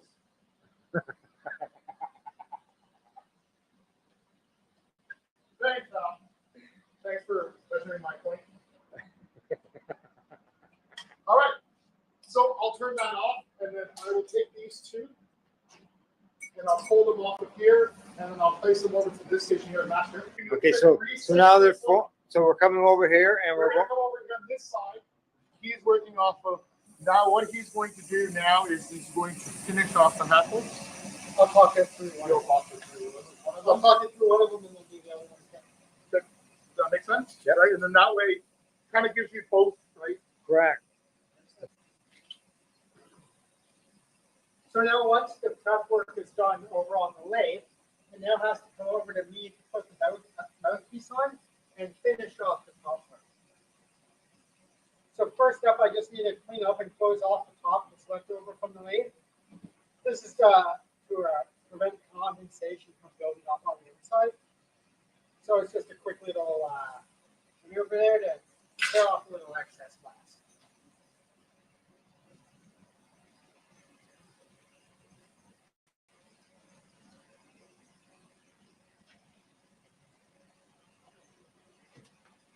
Flowing into the glass, I pop the hole out there, and they're using graphite. I use it to open the hole up to be the exact same size as the 12.7 millimeter tube that I used to attach to it as an mouthpiece. How do I know it's the exact same size? Experience. So I have a tube here with an open edge to it. And then I warm both of them up just a little bit right here. And attach it, and then I position it the way I want as the glass is cooling down. Then I choose where I want to melt the glass off, the length of the mouthpiece, which typically is going to be about 0.75 to 1 inch in length from the apple.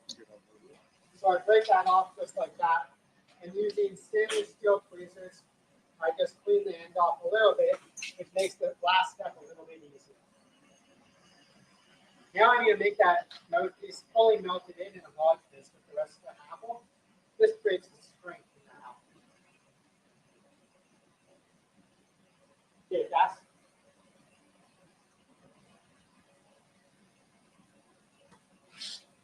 so I'm going to use a hand push just to get the heat precisely where I want, because I don't need to heat very much glass here.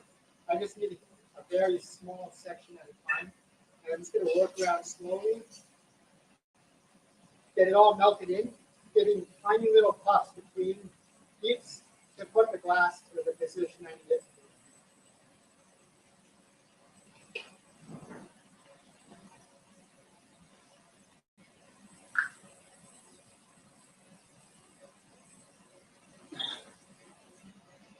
To melt the borosilicate glass, we use a combination of propane and pure oxygen to create the temperatures that we need. So I'm just warming the glass up just to make sure that it's all the same temperature again. This is just to prevent cracks from forming. We have a Bunsen burner in front of me here. That will heat the glass up to about 1200 to 1300 degrees. If you're not careful, that is hot enough for the glass to sort of start to bend and be a little bit malleable. So you do have to be careful to sort of keep it within the 1000 to 1200 range.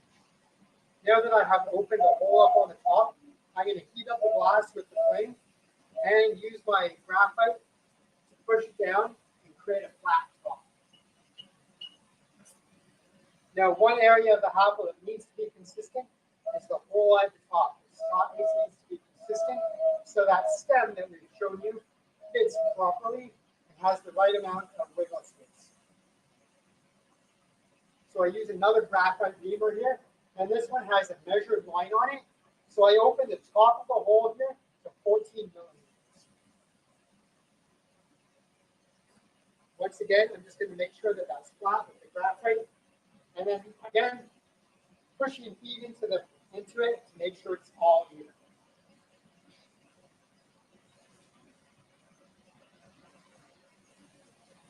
Now, what I need to do is open up the mouthpiece and make it functional. So to do that, I'm going to heat up a different piece of glass. It's in my right hand now. I'm going to get it to be molten hot, whereas the glass that's in my left hand, it's going to be technically cold, but really it's going to be like 1000 degrees.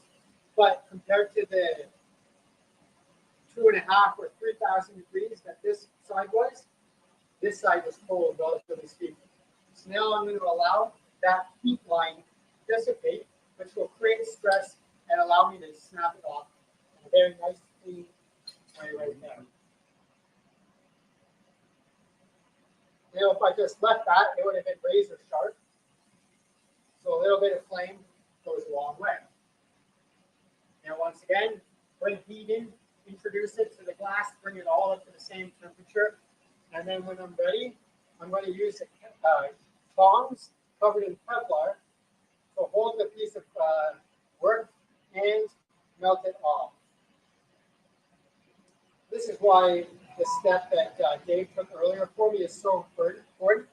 I'm not able to manipulate the glass very effectively in the tongs, so the less amount of turning that I can do, the better off I am. Now I need to make the bottom flat, so I'm going to spin it around, and once it's all hot here, I'm going to once again use graphite to bring it down and flatten it off.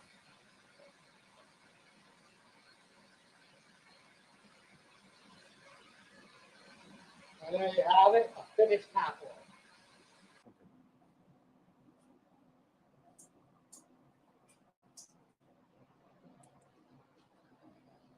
Thanks, Master. I'm going to go through making stems. Here's that long piece of rod. 8 millimeters in diameter is the one I like to use for the stems for the apple. Just going to break this down really quickly in half. So a little bit more manageable for my short little arms. First thing I'll do is I will heat up the corner and I'll push in the Maria, which is the circular lump that acts as a stopper. So I'll get a section of it hot like this and molten, pull it out of the flame, and then I'm squeezing it together to make that rounded disc. Okay? Second step after that is I will take and pull off the end that I'm going to form the little wedge side of it where you attach your hash. And what I'll do with that is I'll rip this off, set this aside for the next one, use my handy trusted butter knife that forced my wife to have to buy a whole new set because she was missing a butter knife. And I'll just take it and I'll press in that little wedge in that, or as also been described, a little butt crack. And that little butt crack there will sit in there. Heat it up a little bit just to quickly even out the temperature on that. Switch hands, place this, have these tongs here. I bent them, especially made them so they'll grab the piece. I will heat up this end, which is the end side that I will use, and press into a leaf. And it turns out that Master had bought this little neat pair of tweezers that have a little pattern on them. And I've been using these for every single half of them. Take it, do a half cut, and that squishes it up to form that leaf pattern. There you are. Set that down, and then I can make 10,000 more of those. And Awesome. Awesome. And that's the steps to making a half of them. Excellent. Thank you very much. Yeah. Do you make colored ones, Dave? Yeah. Yeah. We do. Okay. But Cool. the colored ones and the colored ones, we don't make very many of them because of the fact that the price point changes. Yeah. Right. And it's just you see the process. We're doing this all day long, every day. Yeah. Yep. 300 a week, right? So that's just all we do, and hey, can't complain about it. At the same time, it's definitely not quite. This is not the glassblower's dream, but really, You're producing these in your shop out back. we waited till we hit 10,000 before announcing the licensing agreement because you know what? At 10,000, I think I'm allowed to do whatever the fuck I want. You sold 10,000. We've made way more than that, but we've sold out the door. Correct. 10,000. That doesn't even account for Masters, hash kettles, and hash lanterns. We're only talking about the nugs hassle. Right. We're not even talking about the hackles before the nugs. These are strictly just the ones Just for the overlord. the hackle. Just the ones for the overlord. Right. Which is wonderful, right? Mhm. Love them. I love my overlords very much. Overlords. And as we haven't really mentioned, as you can see, you can use. Well, this is the dewdrop. You can use it as an E now.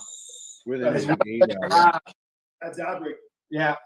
And the point of the dewdrop was to provide that option for the consumer who doesn't dab very often. Right? It's for those people who prefer hash, prefer joints, but they'll do the occasional dab and things like that. That's why we built this and that's why we released this, is because we want to give that option to people without having them having to outlay a lot of money. Now, did I see a video as well that you can do hash in there? Yep. You can do dabs. Yep. Now, did I see you put a banger in there as well as a bowl? Yeah. For smoking herb? Yeah, but like, sure. But I argue you're going backwards. Sure, you can smoke flour out of this thing. But why when you can smoke hash? But it's the multi-tool. It's the Swiss knife. We're trying to make it to be that way. Yeah. Right? It's just a daily driver. But most people have a preference. Right? They have their preference on how they like to consume. And the whole idea, as we talked about earlier, about the idea about glass being one of the cleanest delivery devices for cannabis, or for really a lot of things, right? For anything, really, right? We're really hoping that this the Drew drop is going to be something that gives that person the regular option in addition to all of the other things for once in a while, right? Because very rarely do people smoke flour, hash, and dabs out of the exact same piece. Well, because yeah, the taste exactly. is really weird. Like it tastes really and weird. if you're doing it in a vaporizer, especially some of those old style ones, that was a mess. Right, it's a mess, and so therefore, right, so that's why I'm like, no, you don't want to. But yeah, this gives you the base. People have to have their own adapters. Is it the ideal dab rate? Possibly for the right person, right? But there's so many different designs out there. This is really just meant to give, like, you know what? In a pinch, here you go. This is your daily drive. It's your daily smoker. That's what I was going to say. Yeah. Right. Yeah. Right. It's going to retail for $100. It's a bigger investment than the Happel is, but with the water filtration and the fact that you can use it for any form of consumption, we're hoping that that'll justify the pricing for it. Yeah. Right. And really, like right now, the last thing people need is a fancy marble on the side of it that they don't need to get high. Okay. Well, guys, I'd like to take this opportunity to thank Master and Dave for allowing us to come here today in order to film you guys doing your work, as well as learning all the history behind the Happel and how to see how the Happel is created. We really appreciate you allowing us to come in here today, film you doing your thing, what you love to do. That's blowing glass, answering some questions, and you've had a great success, and we wish you continued success. Thanks so much. Thanks, Als. Al, you got anything you'd like to say? Enjoy. Thanks. I enjoyed watching it. I watched the whole thing. I just sat here because I've always liked that stuff, but I've always avoided going near it. It's scary. So don't forget, go to your cannabis store in your area, whether you live in British Columbia or Newfoundland, and you can go in there, check to see if they've got the Happel. If they don't, request that they bring you one in and enjoy your hash. You got a website where people can go directly? www.canarisswag.shop. It's the Overlord's website. Okay. Instagram, Master Glass. And I'm Dave. Earl Electric Dave. Thanks, everybody. Okay. Thanks again. Bye-bye. Bye.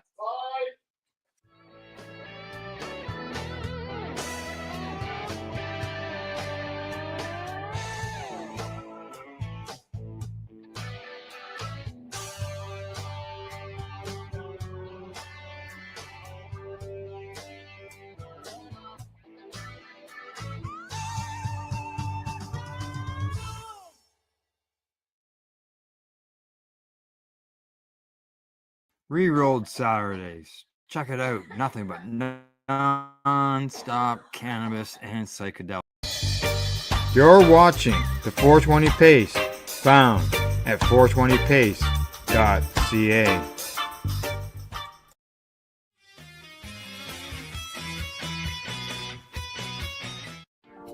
You've been watching Rerolled Saturdays. Thank you to our guests, our hosts, and our viewers. Up next, Rerolled Saturday Nighttime Edition. It gets started at 4 p.m. See you then.